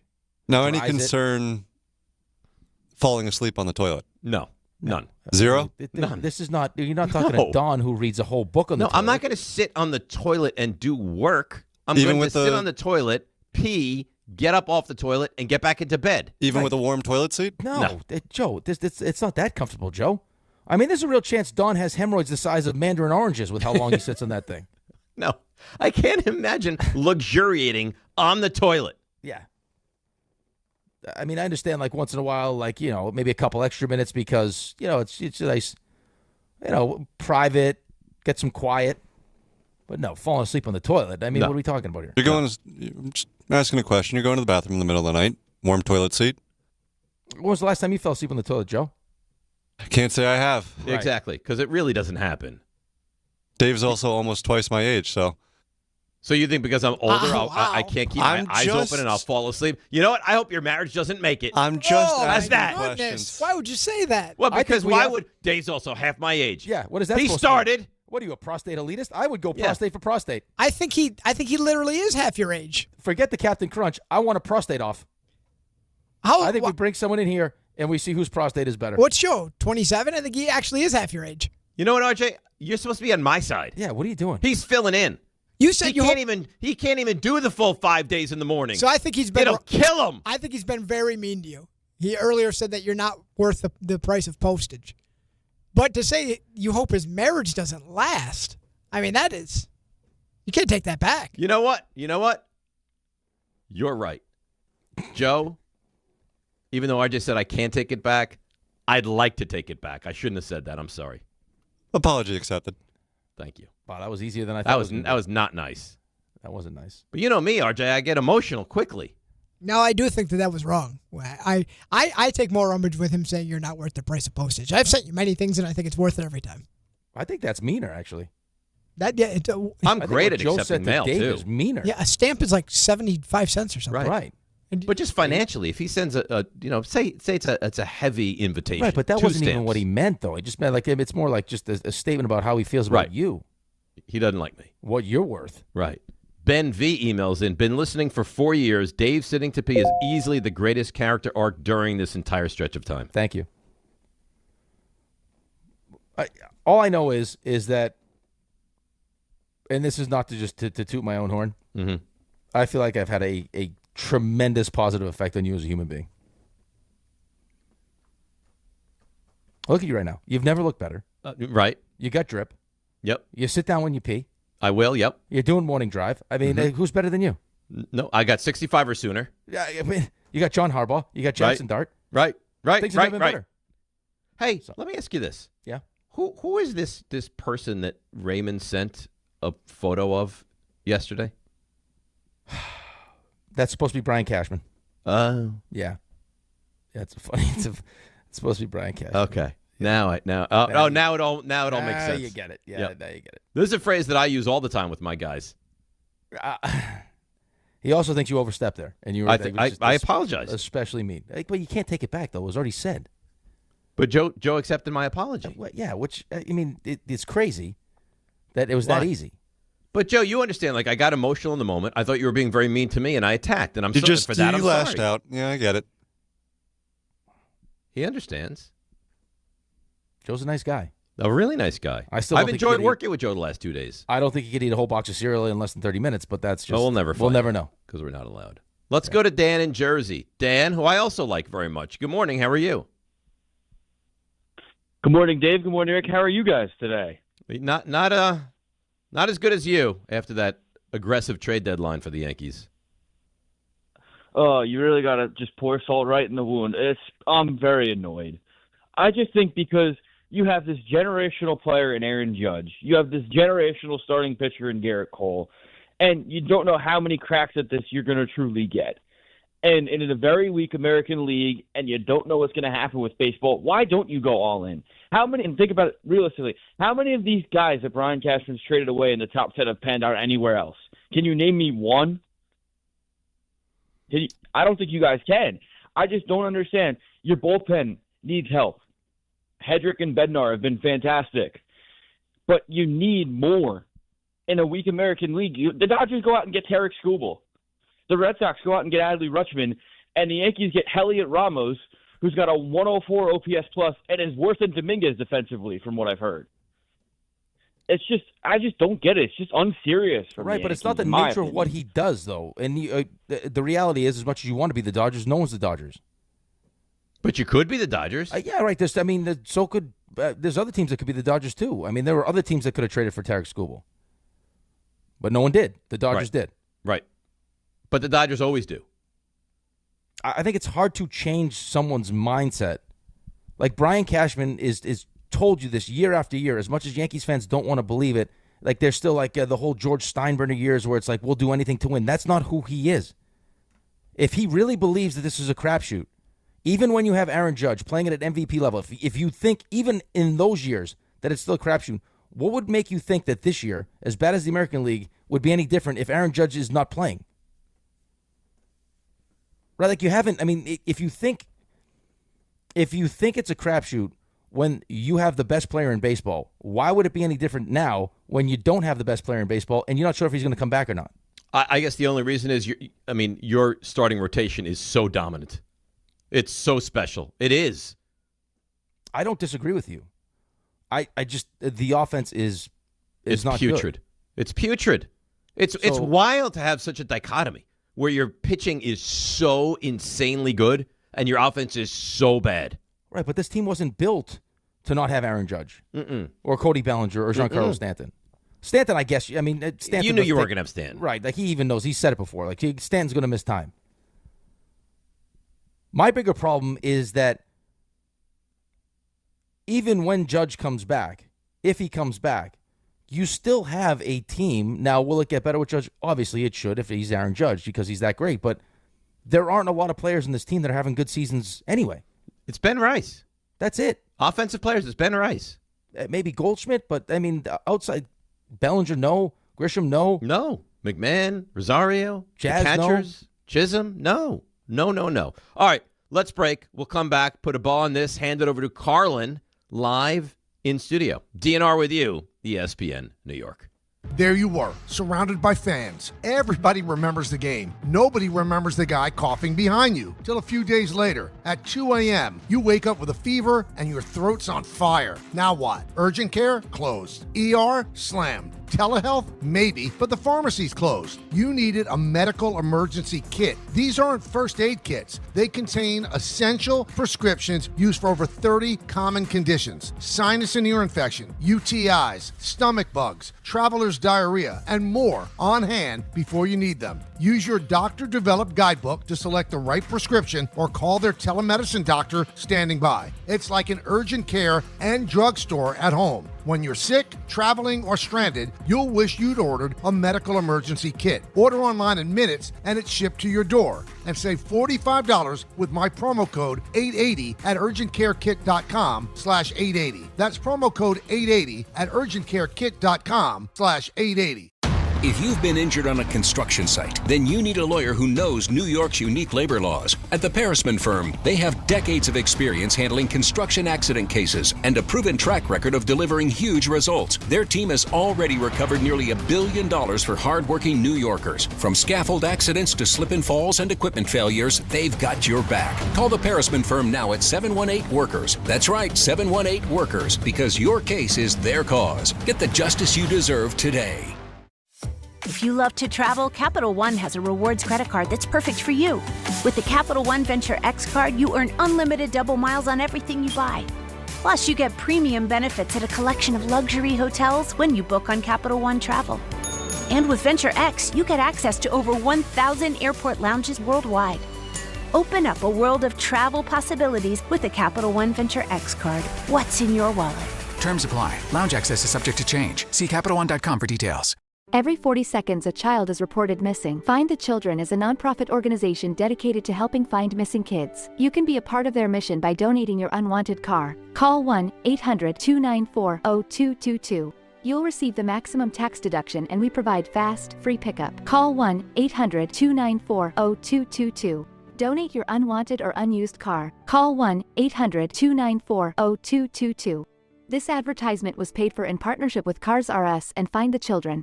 Congratulations, New York. The Knicks did it. Through battle after battle, they dominated to become this year's NBA champions. Day in and day out, the hard work paid off, and you were there every step of the way. Enjoy the crown. Own it, because this year is your year. A part of your legacy that will never be forgotten.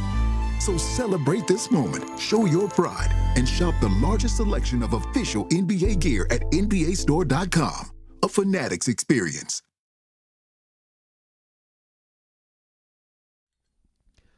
All right, DNR with you, ESPN New York. Mets back in action tonight, Yankees as well. Weathers on the mound. Somehow Weathers, who's pitched pretty well, has, I think, 4 wins on the season. Stormy. It's a good nickname. That's a creative nickname. Yeah, it's better than like Wethy, right? Well, there's nothing you can do with that. Right? You can do with Wethy. You can't call him Wethy. It's Stormy. No, but I'm just saying, like some of these nicknames are so. Come on. Could be Sunny too. I mean, this is a bunch of things you do with Weathers. Sunny's not bad. Cloudy, if he's in a bad mood. I prefer Sunny. I meant to say this to you. I should have told you this earlier, but now I think feels. Don't talk weather. RJ's going to get all upset. I'm not going to talk weather. It looks like it's nice out though. So as you embark on this new Dave, because you are Dave, and you're skinny and you're drippy, and now you sit down when you pee. Have you ever tried boxing? I meant to ask you this the other day. Boxing? Boxing is a workout. No. I think you should try. I think you'd love it. Really? Yeah, I've done it before. I did it when I first went to the U.S. program. They had us box because we're gonna have to fight, right? We were playing OHL teams and everything else, so we'd have to fight, and it was an unbelievable workout. So I have our hockey team doing boxing. There's this gym in Syosset. It's EQBC guy. Steve runs it. Coach Dave has the kids, and I'm telling you right now, like in a month of just doing these boxing classes for an hour, that it's unbelievable what how much better shape. They must be absolutely exhausting, right? But it's like, I mean, for you with your back too, just because there's not a lot of things that you can do. Right. I mean, just cardio wise, it's unbelievable, man. I'm just looking sweat. Equinox has them, high-intensity boxing classes. I think you'd like it.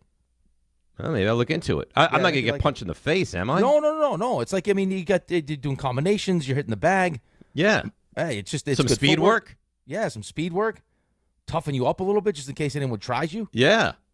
I get an unruly Cowboys fan. Punch you right in the face. Yeah, that's right. I do speed work. Yes. I work the heavy bag. Speed bags, heavy bags, you name it. Yeah. Stay out of my way. I think you'd love it. Could come in good if Raymond and I come to blows on that Monday. Right, that's what I'm saying. Yeah.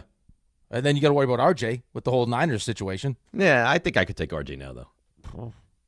I think RJ knows it. He would be. I think RJ's downplaying it.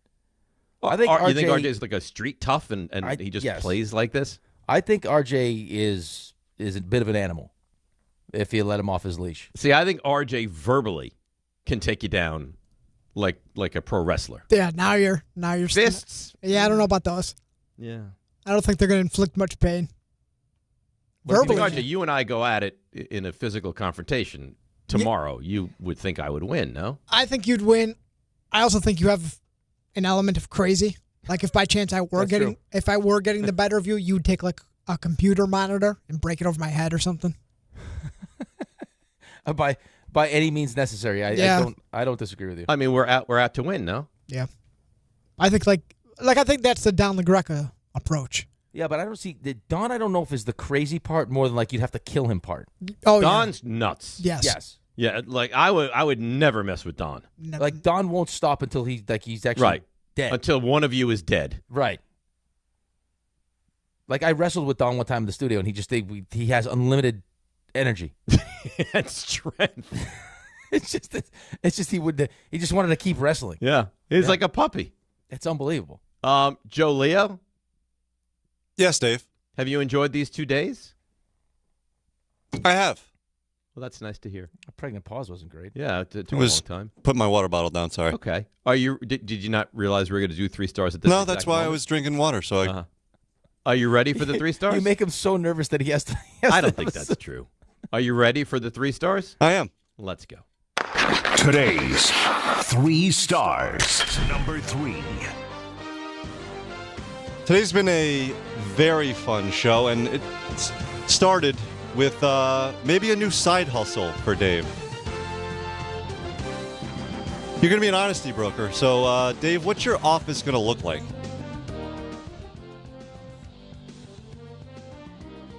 I don't know if we want to, pick up the phone, dial 1-800-DAVE, but what's going to be on the menu? And if I'm going to order an honesty sandwich, give me an example.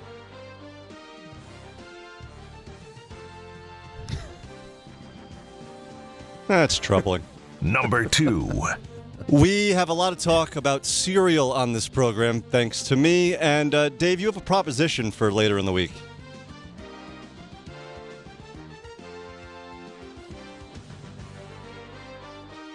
Rick thinks I need it.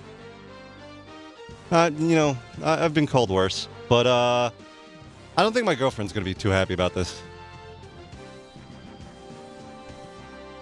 I'd still do it, but I think John's put the kibosh on that.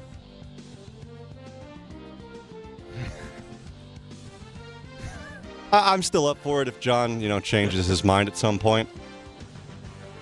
RJ did a wonderful job with CMT and put me in a very precarious situation.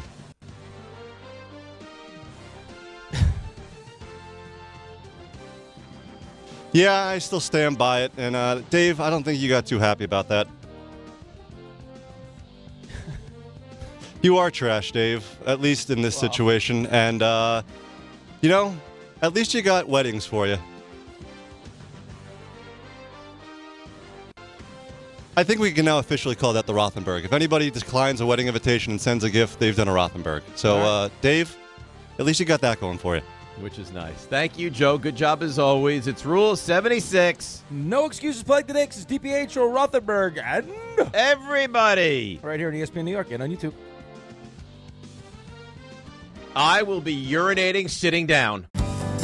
Hey, it's Alan Hahn. At Rings End, they're there to help realize your modern design visions. That's why they partner with Marvin, engineered for big ideas.